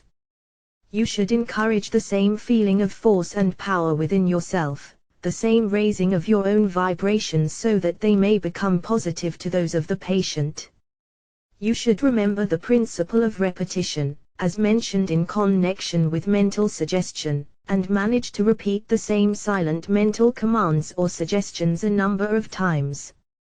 Remember, always, that you are actually and really addressing the corporeal mind of the patient in these silent treatments, just as truly as when you address the conscious mind of the person in an ordinary spoken course of instructions, commands or advice. The more that you are able to realize this actual process, the more force and power will you manifest. The subconscious mind, in all of its phases, is very quick to sense the degree of earnestness and belief, or the degree of lightness and unbelief, in the mind of the practitioner, and it responds in the same degree.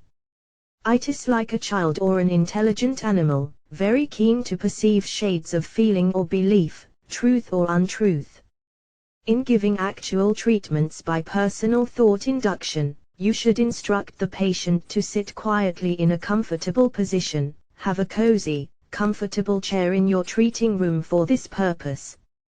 It is well to have your treating room as quiet as possible, and as free 139 mental therapeutics as possible from disturbing influences. It is well to have the light somewhat dim or shaded, for bright lights tend to distract the attention. The main idea in fitting up the room and furnishing it should be that of inducing the idea of quiet, poise, calm, and peace. Bid the patient to sit quietly and easily, and to relax himself completely, taking the tension off every muscle, and every strain off the mind. You will be able to help him in this matter by sitting quietly some little distance from him, and placing yourself in the proper mental attitude. Sit quietly yourself, stilling your own feelings and thoughts, and you will gradually raise up your vibrations from the lower plane to that of peace, harmony, and health. The patient will then sense these vibrations and will experience a feeling of calmness and peace. This stage is often marked by the patient giving utterance to a gentle sigh of relief, and a further relaxing of mind and body. The desired mental condition having been produced in the patient, the practitioner should form a strong mental image or picture of the patient before him, and presenting all the outward appearances of perfect health, he should see the patient as a strong, healthy, vigorous, happy man or woman. The practitioner should keep this idea or mental picture before him as much as possible during the entire treatment. He should refuse to think of or picture the patient in a condition of disease or weakness. 140 Practice of thought induction, but should always insist upon his mind picturing the desired condition of health. Then he should begin making the silent suggestions of the desired conditions, the conditions which he wishes to have manifested in actual physical substance and form in the body of the patient. He should address the corporeal mind of the patient just as he would an actual entity. He may even address it as mind just as he would a person, and then tell mind what he wishes it to do for the patient.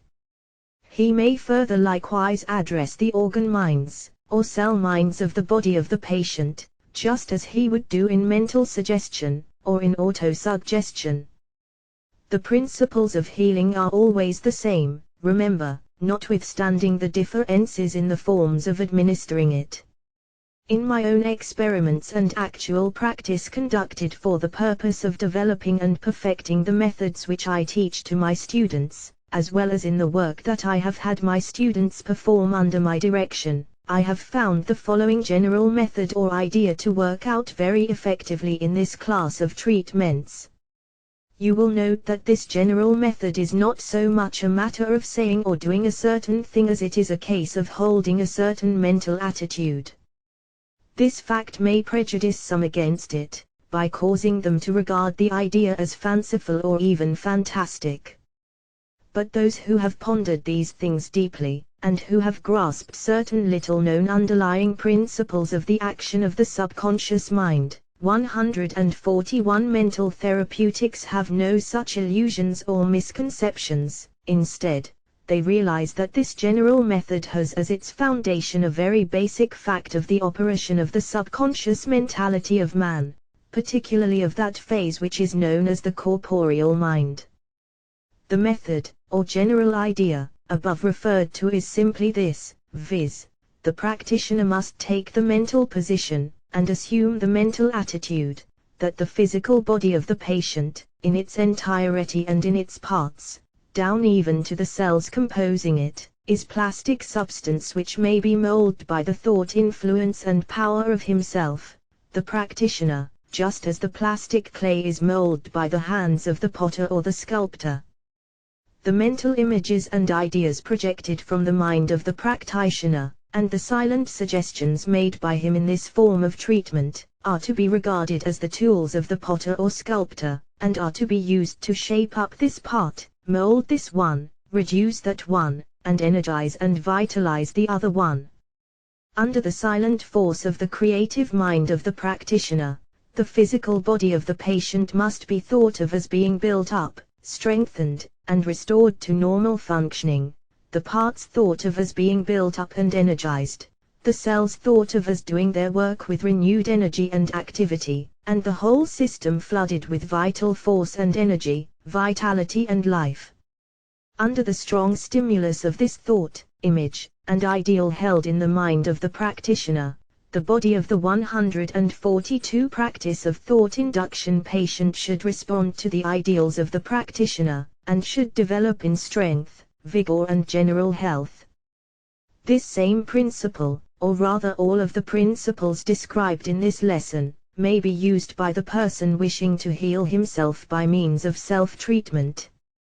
What the mind of a healer can do for a patient, the mind of the patient can do for himself, providing he has the perseverance and persistence to carry out the principles of cure as set forth in these lessons. The principle of self-healing by this method is precisely the same as that of the treatment of the patient by the practitioner. In self-treatment the person should follow the methods and forms of treatment set forth in the lesson on autosuggestion, and also those recited in the present lesson. That is to say, he should not only actually suggest to himself in the way described in the lesson on autosuggestion, but he should also cultivate the art of visualizing or picturing himself as possessing a perfect, healthy, strong body, functioning perfectly in every organ, and perfect in every part. To this he should add the habit of refusing to think of his body as weak, diseased, or imperfect in any way.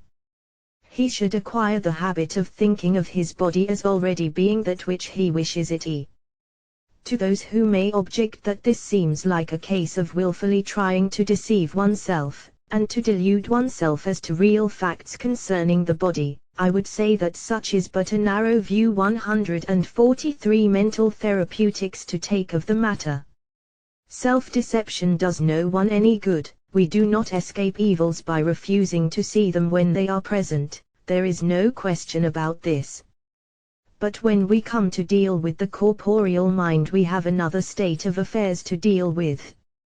The corporeal mind has the tendency to manifest into physical form the mental images concerning it which are habitually held in the mind of a person. This is no idle fantasy, it is a scientific fact. Therefore, if the corporeal mind has followed after bad patterns, it is necessary for us to hold before it the pattern of the conditions which we wish it to manifest, if we wish to regain the normal natural condition. And, at the last, the normal, natural condition of the body is truth, and we are fully justified in insisting that the corporeal mind cast off the result of its imperfect and erroneous patterns, and instead adopt the perfect pattern of that which nature intended us to be, of that which is truth. We have a right to hold fast to the idea that the power that is wishes to manifest in the good, the beautiful, and the true, and that all else is a perversion of the intent of nature, and to insist that the pattern of truth be followed as a design, not that of error and untruth. This may sound somewhat metaphysical, but it is based upon the report of the great minds of the race, and we may demonstrate it by actual practice. 144 ELESSON 18 Distant thought induction. The third general class of the methods of practicing mental healing is that known as distant thought induction. In this form of treatment the thought vibrations of the practitioner are carried to great distances in space to the patient. In fact, so far as has been discovered, space is practically wiped out in this class of thought induction, It has been found that it is just as easy to treat a patient 10,000 miles away as one 100 yards distant, by this method of treatment. In distant thought induction, the principle employed is precisely the same as that employed in personal thought induction, plus the manifestation of certain mental activities which serve to carry the thought vibrations beyond the usual limits of thought induction. As I have said elsewhere in these lessons, distant thought induction is akin to the telescope or the telephone, inasmuch as it enables a natural faculty to manifest at a distance otherwise impossible for it. It will be seen at first glance that the possibilities of mental healing are enormously increased by the discovery that thought masters and annihilates space. So true is this that the greater part of the mental healing of this DAV is performed by this method. Some healers will not receive personal patients, but give all of their treatments in this way. They claim that they can 145 mental therapeutics obtain far better results, by reascent on of the concentration possible only in this form of treatment, and the obviating of the disturbing influences of the personal presence of the patient. So important is this phase of mental healing that the student and practitioner should pay special attention to its theory, principles, and methods of application and manifestation. I shall go into this subject deeply and thoroughly in this and the following lessons. There are those who, while fully accepting the fact that thought is radioactive, and that our mental vibrations surround us with a mental atmosphere, and that this mental atmosphere constitutes our field of mental induction which awakens similar vibrations in the minds of others coming within its influence, nevertheless find it difficult to accept the teachings that assert that thought may be sent to a distance far from the sender, and there be received by the mind of another person. I cannot understand why anyone should feel any doubt on this score, for the last mentioned phenomenon is not a whit more wonderful or mysterious than is the simplest case of mental induction when the two persons are in personal contact, or in near proximity to each other. We have the very closest kind of analogy in the case of electricity. In electricity we have the transmission of the current over the telegraph or telephone wires. In thought we have a similar transmission over the wires of the nervous system reaching to all parts of the body. In 146 distant thought induction electricity we have the induction of a current without direct transmission, as described in a preceding lesson. In thought we have a similar induction of thought without direct transmission, as also described in the said lesson. Finally, in electricity we have the transmission of a current, without the presence of wires, as we see in the case of the wireless telegraph process. In thought we have distant thought induction, or telepathy at a distance. All of these phases of electricity are but forms of manifestation of one general principle, and all these phases of thought induction are but forms of manifestation of one general principle. The analogy is one of those very striking instances of the operation of the law of correspondence in the phenomenal world. To those who may consider the above analogy as lacking in scientific validity, I would refer the following statement made in the presidential address of Sir William Crookes before the Royal Society, at Bristol, England, nearly 20 years ago, far in advance of the times, of course. Crookes said, "If telepathy takes place, we have two physical facts, the physical change in the brain of A, the suggester, and the analogous physical change in the brain of B, the recipient of the suggestion. Between these two physical events there must exist a train of physical causes. ******* All the phenomena of the universe are presumably in some way continuous, and it is unscientific to call in the aid of mysterious agencies when with every fresh 147 mental therapeutics advance in knowledge it is shown that ether vibrations have powers and attributes abundantly equal to any demand, even the transmission of thought. It is supposed by some physiologists that the essential cells of nerves do not actually touch, but are separated by a narrow gap which widens in sleep while it narrows almost to extinction during mental activity. This condition is so singularly like that of a Branly or Lodge coherer, a device which led to the discovery of wireless telegraphy, as to suggest a further analogy. The structure of brain and nerve being similar, it is conceivable that there may be present masses of such nerve coherers in the brain whose special function it may be to receive impulses from without through the connecting sequence of ether waves of appropriate order of magnitude. Röntgen has familiarized us with an order of vibrations of extreme minuteness compared with the smallest waves with which we have hitherto been acquainted, and of dimensions comparable with the distances between the centers of the atoms of which the material universe is built up, and there is no reason to suppose that we have here reached the limit of frequency. It is known that the action of thought is accompanied by certain molecular movements in the brain, and here we have cycle vibrations capable from their extreme minuteness of acting direct on individual molecules, while their rapidity approaches that of 148 distant thought induction the internal and external movements of the atoms themselves. A formidable range of phenomena must be scientifically sifted before we effectually grasp a faculty so strange, so bewildering, and for ages so inscrutable as the direct action of mind upon mind. So, we see that there is the very best kind of scientific basis for asserting the analogy between the wireless telegraph on the one hand, and the phenomenon of distant thought induction on the other. Nature is fond of establishing these correspondences on different planes of her activities, that we may understand one by studying the other. The more that we learn about wireless telegraphy, the more readily may we understand distant thought transference and induction. Sir William Crookes has given us many other reasons why distant thought transmission is possible. For instance, he has said, if we accept the theory that the brain is composed of separate elements, nerve cells, then we must presume that each of these components, like every other bit of matter, has its movements of vibration and will under suitable conditions be affected, as, for instance, the nerve cells of the retina by vibration in the ether.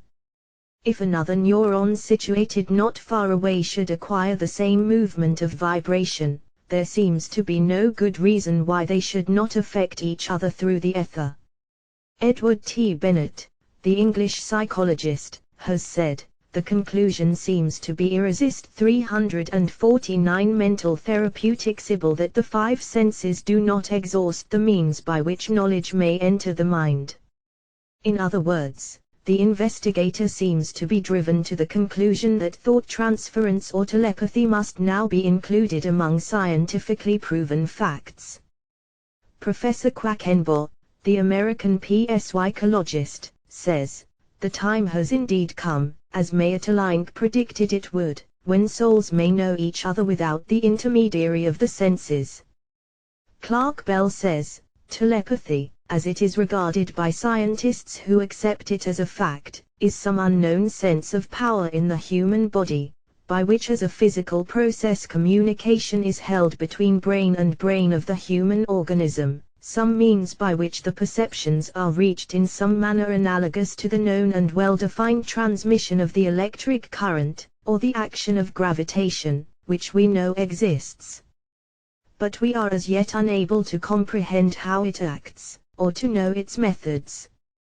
Dr. Sheldon Leavitt, an American authority on the subconscious mind, has said, there is no disputing the fact that those who have given the subject of telepathy attentive thought and patient investigation have been convinced of its truth and practicability. My own experience has given me unwavering convictions. I know that in some way thought can be transmitted from one conscious mind to another, and I have good reason to believe that it can be transmitted 150 distant thought inductions still more forcibly and fully to the unconscious mind of the recipient. Camille Flammarion, the eminent French astronomer and scientist, says, one mind can act upon another at a distance without the habitual medium of words, or any other visible means of communication. It appears altogether unreasonable to reject this conclusion if we accept the facts. There is nothing unscientific, nothing romantic, in admitting that an idea can influence a brain from a distance. The action of one human being upon another, from a distance, is a scientific fact. It is as certain as the existence of Paris, of Napoleon, of oxygen, or of Sirius. There can be no doubt that our psychical force creates a movement of the ether, which transmits itself afar like all movements of ether, and becomes perceptible to brains in harmony with our own. The transformation of a psychic action into an ethereal movement, and the reverse, may be analogous to what takes place in a telephone, where the receptive plate, which is identical with the plate at the other end, reconstructs the sonorous movement transmitted, not by means of sound, but by electricity. But these are only comparisons. The student will notice that in the above quotations the scientific authorities dwell almost altogether upon the action of the brain as a receiving instrument. They have overlooked the equally important, and equally true fact that the organ minds, the part minds, the cell minds, all the phases of the corporeal mind in fact, are 151 mental therapeutics capable of receiving the vibrations of the induced thought current, and of understanding them and of acting upon them.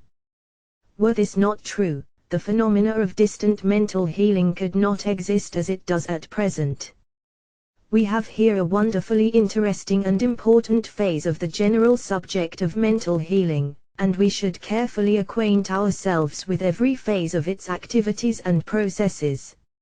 I shall go into every phase in detail in the succeeding several lessons, and I ask every student to carefully consider what I have to say in those lessons. I shall deal not with theory alone, but shall go into the just how side of the subject.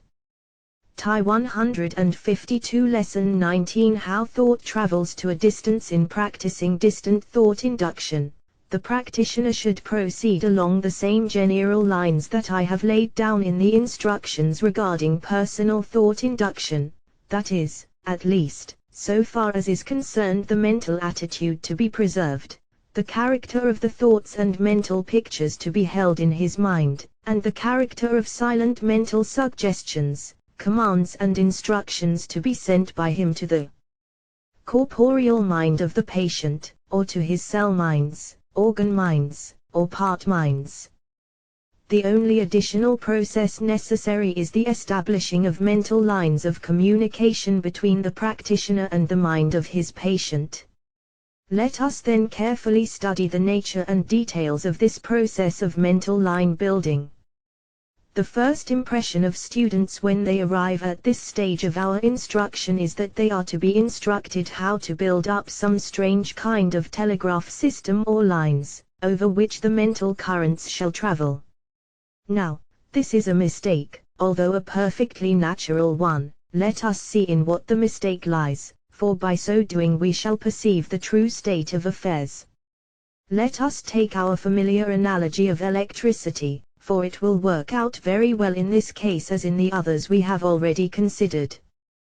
153 Mental therapeutics. While it is true that in the case of the passage of the electric current over the ordinary telegraph lines wires are employed, it is likewise true that in the case of electric induction the current does not pass over the conduction wires but rather leaps out of them and sets up a corresponding current in the neighboring conductor. Likewise, in wireless telegraphy the current does not require wires to conduct it to its destination, but rather travels along ethereal lines of its own making until it reaches the receiving instrument which is attuned to it, and which has attracted it. In precisely the same ways thought proceeds to its destination, its three ways of proceeding almost perfectly corresponding to those of electricity. For instance, thought travels over the telegraph wires of the nervous system, and thus reaches each and every part of the body of its manifester, setting them into activity, and regulating their processes. Again, it leaps beyond the limits of the nervous system, and by induction sets up similar vibrations in the minds of those within its field of induction. And, Finally, it makes mental lines of its own over which it proceeds to a distance, where it sets up similar vibrations in the mind of the person to whom it is directed, and who has attracted it. So you see, as I have said, the analogy to electricity is practically perfect. In distant thought induction, the thought of the practitioner actually builds up its own lines of communication to the mind of the patient, and then travels over it. This may seem strange at 154 how thought travels first, for it is a natural question of the average student, but how does it proceed at all when there are no lines or channels to carry it? How does it proceed to build its own lines and then travel over them? How does it get ahead of itself in order to build the lines over which it will travel later on? These are legitimate and logical questions, and the student is perfectly justified in asking them. But the answer is equally logical and natural. It must be all of this, for it expresses an actual natural fact known to all advanced students of the subject. Here is the answer: thought projects from itself the lines over which it travels to a distance. Let us see how this is. You have heard of those wonderful motor tractors, invented by the American manufacturers of agricultural machinery, and which are used to travel and pull along after them certain things like plows, etc., over fields too muddy and soft to bear the weight of ordinary wheels. These same wonderful instruments have been converted into those terrible gigantic armored machines, those traveling fortresses, which were invented by the British and used by them in the Great War in the year 1916, and which the soldiers called the tanks. The distinctive principle of these machines is that of a great revolving track which the machine constantly unwinds and lays down in front of itself, and over which its real wheels then travel. While to read the description of this process sounds something like the recital of the efforts 155 mental therapeutics of a man to raise himself up into the air by his own bootstraps, nevertheless the process is in strict accordance with established mechanical laws, and it works out unfailingly. Well, this is a crude illustration of how both electricity and thought lay their own lines before them, and then travel over them in wireless telegraphy and distant thought induction, respectively. There is a point to be noted here, however, in the cases of both electricity and thought currents, the fact that both of these currents travel in all directions from the senders. But just as science has perfected methods by which the wireless current may be concentrated upon one focal point to a great extent, so has practical psychology perfected plans whereby thought currents may be concentrated upon one focal point, and directed to this point with increased force. And, we must note here also, in passing, that just as the receiving instrument of the wireless system picks up only those vibrations to which it has been attuned, so may the patient attune himself to the thought vibrations of the practitioner, and thus more readily pick up his own special message. Then, the students ask, how do we proceed to start into activity this process whereby the mental track is laid over which our thought currents are to flow to the patient? The answer is simple: you build the track, or mental path, by thinking of it. The simple process of creative thought itself performs the work of building the track, or laying down the line over which your thought 156 how thought travels vibrations shall travel. We perform this work unconsciously every day of our lives, when we think intently of a person, though in such cases there is seldom the degree of strength manifested which accompanies conscious deliberate efforts in this direction. There is usually lacking that concentration which produces forceful and effective results in the work of thought transmission.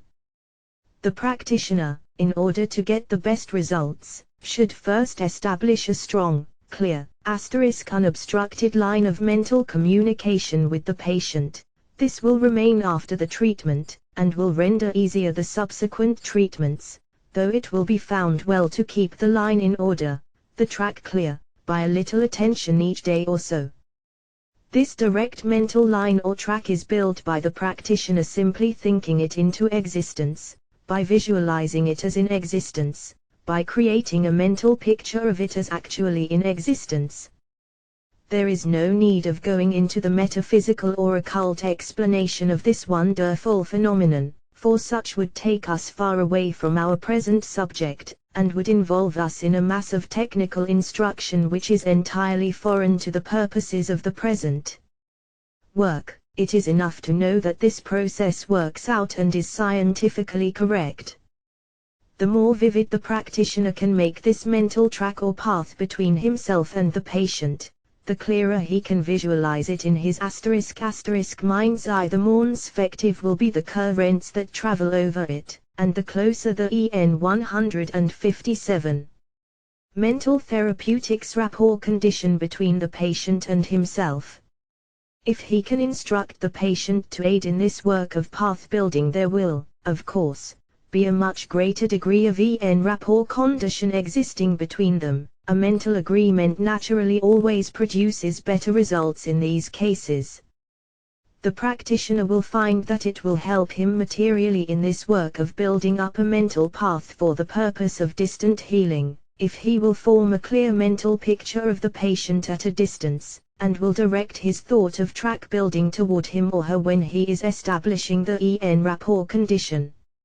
It is not necessary to visualize the actual appearance of the patient, for that is often impossible in cases where the patient is not personally known to the healer. It is sufficient that a general mental image of a person named so-and-so is seen in the distance, and the mental track be built toward that person.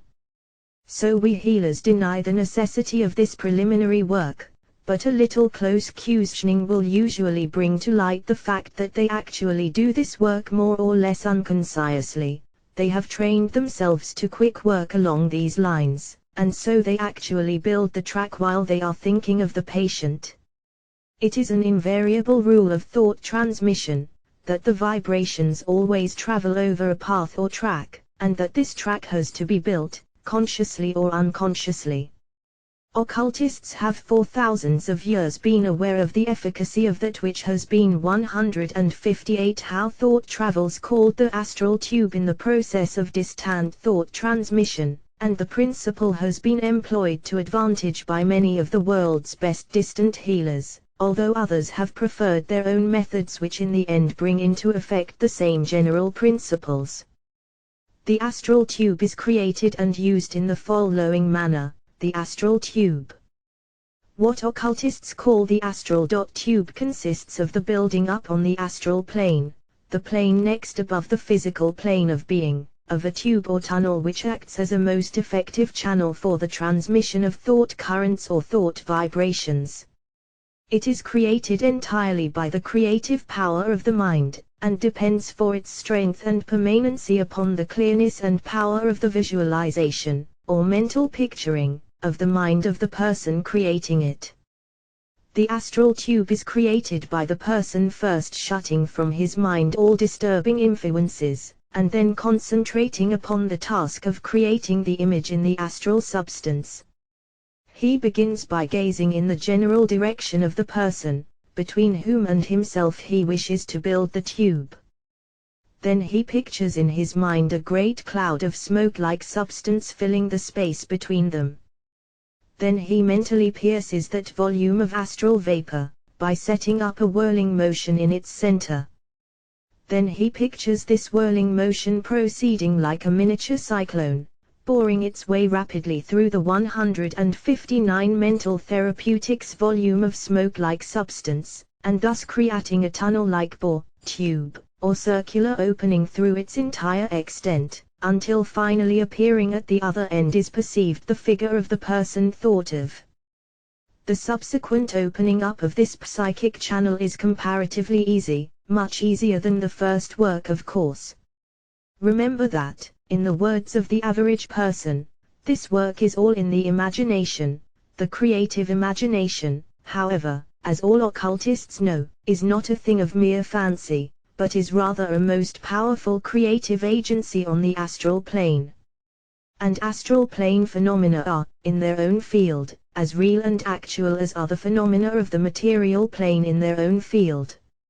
And now, having mastered the theory of distant induction, and the fundamental principles of its practice, let us proceed to the consideration of the details of its practice in the work of actual healing.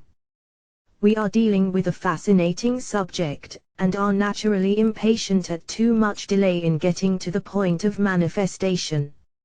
4b Lesson XX How to heal at a distance. In preparing the patient for your distant healing currents, he should be instructed to place himself in a receptive mental attitude towards such treatments. He should be taught to mentally open himself to the inflow of your healing thought currents, and to assume the mental attitude of perfect willingness to receive such inflow. This removes the friction which the subconscious mind sometimes sets up to thought currents from outside, a very wise provision of nature, by the way, and renders your work much easier and much more effective. You should, of course, caution the patient against making himself receptive to all thought currents from outside. He should be taught to make the mental statement that he is passive to your thoughts only, and resistive to all others which he does not wish to receive. Some patients like to be treated at a certain hour, and in such ease it is well to fall in with their wishes, if the hour is convenient to you. But, inasmuch as this is not at all necessary for the success of the treatment, many of the best practitioners refuse to set or observe hours of treatment, and instead give the treatment at such times as are most convenient to them. The corporeal mind of the patient is always wide awake, always at home, even when his conscious mind is wrapped in sleep, so that it may 161 mental therapeutics be reached at any time with equal effect. The patient must be informed of this, and told that all that is necessary is to take the general mental attitude that your healing thought currents are always welcome. When the time for the treatment has arrived, you should strengthen and make clear the mental path or line which you have erected, and thus firmly establish the rapport condition. This you do by sitting quietly and thinking the line clear, in the way I have already described to you. A little practice will soon inform you just when the desired condition is reached. At such times there comes to the practitioner a peculiar feeling of closeness to the patient, a strange sense of the two persons being in the actual presence of each other. When you experience this feeling fully, then you will know that the conditions are favorable for the treatment. If you experience difficulty in securing these conditions, do not become worried, impatient, or discouraged, for a little patient, calm concentration will soon bring about the desired result. When you are satisfied that the best possible conditions have been secured, and the best possible degree of rapport established, then you should proceed to visualize or mentally picture the patient as present in the same room with you. Forget all about the mental wires, paths, or tracks, or astral tubes, for the time being, for you have already established the connection, and your thought process will subconsciously keep the line open until the treatment is COM 162 How to heal at a distance pleated. In imagination, see your patient as standing or seated before you, whichever you prefer. Throw yourself as thoroughly as possible into the idea of this direct presence, for it is a most potent factor in these distant treatments. Do not waste time in trying to picture the features of the person, for indeed you may not know these. It is sufficient that you imagine a somebody present before you, that somebody being your patient, of course. From this point proceed precisely as if you were giving the treatment of mental suggestion, or personal thought induction, or a combination of both. Speak, aloud, or in a whisper, to the patient before you, if you wish, or if you prefer you may direct to him your silent mental suggestions, instruction, or commands. In every way act exactly as if he were actually before you in person, for from the occult viewpoint he is actually so, your rapport condition bringing you actually in mental contact with him. From this point, you are to proceed simply as you would in the case of a patient who had called upon you in person for treatment. Hold the same mental picture of the patient manifesting perfect health, give the same mental instructions to the corporeal mind, and to the cell minds or organ minds, as you would in personal treatment by any method we have studied and considered. So true is this that many of the best distant healers actually address the distant patient with the greeting of good morning or how do you do, Mr. Smith. Sit down and rest. 168 Mental Therapeutics. Yourself a few moments before we begin our treatment, and actually bid them goodbye or good morning after the treatment is over. This may seem like fantastic nonsense, but when you have tried it a few times you will see how natural it comes to you, and how effective it is. Do not dismiss anything contained in these lessons, until you have given it a fair and unprejudiced trial. All of the things regarding which you are being instructed in these lessons are the result of the actual experience of many of the world's best healers, and as such demand at least respectful consideration and a fair trial from you or any other student who wishes to attain scientific knowledge of this great subject. I shall now give you a practical example of distant healing, along the general lines just set down for you. I have taken as an example a ease which is quite common in the practice of all practitioners. You will recognize it often when you get into actual practice, so you will do well to fix its general principles in your memory. It is a case of general run-down health arising from imperfect nutrition and poor elimination, which has resulted in weakness, poor blood supply, cold hands and feet, impaired sense of smell, hearing, and taste, poor memory, and dizziness in the head, etc. When you meet these cases in person, you easily recognize them by their pallor, thinness, cold hands, and general appearance. Likewise you recognize the general symptoms when they write to you telling their troubles.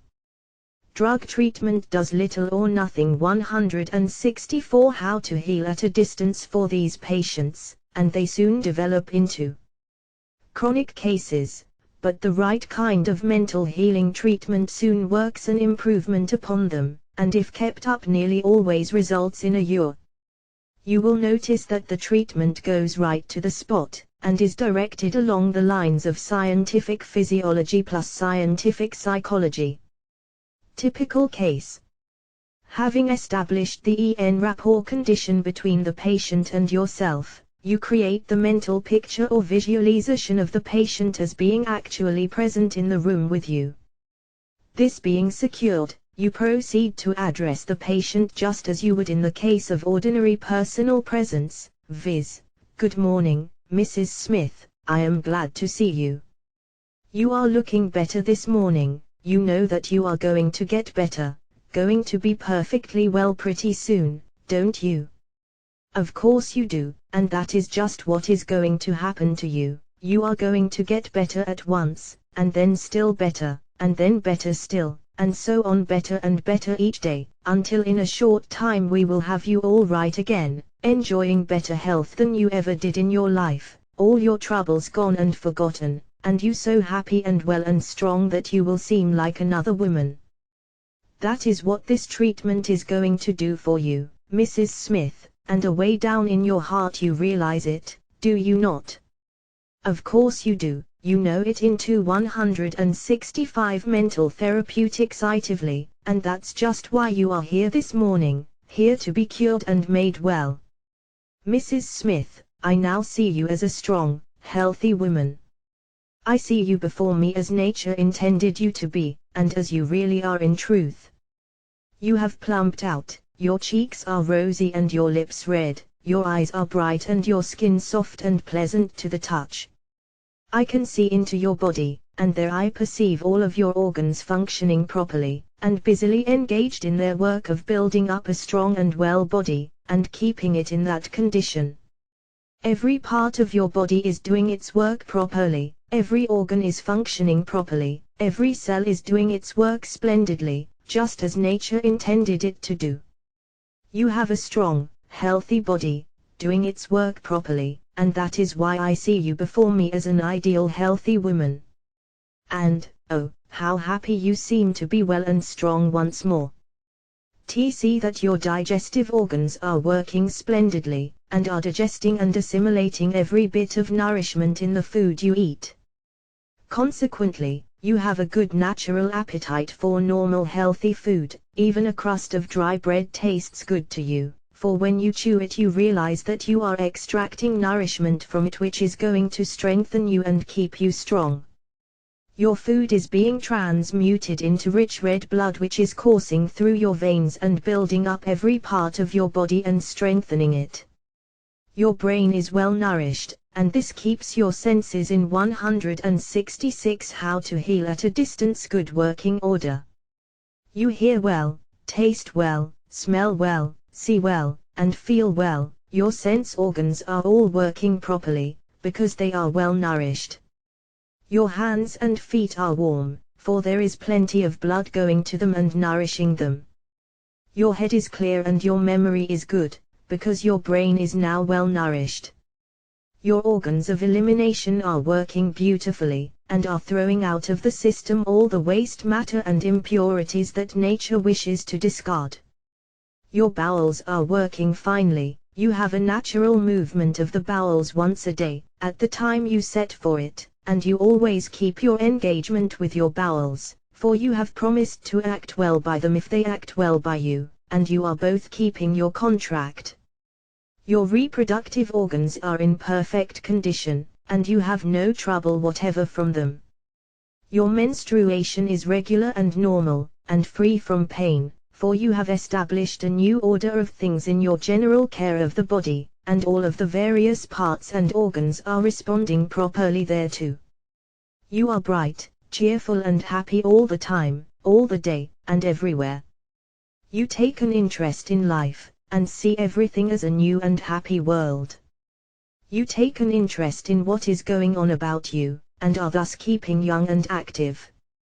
You feel the spirit of youth bubbling in you, and you are enjoying life anew. Here you should give specific suggestions to 167 mental therapeutics, the various organs of the body above referred to, or which may be reported as in trouble. You speak to them just as if they were separate entities, according to the principles explained to you in preceding lessons of this course. It makes no difference that the patient is distant in space from you. The principle is precisely the same as I have explained to you. In some cases you will get better results from the general treatment as above described, in others, you will get much better results from the organ-mind or cell-mind treatment. Therefore, it is always better to try both in order to gain the benefit of both methods. You should terminate the treatment with bidding the patient goodbye, and giving her a strong, hopeful suggestion or statement that she will find herself feeling better each hour, and that she will feel like another woman by the time of the next treatment. Remember, that all your statements and suggestions reach the corporeal mind of the patient, and the organ minds and cell minds as well. Like a little child listening quietly in a room, the corporeal mind of the patient is eagerly listening to every word of your treatment. Therefore be sure to get in the right kind of suggestions and statements, that they may take form in physical states and conditions. 168 Lesson XXI The Physiology of Mental Healing. In the earlier lessons of this course, I explained to you that all mental healing is really the effect of mind over minds, of the higher mind over the minds in the organs, parts, and cells of the body. When this fact and principle is once grasped by the student, he begins to realize that the work of healing must be directed to the cell minds and organ minds, either directly or else through the corporeal mind, which is but the sum total of these subordinate cell minds and organ minds. And he likewise realizes that the most effective mental treatment must be along the lines of inducing normal activities in the organs and cells. While a general appeal and course of energizing suggestions directed to the corporeal mind generally acts in the direction of cure, and often is all that is needed, Nevertheless, scientific practice should include specific and special direction of the treatment to the particular organ, part, or cells which are manifesting imperfectly. The student also grasps the idea that his treatment must not be along negative lines, that it must not consist of thoughts and words about the diseased conditions, but rather it should be expressly and invariably along positive and constructive lines, that is, it must consist of thoughts and words about the normal, natural, healthy condition of the organ or part affected. 169 Mental Therapeutics. The thought of the practitioner, and his every word and suggestion, must be along the lines of the condition he wishes to produce in the patient. He must always see and think of the desired condition as already existing. But, and here we come to a most important question, how is the practitioner to picture and treat for the normal, natural, healthy condition unless he knows just what these healthy, normal, natural conditions really are? The answer is obvious, there is no need of further argument about it. The answer is simply he cannot. This being so, I have deemed it advisable to include in these lessons, just as I do in my personal class lessons, a simple, plain, non-technical, clear presentation of the basic and fundamental facts of physiology, the facts of the natural and normal processes of the physical organs of a man or woman in the state of health. Those who have an acquaintance with this subject already will be none the worse for refreshing their memory, and those who have not an acquaintance therewith will be greatly benefited by a careful study of the following lessons in which these things are pointed out. The student will notice, however, that in such instruction I shall not dwell upon the diseased conditions of the parts or organs, excepting perhaps here and there a passing reference thereto. My plan is entirely different from that of the teacher of drug healing, who keeps the minds and thoughts of his students always on the diseased condition and never on the healthy 170 physiology of mental healing condition.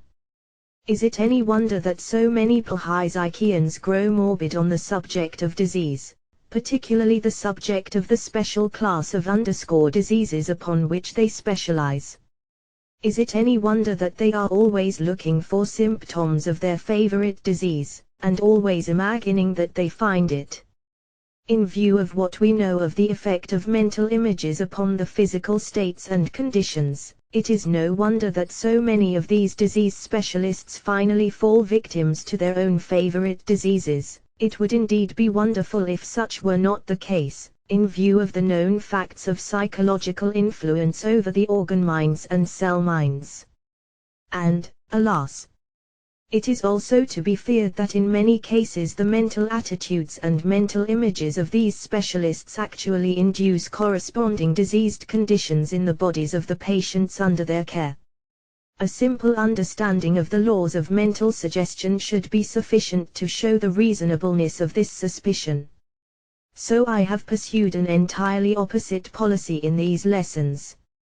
Instead of following the method of the orthodox teachers of medicine who, as an authority has well said, stick to the old materialistic ideas and cultivate the thoughts engendered by close association with cadavers, morbid specimens, bacterial cultures, microscopic slides, and pathology in general, I have adopted the plan of pointing out to my students the healthy, natural, normal human body, bidding them always to hold this in their minds. 171 Mental Therapeutics as a pattern to be used in building up a like condition in the bodies of their patients. This may seem like a small thing to those who do not look beneath the surface of things, but to those who look beneath the superficial appearance of things the fact is a most significant one, and one of the greatest importance in the practice of mental healing. I have found that very many students at first have failed to recognize the great importance of the normal processes of that which we call nature as manifested in the human body. Many have in a general way thought of nature as merely a totality of mechanical forces, which operated by action and reaction, relation and interrelation, and general coordination, which have caused the happening of the processes of the physica. body. This is a grave error of judgment, and important results may depend upon its correction. If it were merely a question of philosophy or general belief, I should not stop to speak of it here. But inasmuch as the success of the practitioner of mental therapeutics depends materially upon his conception of the activities underlying the processes of nature, I deem it of the highest importance that students of the subject be correctly informed regarding this question. Nature is not a totality of blind, lifeless forces. On the contrary, all nature is alive, and is permeated with mind in every part. There is nothing lifeless or mindless in all of nature. Without attempting to explain the almost inconceivable 172 physiology of mental healing mystery of nature's operations, I wish to be understood as positively asserting that the processes manifested in the physical body of every human being in a state of health show the presence of instinctive mind working toward the end of efficient work. More than this, the human body as it exists today is the result of long ages of evolution, of efforts on the part of this instinctive mind to manifest better and still better results. Disease results from some interference with nature's laws. If nature in the body can have her own way, unhindered by external forces, she will build up and maintain a perfectly healthy physical system, for her aim and ideal always is perfect health. One thing that the practitioner may always count upon in his treatments, and that is that nature is always on his side in his healing work.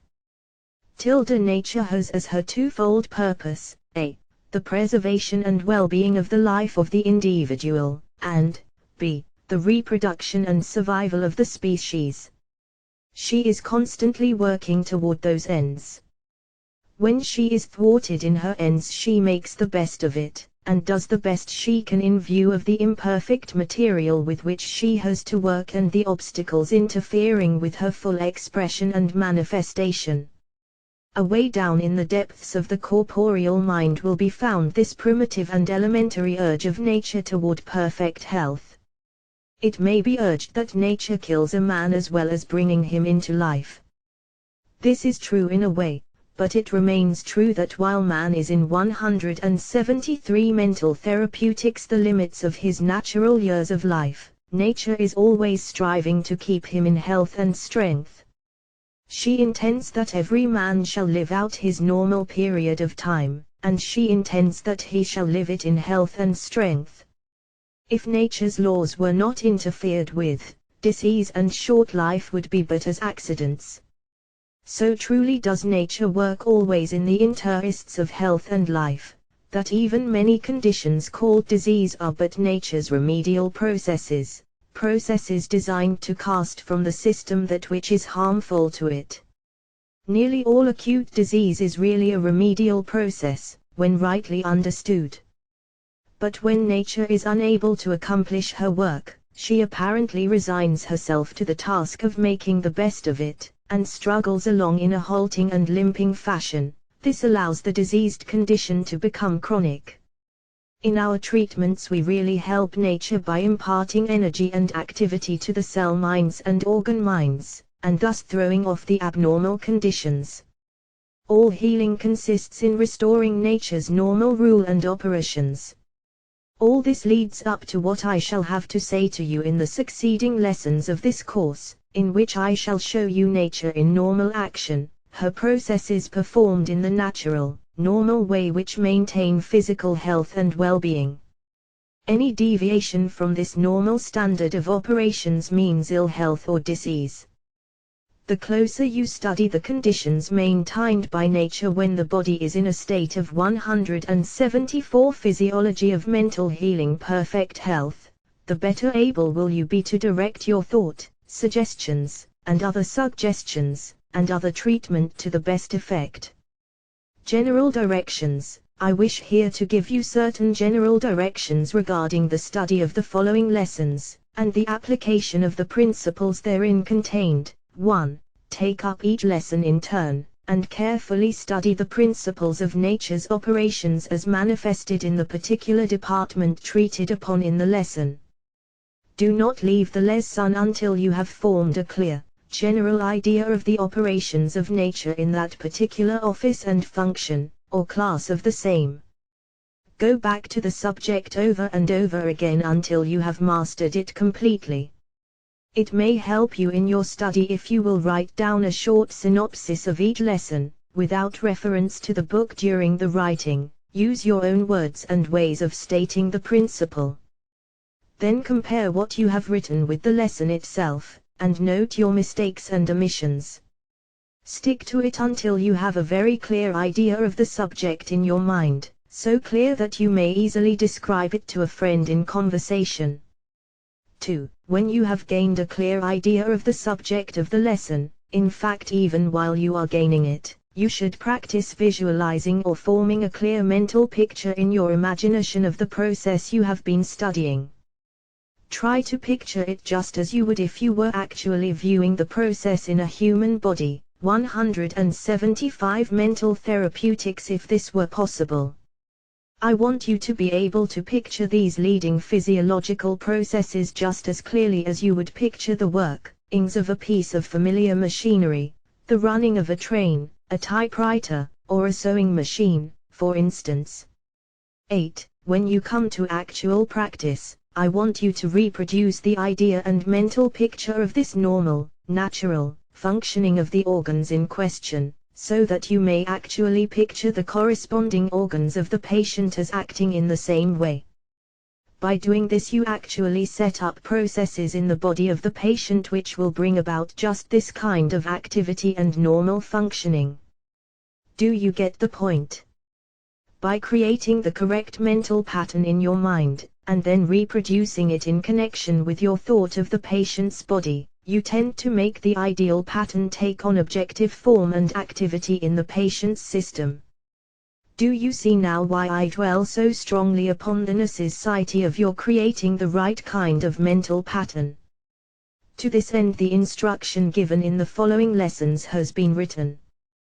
176 Lesson XXII. The nutritive processes. First of all of the important processes of nature in her work of building up, repairing and sustaining the human body, are the processes of nutrition.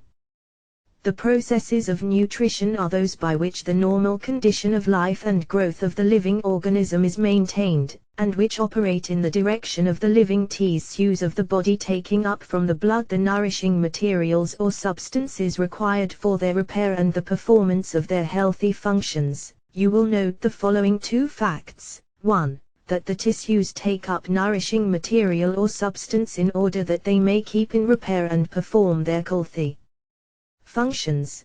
This nourishment is food, and the products of food, and 2. That this nourishment is taken up from the blood. We have here two great facts of physical life, viz. A. That the tissues require and take up food, and B. That this food is obtained from the blood, and the blood only. By the tissues physiologists mean the material and substance of the organs, muscles, composing the physical body. Now then, the next thing to ascertain, 1. How this nourishment gets into the blood, and 2. How it is extracted and taken up from the blood by the tissues. Let us begin at the beginning. The food of the human being, composed of animal or veg. 177 Mental Therapeutics Table. Substance, is taken into the mouth, where it is broken up into bits so as to be more easily digested a little later on. But in the mouth we also find the first steps or processes of digestion performed. There are located in the mouth 6 important glands known as the salivary glands. 4 of these are located under the tongue and jaw, and 2 in the cheeks in front of the ears. These glands manufacture and give forth through numerous ducts a fluid substance called saliva, more commonly known as spittle. Mixing with the food, while the latter is being chewed, the saliva performs the chemical process of converting the starchy portion of the food into sugar or glucose, and thus performing the first stage of its assimilation into the system. This chemical process is continued as the food passes down the gullet, but practically ceases when the stomach is reached. In cases of indigestion, it is well to give some little attention to the cells composing these glands, in your general treatment, for it often happens that they are more or less inactive. The stomach is the great chemical laboratory of the body, and in it are performed many important chemical processes in the direction of converting the food mass into the ultimate form of nourishment in which it is taken up by the blood. In the stomach is manufactured, by countless minute glands, that strong digestive fluid known as the gastric juice. This juice is a very powerful chemical substance which acts as a solvent upon the nitrogenous portions 178 the nutritive processes of the food, and also upon the sugar or glucose into which the starches of the food have been converted by the saliva. One of its most active ingredients is that known as pepsin, which is a powerful digestive agent. About 1 gallon of gastric juice is manufactured by the healthy stomach each 24 hours. It is mixed copyright symbol up with the food very thoroughly by a peculiar churning motion of the stomach which tosses and kneads the food mass so that the gastric juice is well mixed up with every particle of it, and thus able to perform its chemical processes. If this work of digestion in the stomach is not performed for any reason, as, for instance, the stomach having been weakened by abuse and overwork, or by the placing into it of too much indigestible stuff, then fermentation is apt to result, and the food mass, instead of being digested properly, is converted into a putrefying, rotting, yeasty mass, which instead of nourishing the blood practically poisons it. In such cases we have dyspepsia and other diseases resulting from imperfect digestion and assimilation. In such cases the stomach and its glands should be specifically treated by the practitioner, and encouraged to perform their work properly. The stomach, as I have said elsewhere in these lessons, is a very obedient organ, something like a big, gentle, intelligent Newfoundland dog so far as its mentality is concerned. By proper treatment it may be encouraged to resume normal and natural functioning, but the patient should be told to treat it properly in return. In 179 Mental Therapeutics Treating the Stomach, address yourself not only to it in itself, but also to the glands manufacturing the gastric juice. It is astonishing how these glands will respond to an earnest appeal, and will manufacture a sufficient amount of gastric juice with a sufficient amount of pepsin in it to do the work properly. Treatment of this kind just before a meal will often give the patient a keen appetite, and will result in perfect digestion of that meal. The experiment is most interesting and instructive. After the food mass has been treated by and in the stomach as I have just described, it is passed on and out of the stomach on the right-hand side, and enters into what is known as the small intestine. The small intestine is a long tube, entrail or gut, which is from 20 to 30 feet in length, but which is so ingeniously coiled upon itself as to occupy but a comparatively small space in the body. This intestine must not be confused with the colon or large intestine, which carries away the refuse or garbage of the system to be discharged from the body. The small intestine is an important part of the main organs of nutrition. Its surface is lined with a velvety substance which brushes against the food mass which passes along it, and acts to absorb the fluid food substance when properly digested. When the food mass enters the small intestine, it is met with a strong, peculiar fluid called bile, which becomes thoroughly mixed up with it and worked into it. The bile is manufactured 180 the nutritive processes by the liver to the extent of about 2 quarts a day, and is stored up for future use in what is called the gallbladder. There is also poured into the food in this stage another strong fluid, the pancreatic juice, which is manufactured to the extent of about 1 1/2 pints daily by the pancreas, or sweetbread, organ situated just behind the stomach. The work of the bile and the pancreatic juice is to act upon the fatty portions of the food mass so as to render it capable of being absorbed into the blood, The bile also acts to prevent decomposition and putrefaction of the food as it passes through the intestine, and also to neutralize the gastric juice which has already performed its work and is no longer needed by the system. In cases of digestive trouble, the practitioner should always treat the small intestine, the pancreas, and the liver. The first two organs are, like the stomach, quite receptive and responsive to mental treatment. In fact, they are rather more gentle than even that organ, and rather resemble the intelligent well-bred hunting dog in their mental character. The liver, on the contrary, as I have said before, is stubborn, rather stupid, and heavy in its mentality. It is like the pig or the mule, and must be treated vigorously, firmly, and positively, and emphatically told that it must get to work properly and efficiently. The food mass in the small intestine is a soft, semi-liquid substance produced by the process of digestion of the food originally taken into the 181 mental therapeutics mouth. It reaches the small intestine from the stomach in the form of a pasty substance called chyme. This chyme is transformed by the intestinal juices and bile into three derivative substances, namely, 1. Peptone, derived from the digestion of albuminous substances, 2. Chyle, derived from the emulsion of the fatty substances, and 3. Glucose, derived from the transformation of the starchy substances. It should be noted, however, that the fluids taken into the stomach as drink, as well as the fluids liberated from the solids in the process of digestion in the stomach, do not reach the small intestine at all. Instead, they are rapidly taken up by the absorbent apparatus of the stomach and carried into the blood, and thence to the kidneys and bladder, and finally voided from the system in the urine. Some of the fluids, of course, are retained in the body to perform necessary work therein.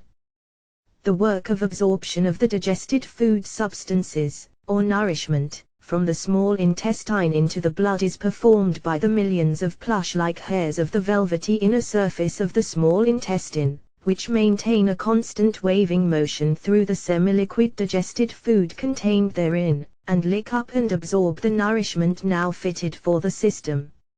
In this way the peptone and glucose are carried into the blood to the liver, and then passed through the heart, as you shall learn in a later lesson. The Chyle is absorbed by the lymphatic vessels called the lacteals 182, the nutritive processes, and thence to the thoracic duct, and then gradually conveyed to the blood. In a subsequent lesson I shall take up the story of the assimilation of the food from this point, and show you the processes whereby the blood carries this nourishment to all parts of the body, nourishing cells and tissue, organs and parts, building up and repairing each. To many it seems a strange idea that the blood is the area and distributor of this nourishment derived from the food, but it is a scientific fact nevertheless. In another subsequent lesson I shall take up the subject of the elimination of the waste products which remain after the nourishment is extracted from the food by the processes of digestion. Before passing on, however, I wish to impress upon the minds of students and practitioners the fact that in most cases of chronic ailments the original cause of the trouble is to be found in these main organs of nutrition. If the body is not sufficiently nourished, or if it be furnished with improper material, it is bound to rebel and manifest in the form of abnormal function or disease. No matter what may be the superficial symptoms, it will always be well to take these organs into account, and to give them the proper treatment.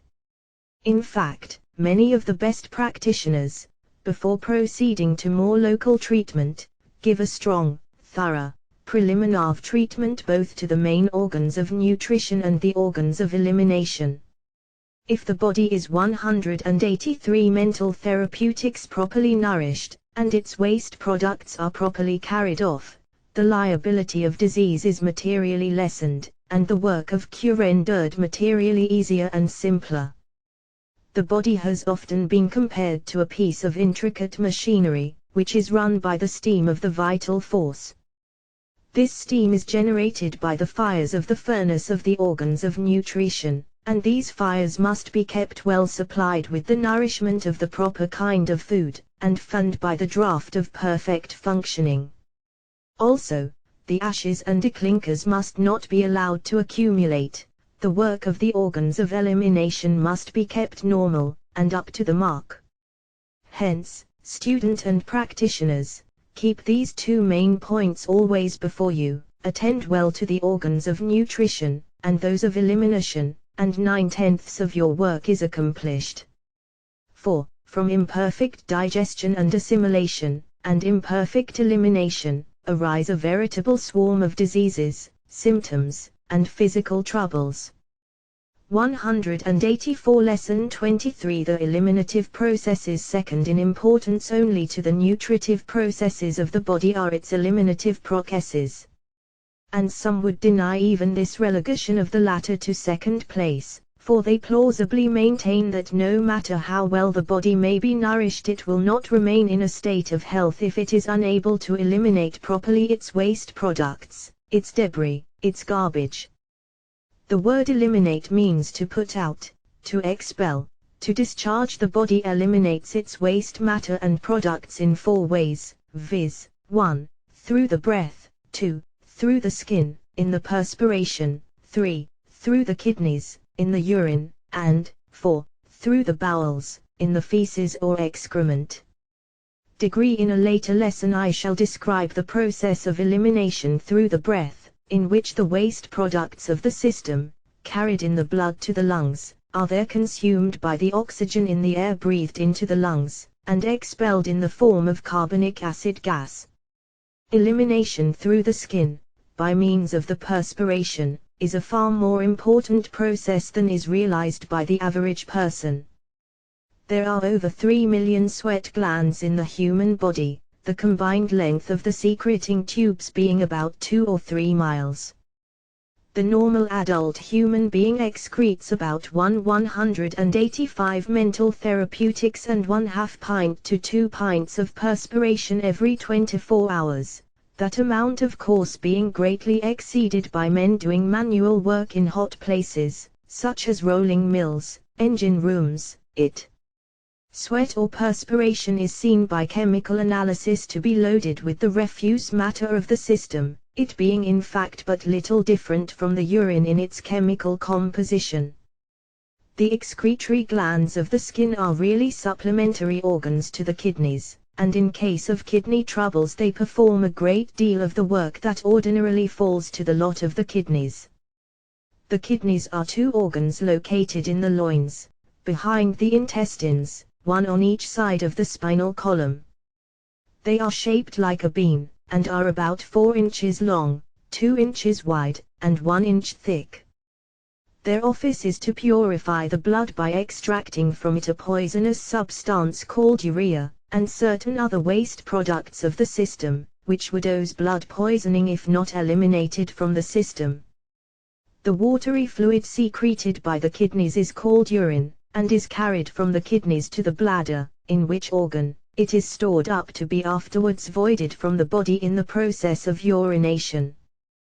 The bowels is a term commonly employed to indicate the large intestine, or colon, into which the undigested food, and discarded material of food, is passed from the small intestine, and through which it passes in the process of elimination or excretion, which ends in its 186th. The eliminative processes discharge from the body in the act of evacuation, stool, or movement. The colon, large intestine, or large bowel, is a large tubular gut or intestine nearly 5 feet in length, which passes up from the lower right-hand side of the abdomen, then across the abdomen to the upper left-hand side, then down along the left-hand side to its lower portion. At the last mentioned point it makes a twist or curve, and then grows smaller, and finally ends in the rectum or exit from the system, its termination being the anus or posterior opening through which the excrement is expelled in the movement or stool.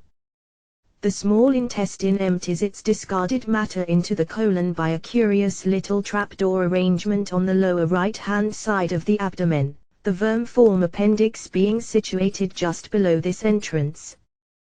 The waste matter or feces then rises slowly up the right-hand side of the colon, then along its horizontal length, which extends across the abdomen, then down the left-hand side of the colon, into the curve or twist called the sigmoid flex, and then into the rectum, and finally out through the anus.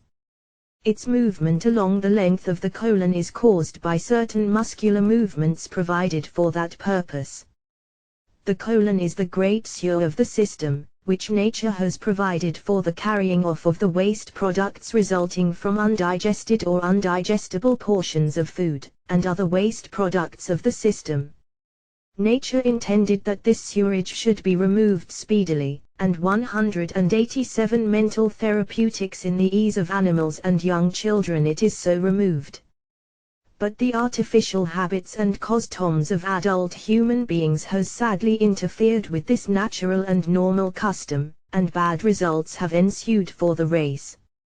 But nature accommodates herself to circumstances, as we have seen elsewhere in the lessons, and if man would only carry out a settled plan of preparing for a movement of the bowels each day, and adhering to his resolve to give nature a chance to do this work for him, he would manage to get along with practically no trouble on this score. But he will not even do this.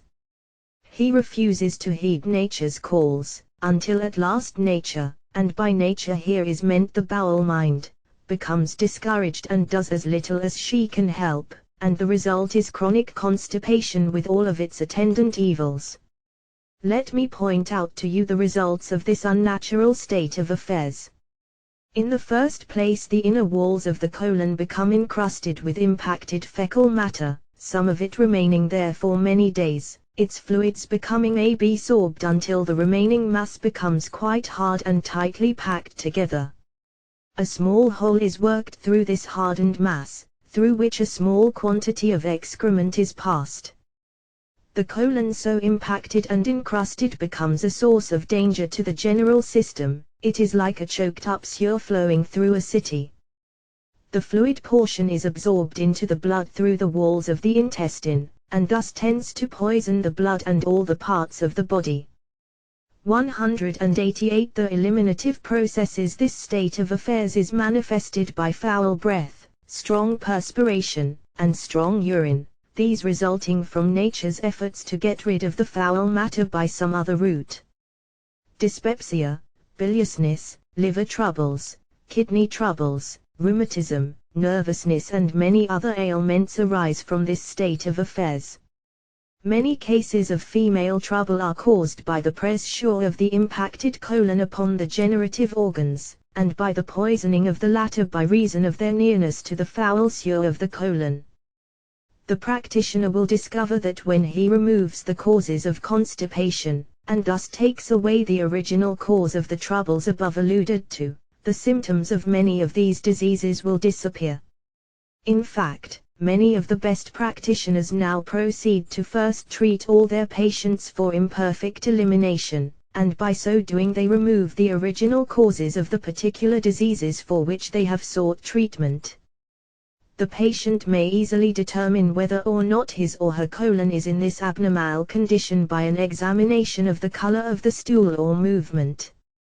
The waste matter or feces when first passed into the colon from the small intestine is of a pasty consistency, and a light color. If the bowels operate naturally, the feces is discharged from the rectum in a soft state and of a light yellow color. The longer it remains in the colon, the darker it gets in color, and the harder in consistency. Feces in a colon which is very much encrusted often appears as a 189 mental therapeutics hard lump of a dark green color. These facts make the diagnosis easy. The practitioner will find that the colon, as well as the kidneys, are quite receptive and amenable to suggestion, either given verbally or mentally, either in present treatment or distant treatment. The kidneys may be instructed to work more freely, or else to refrain from excessive work as the case may be. The normal condition should always be the pattern held in mind, and upon which the treatment is modeled. The colon will respond quite readily to mental treatment having for its purpose the removal of constipation. It will be found that the colon actually seems to be fully aware of the existing state of affairs, and is anxious to have normal activity restored. But it has been so long neglected, and its calls and requests so persistently refused and denied, that it has lost interest, courage and activity, and has relapsed into a state of apathy. It has acquired bad habits, and its cells and muscles have been weakened by disuse. In treating for constipation, there are two things to be remembered, as follows. 1. The treatment of the colon itself, in the direction of bidding it brace up and regain its normal natural energy, and also to at once start in to acquire the habit of manifesting one movement a day, regularly and invariably. It must be thoroughly drilled and impressed with this idea, over and over again, until you have awakened in it its original activities, and have set into 190 the eliminative processes motion in it the vibrations which will raise it up to normal functioning. And, 2, you must impress upon your patient, by word or by letter, the importance of this condition being removed. The common sense of most patients will grasp the underlying theory of this matter if it is presented to them properly. The patient should be instructed to fix in mind a certain hour of the day when it will be most convenient to go to the closet, and then to keep in mind that hour, and to regard it as a positive engagement. When the hour arrives, the patient should retire to the closet, in order to keep the engagement, even though he have not the slightest call of nature in that direction. This should be faithfully carried out each day, until the new habit has been fixed. This course will result in establishing the normal and natural habit of bowel evacuation. Your treatments should, of course, be along the same lines, that of normal, natural, regular habits of bowel evacuation.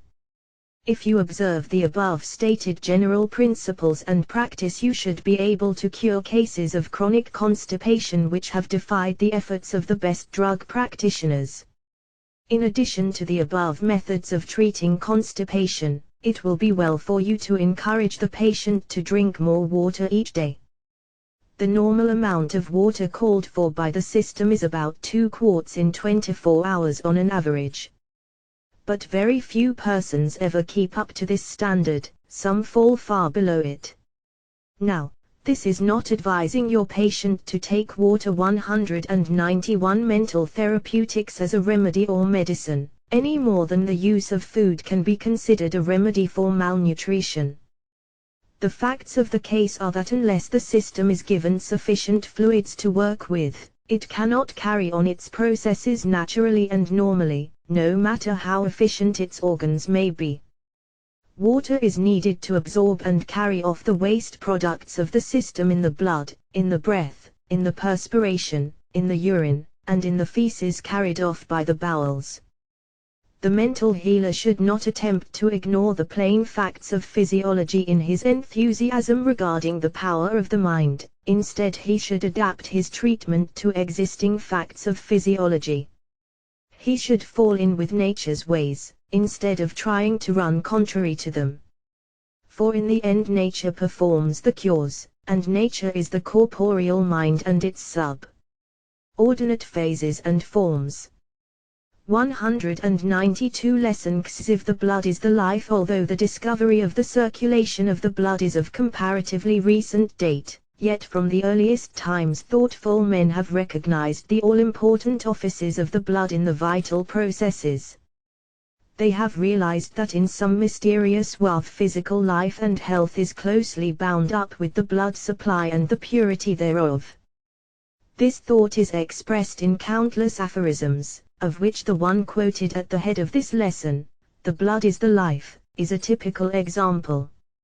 In view of the facts of the case, it is amazing that the average person has but the slightest conception of the offices of the blood, and the processes of the circulation of the blood. The average man does not grasp the idea that the blood is filled with the nourishment extracted from the food, and that the circulation of the blood is largely concerned with the distribution of this nourishment. Instead, he has a general hazy idea that the nourishment is soaked up by the system from the stomach in some unknown and mysterious way. He realizes that his blood is an important item of his physical well-being, and that if it is weak, or if he loses it, he weakens or dies, but this is about as far as his thought of the subject extends. T have found it advisable to inform patients on this point, because when they grasp the idea 193 mental therapeutics, their minds seem to take up the suggestion more clearly, and they unconsciously cooperate with the efforts of the practitioner to bring about improved nutrition of all parts of the body. The suggestion of rich red blood, flowing to all parts of the body, building up and strengthening it, repairing and creating it anew is one of the greatest value in many cases. The patient easily, and involuntarily, makes a mental picture of the desired condition, which, of course, is then objectified in his physical condition according to the rule that mental ideas take form in psychical conditions. Let us then carefully study the processes of the circulation of the blood, and the offices and functions of the blood, that we may hold the right kind of mental pictures ourselves, and thus be able to convey the same to the mind of the patient in our work of treatment. The blood is the red fluid which circulates through the arteries and veins of man and the higher animals. It is formed from the chyle and lymph when these substances are subjected to the action of the oxygen taken into the lungs by the process of inspiration. It is the general material from which all of the secretions of the body are derived. In the blood current is also carried away from the different parts of the body various noxious debris and waste products of the system, which are thus carried to the crematory of the lungs, there to be burned up by the oxygen therein, and then eliminated from the system in the form of carbonic acid gas. 194. The blood is the life. Blood has a salty taste, and when fresh it has a peculiar odor.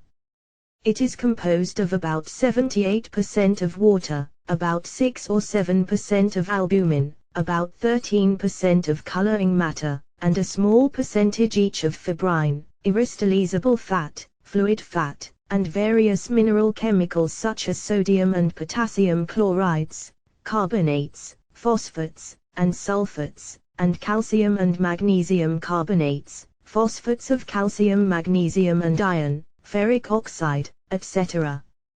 Under microscopic examination it is seen as a colorless liquid with many minute round red blood corpuscles floating in it, and a smaller number of larger discs called white corpuscles, moving in its substance. The idea of the real nature of the blood may be grasped from the following statement of an authority on physiology who says, "The blood is the immediate pabulum, or nourishment and sustenance of the tissues. Its composition is practically identical with that of the tissues, in fact, it is really liquid flesh. The vessels which conduct the blood outward from the heart are known as arteries, and those which conduct it back to the heart are known as veins. The blood in the arteries, called arterial blood, is of a bright red color, while that in the veins, called venous blood, is of a dark, dull, blackish purple color. Arterial blood is highly charged with oxygen, venous blood is deoxidized, or lacking in oxygen. We shall see the reason for this difference in the two kinds of blood, or rather the two conditions 195 mental therapeutics of the blood, for it is really all the same blood appearing in two conditions or states, when we now study the office of the blood, and the processes of the circulation thereof. The nourishment of the food is taken into the blood by absorption from the organs of digestion, as we have seen in the lesson on these processes. It reaches the heart and is then sent forward to all parts of the body in the current of rich, red arterial blood which has just been freshly oxygenated by the lungs, as we shall see presently. It is carried to all parts of the body, where it is eagerly taken up by the various class and tissues, and by them is converted into new cell substance, and tissue substance, and built into flesh, muscle, and tissue in general. The body needs this new material in order to replace that which has broken down and been discarded, and also to repair the remaining tissue substance. The blood returning to the heart in the condition of dark, dirty venous blood carries with it the garbage and debris of the stem, the particles of broken down cells and tissue, and other impurities of the system, which, if left in the system, would poison it. This debris is bound for the crematory of the lungs, where it is burned up by the oxygen inspired in the act of breathing, and is then cast forth in the form of carbonic acid gas. Before proceeding to a consideration of the process of the lungs, however, let us stop for a moment to view that wonderful instrument, the heart. The heart is a hollow, pear-shaped 196. The blood is the life organ, about the size of an average clenched fist. It is situated on the left-hand side of the body, between the two lungs. It is divided into two compartments, of which the two upper are called auricles, and the two lower called ventricles. The auricles have veins opening into them, the ventricles have arteries arising from them. The returning venous blood reaches the right auricle. When the latter is filled to its capacity, its walls contract and expel the blood through an opening into the right ventricle. This in turn contracts and forces the blood through the pulmonary artery into the lungs, there to undergo a process which we shall consider presently. After the processes of the lungs have been performed, the blood is forced back into the left auricle of the heart, which in turn forces it into the left ventricle. The left ventricle then forces the blood out into the arteries through the aorta, which latter is the largest artery of the system. The arterial system carries forward the blood current, first through the main arteries and then through the divisions and subdivisions thereof, ending in the tiny hair-like capillaries which reach to every cell and cell group in the body. The blood having given up such part of its nourishment as is needed at the moment, and having transferred a tiny particle of oxygen to such points where it is needed, then starts on its return journey to the lungs, this time taking the route of the veins, for it is now venous blood, dark, dull, lacking in oxygen, and filled with 197 mental therapeutics impurities. It starts back first through the capillaries of the venous system, then passing on to the smaller veins, and then to the larger, and then to the main veins which pour it into the right auricle, as previously stated, from which it is passed via the right ventricle and the pulmonary artery into the lungs, there to be purified and oxygenated. To many it seems strange to include the lungs when considering the subject of the circulation of the blood, but in a moment we shall see that the sole offices of the lungs are the performance of the work of cleansing and oxygenating the blood. Without this there would be no need of lungs at all. Yet so ignorant is the general person of the principles of physiology that the lungs seem utterly devoid of any connection with the blood, and from any functions to be performed in the direction indicated. There is great need for public instruction on this point, for knowledge here certainly spells HEALTH to mankind. The lungs are 2 in number, and are located in the upper part of the trunk, in that part of the body commonly called the chest. They are separated from each other by the heart, and its great blood vessels, and the larger air tubes. The trachea, or windpipe, conveys the inspired air to the lungs. At its lower end it divides into the bronchial tubes which enter the lungs. The bronchial tubes then divide and subdivide into smaller tubes, like the branches and twigs of a tree, until they terminate into tiny lobules, or 198. The blood is the life oval sacs or bags. These lobules or air spaces in the lungs are very small and very numerous. It is estimated that there are many millions of them in each lung. It has been estimated that if these air cells of the lungs were spread out on a plane surface they would extend over an area of nearly 15,000 square feet. These tiny air cells are enmeshed in an intricate network of tiny capillaries of the circulatory system, which are filled with venous blood just returned from the various parts of the system to the lungs, there to be purified and oxygenated. It is estimated that about 35,000 pints of blood traverse or pass through these capillaries each 24 hours, the blood corpuscles passing in single file through these tiny capillary canals, each being exposed to a tiny particle of air on each side of the canals. When the blood corpuscle comes in contact with the air in the lungs, as just stated, the oxygen in the air penetrates the coating of the coverings, and, coming into direct contact with the blood, oxygenation and a process of chemical combustion takes place. In this process the oxygen burns up the filthy waste matter in the venous blood and converts it into carbonic acid gas, which is then thrown out of the lungs in the expiring breath. And, at the same time, the blood takes up tiny particles of oxygen which it carries to all parts of the system, where it is used in certain important processes in connection with the cells and tissues, it serving to strengthen and invigorate, renovate and repair. 199 mental therapeutics every cell and tissue. Arterial blood carries with it about 25% of pure oxygen. Not only does the oxygen in the blood perform the office above mentioned, but it also materially aids in certain processes of digestion which depends upon a proper oxygenation. The combustion arising from the contact of the oxygen with the waste substances also generates heat, and equalizes the temperature of the body.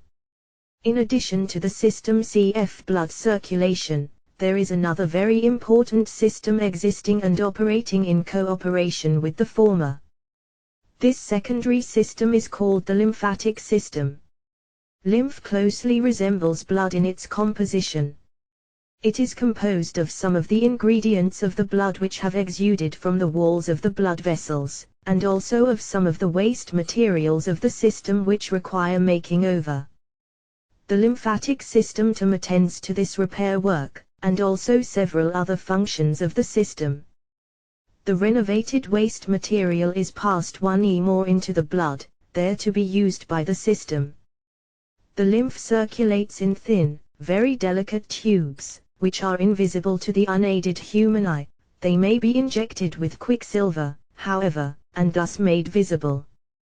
These lymphatic tubes empty into several of the large veins, the lymph mingling with the returning venous blood, and thus reaching the lungs and heart in due course. Certain portions of the food nourishment reach the lymphatic system from the intestines, and 200 the blood is the life there undergo certain transforming processes before entering the blood supply proper. So, we see the importance of the blood in the work of bodybuilding and body maintaining. The blood in one's body constitutes 1/10 of his entire weight. Of this amount about 1/4 is distributed in the heart, lungs, large arteries and veins, about 1/4 in the liver, about 1/4 in the muscles, the remaining 1/4 being distributed among the other organs and tissues, the brain utilizing about 1/5 of the entire quantity of blood in the system. It is seen without argument that the general health of a person depends materially upon his supply of blood being adequate, rich, and sufficiently well oxygenated. The richness of the blood depends, of course, upon the work of the organs of nutrition, its oxygenation depends upon the work of the lungs, and its normal action upon the work of the heart and the arterial and venous system. All of these organs are amenable to mental treatment along the general lines laid down in these lessons. The lungs are quite receptive to mental treatment, and respond by displaying greater strength and activity, particularly when aided by the cultivation of the habit of proper breathing, which habit most persons have lost. The heart and the arterial and venous systems respond readily to mental treatment. So true is this that strong positive mental suggestion will increase the circulation to any one part to which 201 mental therapeutics the attention and treatment is directed. This may be proved by actual experiment. The action of the heart has been found to respond to properly directed suggestion. This also is capable of being proved by experiment, though one should not experiment idly with this organ. The heart is the most intelligent and sensitive of all the organs of the body. It responds to loving, careful suggestions and advice, but must never be driven or abused. Lesson XXV. The reproductive system. As we have seen in previous lessons, nature has as her two principal ends: 1. The preservation and maintenance of the body of the individual being, in health, vigor, and normal functioning, and 2. The perpetuation and reservation of the race. The first end is served by means of the processes of vital activity, such as we have just considered. The second end is served by the processes of generation and reproduction, the system of which we shall now consider. Self-preservation and the instinct of sex and parenthood, these two constitute nature's primal and elementary instincts, and she has built up and maintained an intricate and elaborate mechanism to serve her purposes in both of these instinctive series of processes. The reproductive organism of the male human being is as follows: 1. The penis, 2. The testes, 3. The prostate gland, 4. The Cowper's glands, 5. The vesiculae seminals. The following brief, somewhat technical description gives a general idea of the characteristics and functions of each of these. The penis is the intromittent reproductive organ of the male, that is to say, the organ by and through which the seminal fluid is conveyed from the male to the female reproductive organism. This organ consists of erectile tissue arranged in 3 cylindrical compartments, each 203 mental therapeutics of which is surrounded by a fibrous sheath. It consists of several parts, which are called the roots, the body, and the extremity or glans penis, respectively. It is also surrounded by vessels, nerves, and skin. The testes, or testicles, are 2 glands which secrete the seminal fluid of the male. They are egg-shaped, and are suspended in the scrotum or pouch by means of the spermatic cords. A short, closely contracted scrotum is generally regarded as a sign of the health of the reproductive organism, and of the general system, while an elongated, flabby scrotum is regarded as a sign of physical depression and lack of vigor. Nature protects the testes by 6 separate coverings, the 2 outer ones of which are the muscles and skin of the scrotum. The spermatic cord is composed of arteries, veins, lymphatics, nerves, and the excretory ducts of the testes, and extend from the internal abdominal ring to the back part of the testicles which it supports in the scrotum. The prostate gland is a muscular gland located in front of the neck of the bladder, and at the beginning of the urethra or anal, which carries the urine from the bladder, and which in the male also carries the seminal fluid. This gland resembles a horse chestnut in shape and size. It secretes a milky fluid which passes through the prostatic ducts into the prostatic portion of the urethra. In middle-aged men this organ sometimes becomes enlarged and trouble 204 the reproductive system some, but this condition may be removed by the proper treatment. The Cowper's glands are 2 small glands, about the size of peas, situated one on each side of the membraneous portion of the urethra, close above the bulb, each gland having an excretory opening into the bulbous portion of the urethra. The vesiculae seminals, or seminal vesicles, are 2 small pouches lying between the rectum and the base of the bladder. They serve as reservoirs for the semen, and also for another fluid which accompanies the semen in its discharge. It has 2 ejaculatory ducts, one on each side.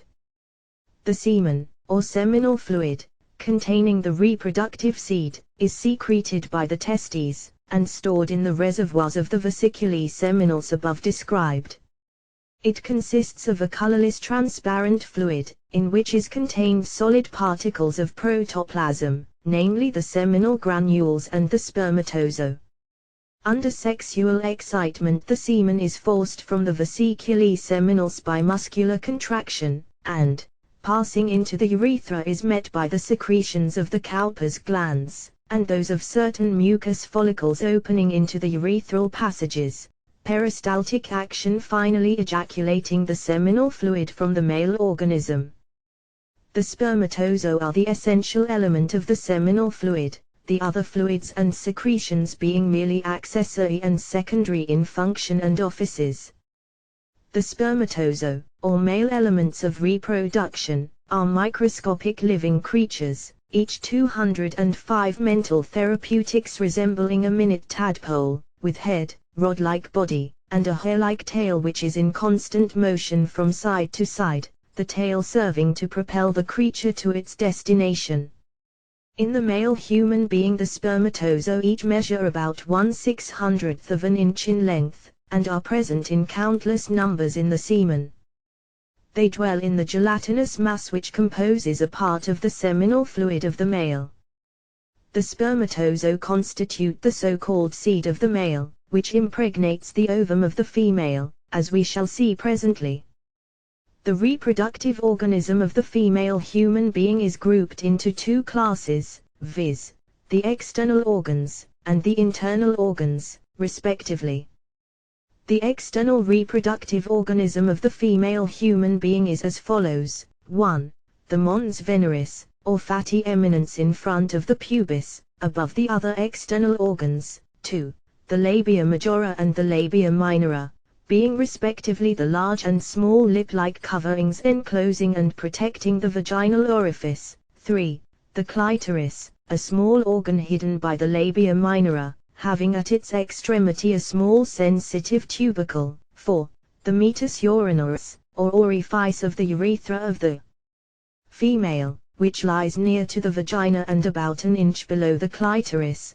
This, strictly speaking however, is not a reproductive organ although associated with such, as its purpose is that of serving as a passage for the urine. 5. The vaginal orifice is the outer entrance to the vagina, and is located just below 206 the reproductive system, the meatus urinaris. It is surrounded by the sphincter vaginae muscle. The internal reproductive organism of the human female is composed of the following organs. 1. The vagina, a canal or channel leading from the vaginal orifice to the uterus or womb, which is situated in front of the rectum and behind the bladder. It extends in an upward and backward curve of about 6 inches in length, and reaches and encloses the lower part of the neck of the uterus or womb. On either side of the vagina, near the orifice, are the two glands of Bartholin, which correspond loosely to the Cowper's glands of the male, with excretory ducts opening upon the side of the labia minora. The vagina is lined with a muscular coat, a layer of erectile tissue, and an internal mucous lining. It is capable of great distension in childbirth, after which it resumes its normal dimensions. The office of the vagina is to serve as a channel for the introduction of the fertilizing male seminal fluid, to sustain the weight of the uterus, to serve as a passage for the menstrual fluid, and to afford a passage for the delivery of the infant at childbirth. 2. The uterus, or womb, is a hollow pear-shaped muscular organ, about 3 inches long, 2 inches broad, and 1 inch thick.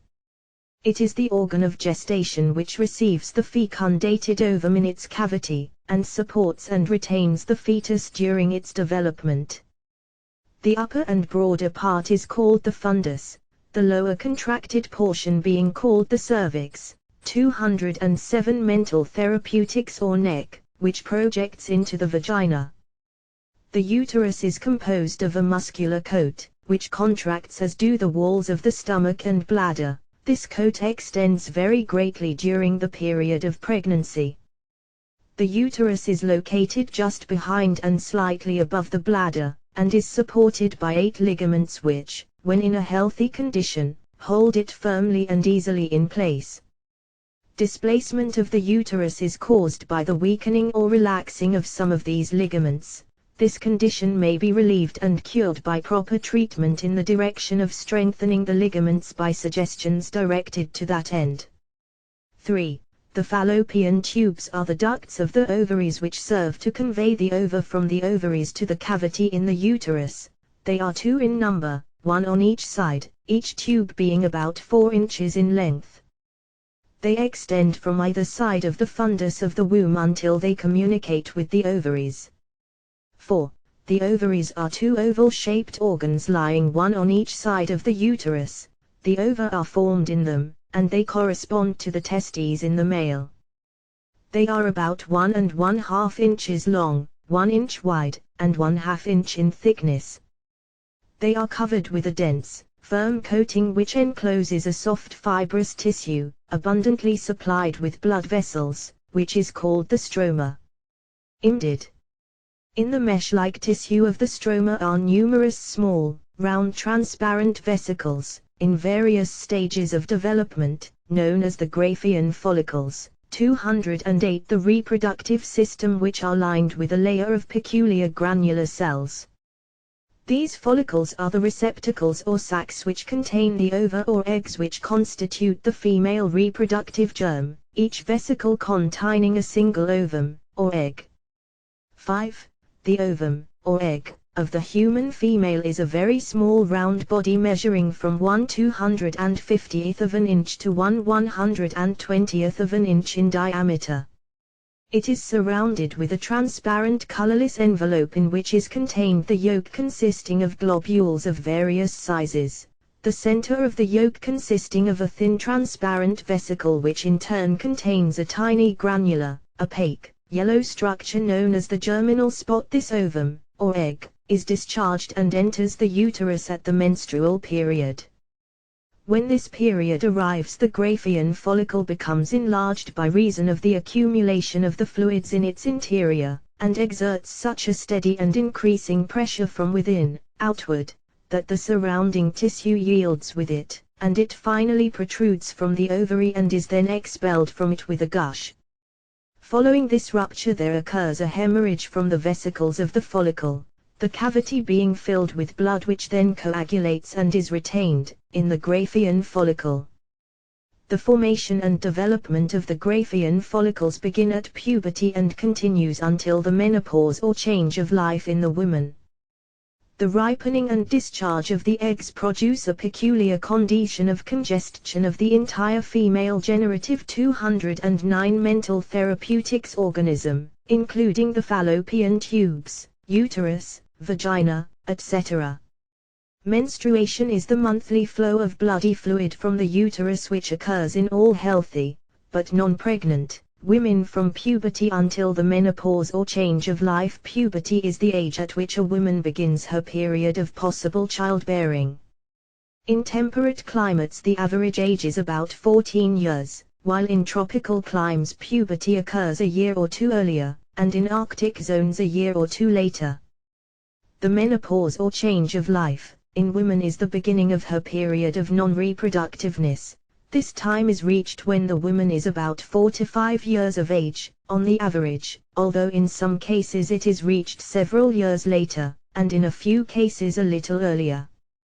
The general rule is that a woman's childbearing possibility extends over a period of 30 years, on the average.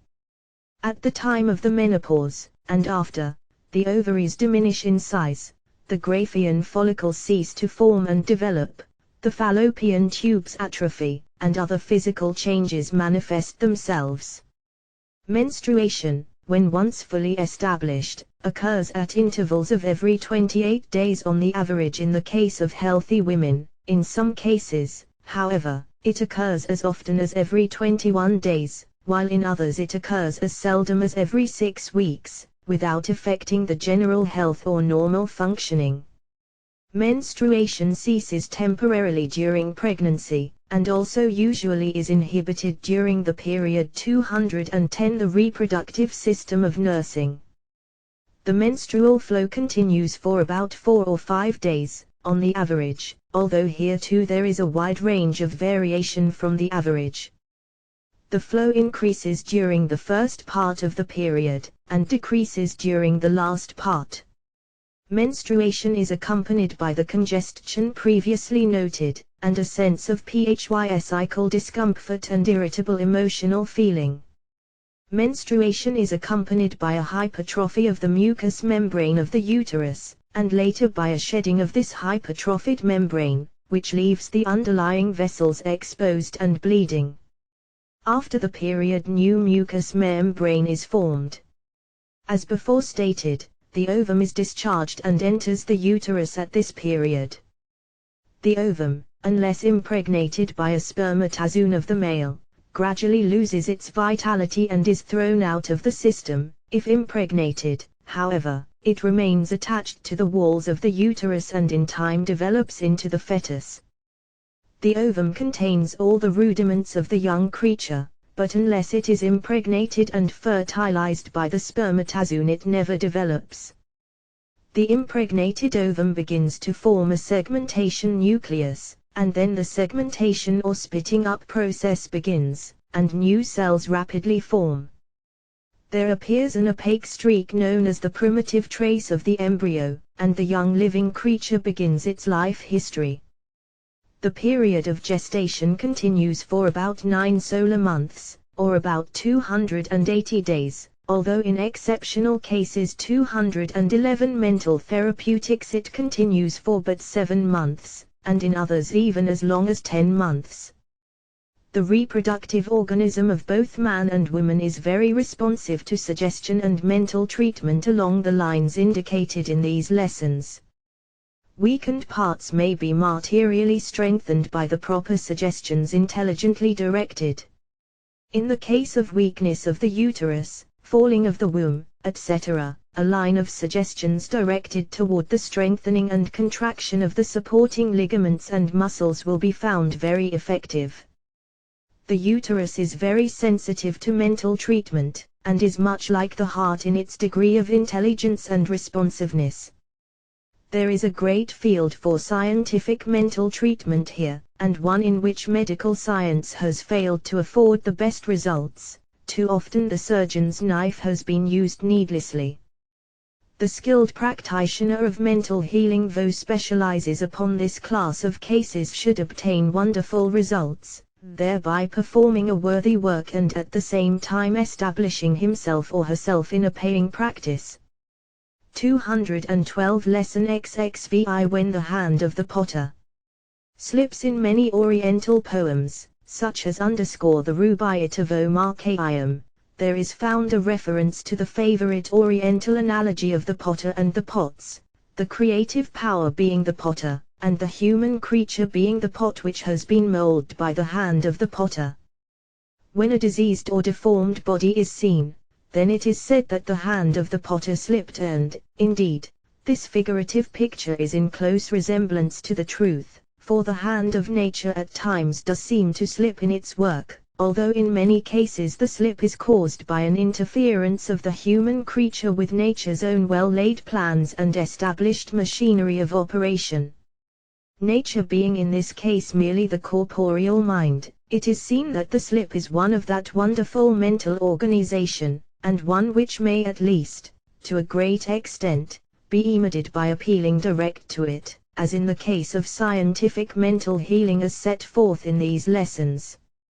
While have said that I did not purpose holding before the minds of my students any pictures of diseased conditions, yet for the purpose of aiding them in their work of practicing mental healing I have thought it well to present in this lesson a general classification of the ways in which the hand of the potter slips in order 213 mental therapeutics, that the practitioner may see clearly and plainly the nature of the task of reparative work which he must impose upon the corporeal mind, in some of its phases, to perform, so that the atteint may regain health, strength and normal functioning.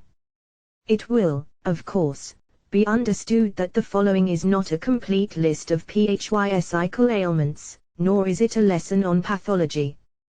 It is merely a general classification, with general suggestions as to treatment of the slips in such class. General treatment.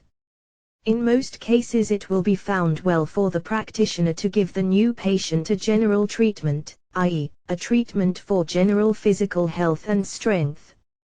This is accomplished by treating each general function or activity of the body in turn, beginning with the main organs of nutrition, then proceeding to the organs of elimination, and then the organs of circulation, the heart and the arteries and veins, not forgetting the lungs in this connection.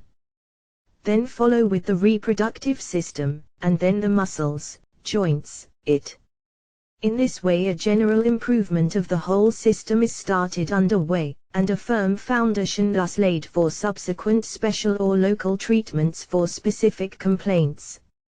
In very many cases, as I have said elsewhere in these lessons, such a general treatment, particularly the treatment of the main organs of nutrition and elimination, will cure the patient of his local and specific complaint, the latter being really 214 the hand of the potter slips but a symptom of the main trouble which has been removed.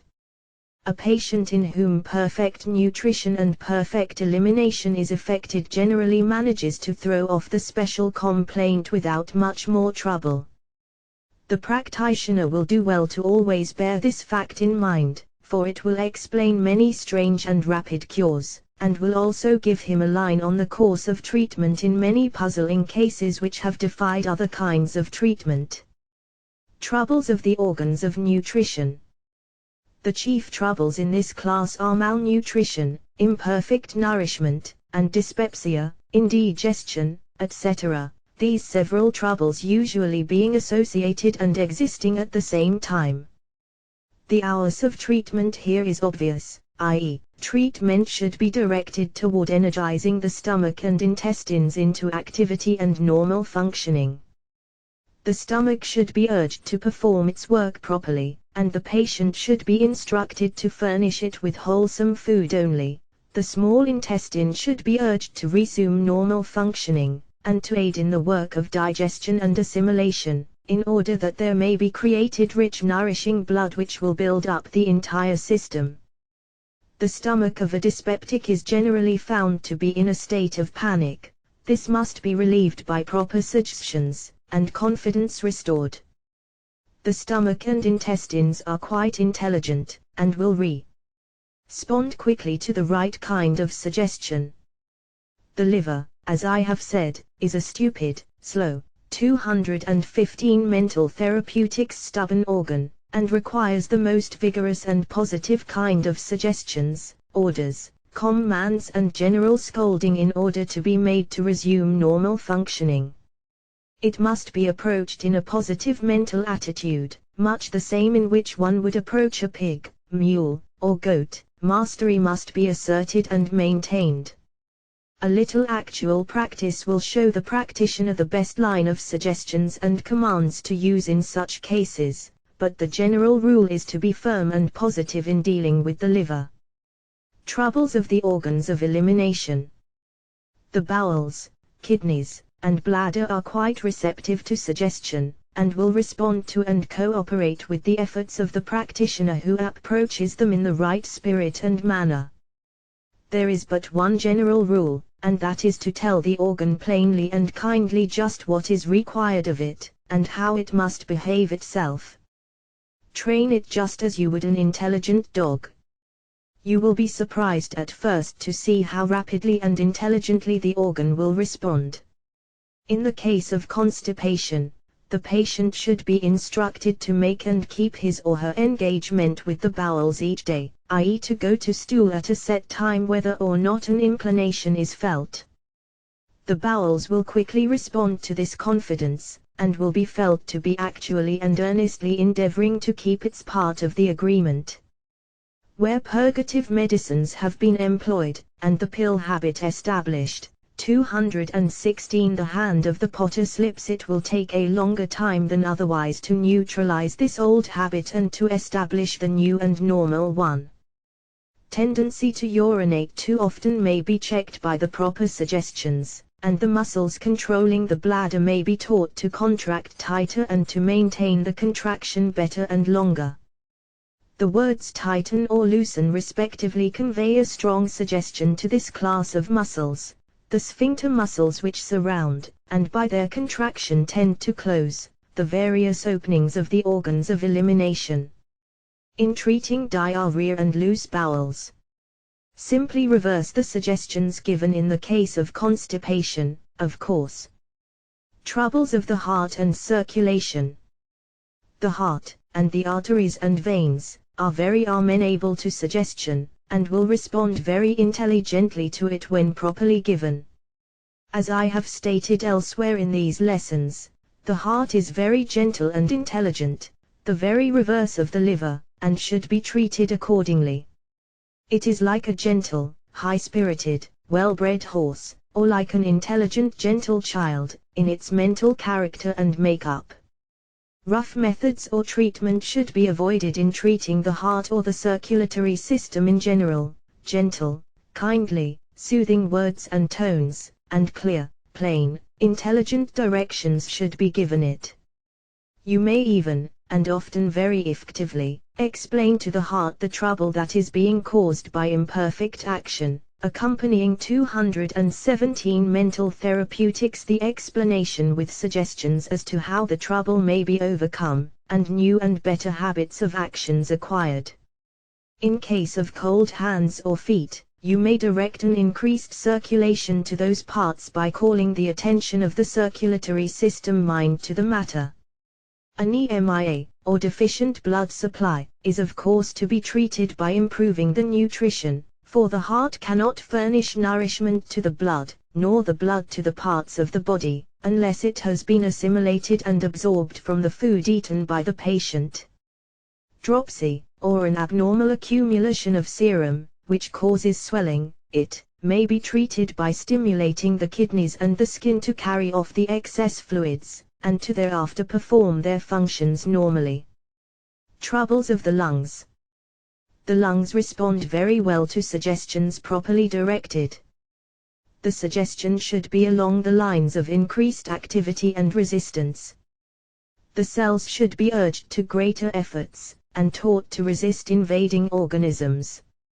In cases of this kind, it will be found well to pay attention to the organs of nutrition also, for it is a fact that a well-nourished body is better able to fight off and defeat attacking organisms. The patient should be taught the value of correct breathing, for the exercise of the lungs is often sufficient to prevent or to overcome weakness thereof. Rheumatic troubles. Rheumatism is a condition arising from imperfect circulation and 218 the hand of the potter slips imperfect elimination. Therefore, by treating both of these conditions the special trouble tends to disappear. Troubles of the sense organs. Weakness of sight, hearing, or smell may be treated by building up the general system, by providing proper nutrition and elimination, and also by special energizing treatment directed to the seat of the trouble. The cells may be energized into more normal functioning, by an appeal directed immediately to them. The patient may aid materially in such treatment, by directing his or her attention to the organ in question, and maintaining a mental attitude of expectant attention. This use of the mind of the patient, encouraged and supplemented by that of your own mind, will often bring marked and rapid results. Sense organs are very responsive to increased demands made upon them by their owner, particularly if the owner manifests a mental state of confident expectation. The organ seems to realize that better work is expected of it, and it tries to make good, reversing the rule. The organ seems to realize distrust and lack of confidence in it, and responds in like measure. Neuralgic troubles, headaches, etc. Neuralgic troubles, headaches, etc., usually arise from imperfect nutrition, or imperfect elimination, or both, although in some cases there is found a condition of imperfect circulation. The treatment is obvious, when the cause is perceived. 219 Mental Therapeutics. The direction of the mind and the suggestions to the local parts however often relieve the immediate distress, but the healer should never be satisfied until he has removed the root of the trouble as well as the local symptoms. Reproductive complaints. The troubles of the male and female reproductive organism may be effectively treated by suggestion and mental treatment scientifically and intelligently applied. In the case of weakness of the male reproductive organism, mental treatment may be applied in the direction of a general energizing of the whole system, which is far more simple than in the cases of women. In cases of weakness of the male, treatment may also be effectively directed to the lower part of the spinal column, just where the bony parts spread out into a broad flat bone, for certain nerves in this region are closely connected with the male reproductive organism. In the case of weakness of the female reproductive system, suggestion and mental treatment is usually found very effective. In fact, this is a great field for the scientific practitioner of mental healing, for here he or she obtains some wonderful results. Displacements of the uterus, falling of the womb, etc., are treated by suggestions to the supporting ligaments and muscles, and orders to them to contract and do better work in the direction of supporting the uterus properly. These ligaments respond very readily in most cases, and a marked improvement is 220. The hand of the potter slips speedily manifested. The general suggestion in such cases should be based on the mental pattern conveyed by the ideas up and firmly in place respectively. Menstrual troubles may be effectively treated by suggestions directed to the ovaries and uterus, and to the reproductive system in general, the general thought being normal and natural action. Too profuse menses are to be treated by checking the tendency to flow in the same way as diarrhea is checked, i.e. by suggestion of slow and not so free, etc. In all cases of female troubles it is well to build up the general system, particularly the organs of nutrition and elimination. Many cases of uterine troubles originally arise from the presence of a distended, impacted colon, this condition resulting from constipation.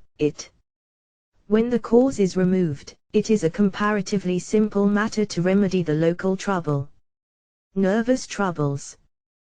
What are generally known as nervous troubles may be treated by first attending to the organs of nutrition and elimination, and then by a special treatment of the spinal column. In the latter the thought must be swept up and down the spinal column, with the idea held in mind that the spinal column is being energized, freed from obstructing influences, conditions and tendencies. In fact, it is a good plan to finish any kind of treatment in this way, the sweeping of the spine acting as a general stimulating influence which is very gratifying and pleasant to the patient.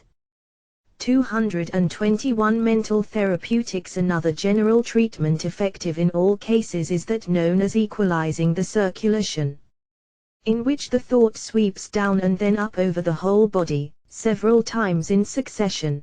This tends to energize and equalize the circulation over the entire system, bringing a pleasant tingling to the body of the patient, and resulting in a refreshing sensation and feeling afterward.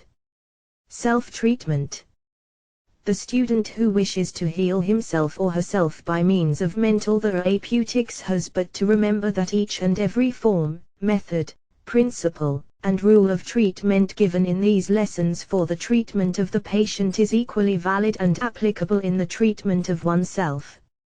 Apply the same treatment, in the same way, and you obtain the same result in self-healing. If I were writing a series of lessons on the subject of self-healing, I could merely repeat what I have said in these lessons regarding the treatment of other patients.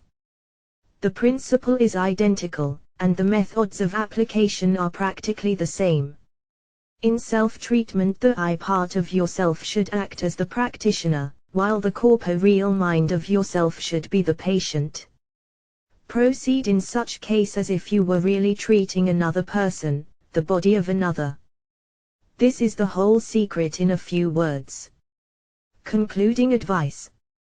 In all forms of mental treatment, no matter what particular methods 222 the hand of the potter slips you may employ, or what particular trouble you may be treating, you should always carry in mind the fact that thought is the active principle involved in the cure.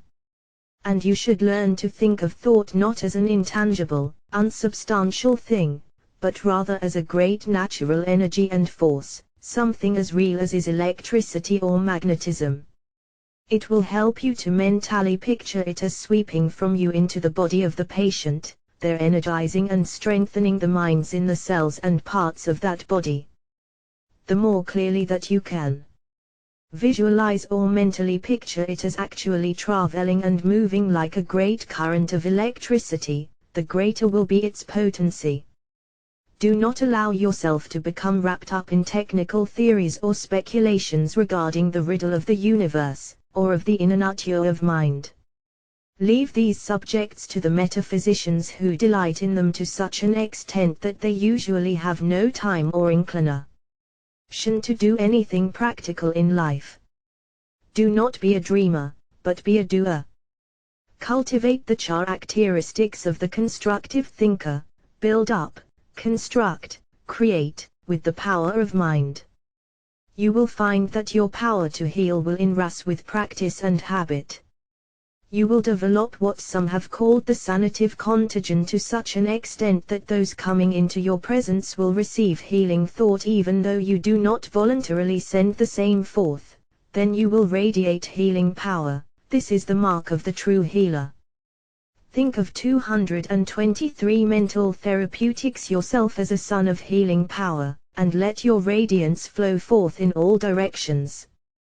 You will learn new details of practice every year of your life, but you will always be impressed with the truth of the statement that the principle of mental healing is very simple and plain, when once grasped and understood.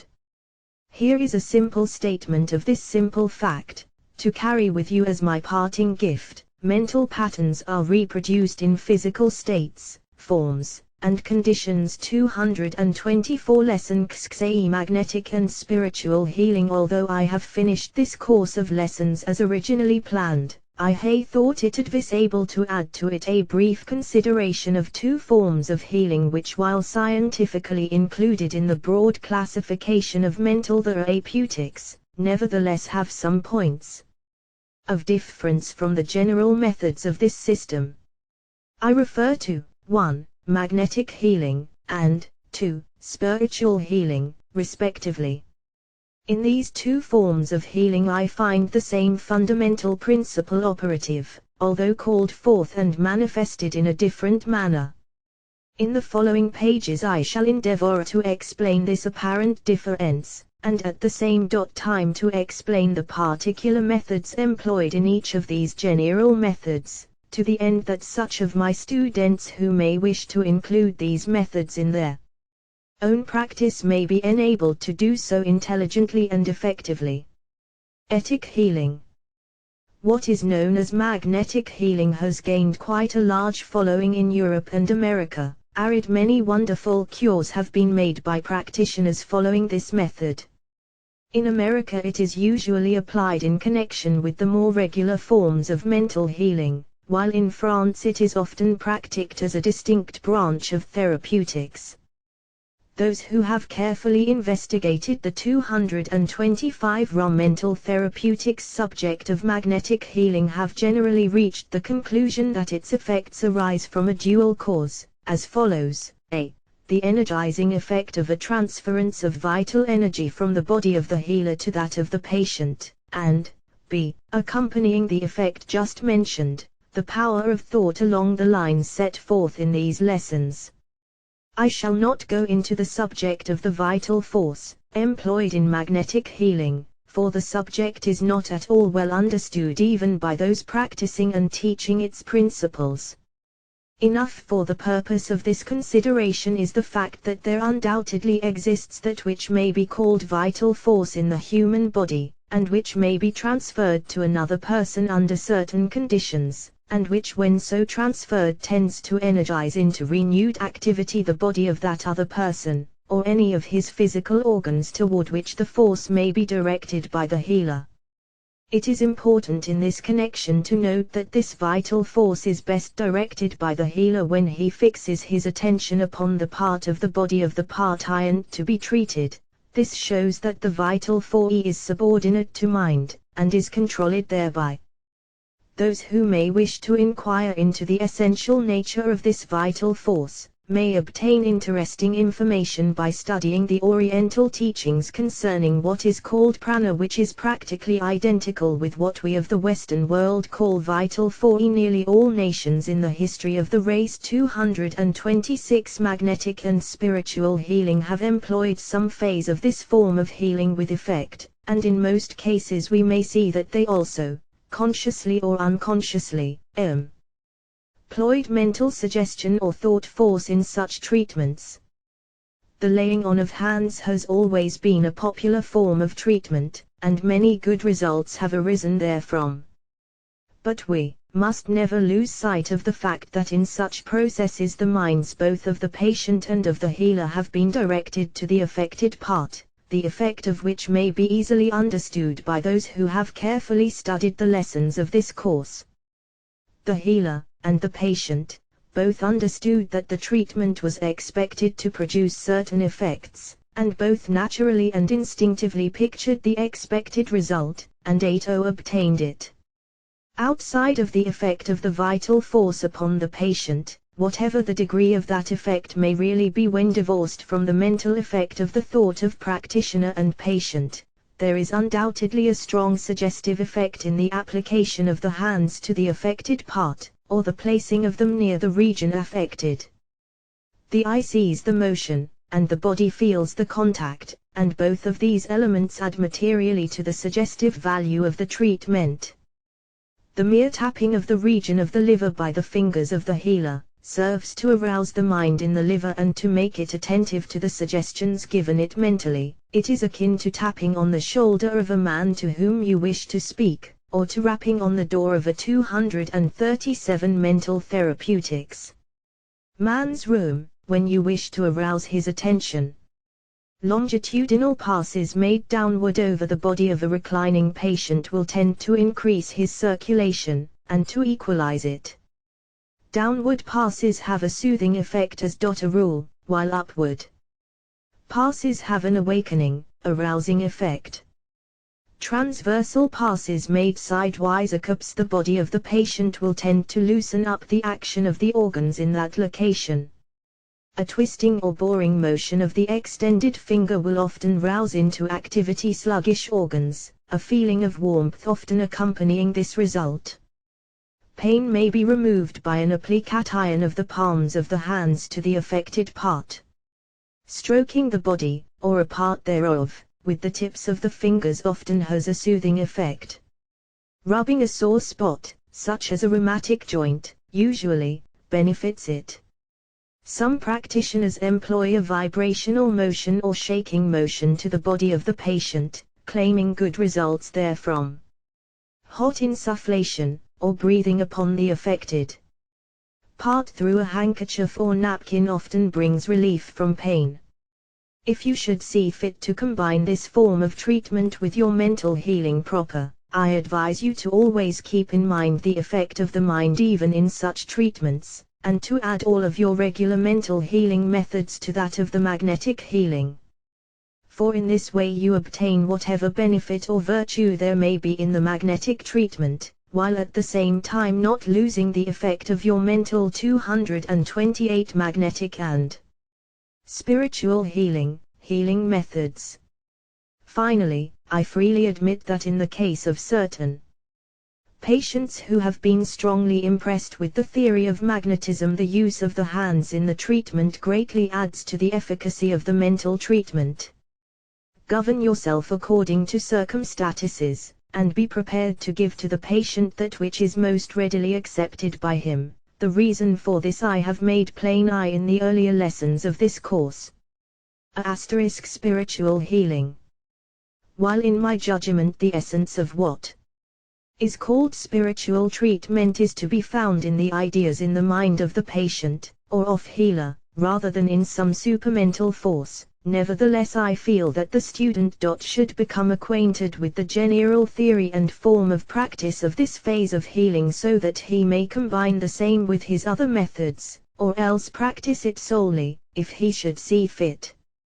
Whatever else there is or is not in spiritual healing, there certainly is a powerful suggestive force in it, particularly when the mind of the patient is inclined to run along those particular lines.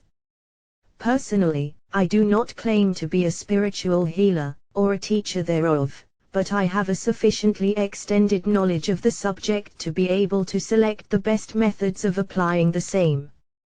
And, while T cannot attempt to go into the matter deeply in this lesson, yet I below present to you a brief comprehensive synopsis of the gist of the best 229 mental therapeutics teaching on the subject, and also give you one or two very good forms of administering this form of treatment. The essence of the theory of spiritual healing of the highest order is this: that man is capable of raising the vibrations of his consciousness up above that of his ordinary plane of consciousness, and to thereby attain spiritual consciousness.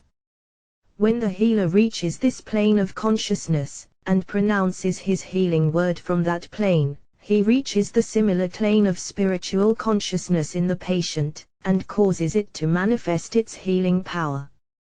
This spiritual consciousness of the patient is held to be dominant over the lower planes of his mind, and, therefore, when it is aroused, the curative work is performed within his body by the action of his mental and spiritual forces. The plane of spiritual consciousness, it is held, closely approaches the plane of the infinite power which governs all created life, and by thus bringing the patient into nearer contact with this transcendent principle of being, it enables him to receive its beneficent power in the direction of restoring health. The following two forms of treatment along the lines of spiritual healing are those advised by a high authority on transcendental subjects, and, as will be seen, contain very high statements and principles. In fact, one must be VE material indeed who does not experience a feeling of uplift from the mere serious repetition of the words thereof. I herewith submit the same 230 magnetic and spiritual healing to your attention, without further comment.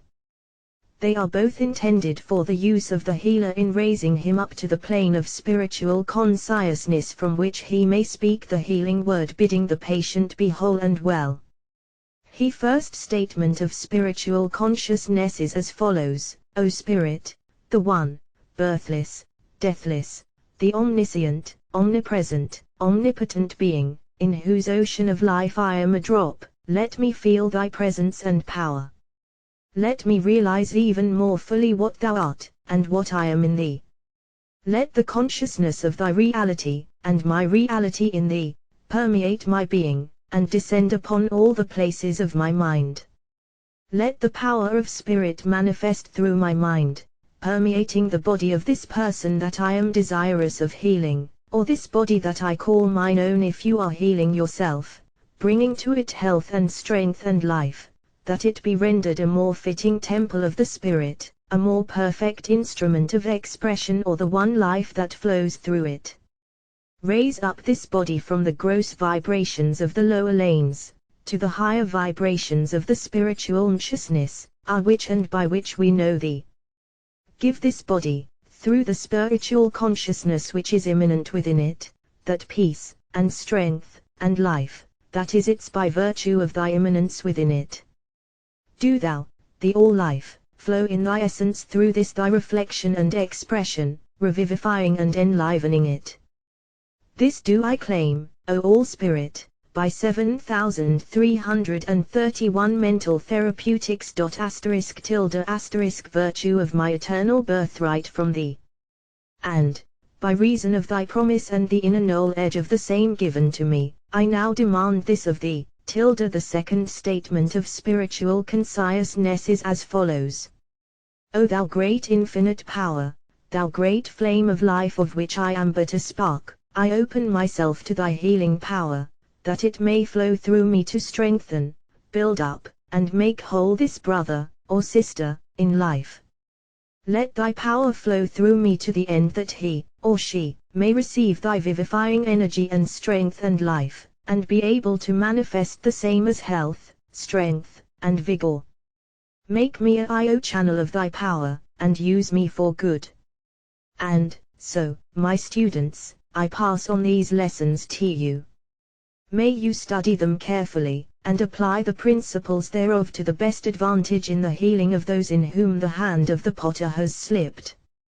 Be true to the best within you, reignitest the highest power within you, think high ELTH, health, preach health, and you will, and eat health in yourself and those who notes you for help and cure. Do not prostitute your knowledge for selfish motives, or worthy gain. Be true to your science, and you will be true to yourself and to your patients. Po. Sh-e-e-e. Tilde IOEOK 999.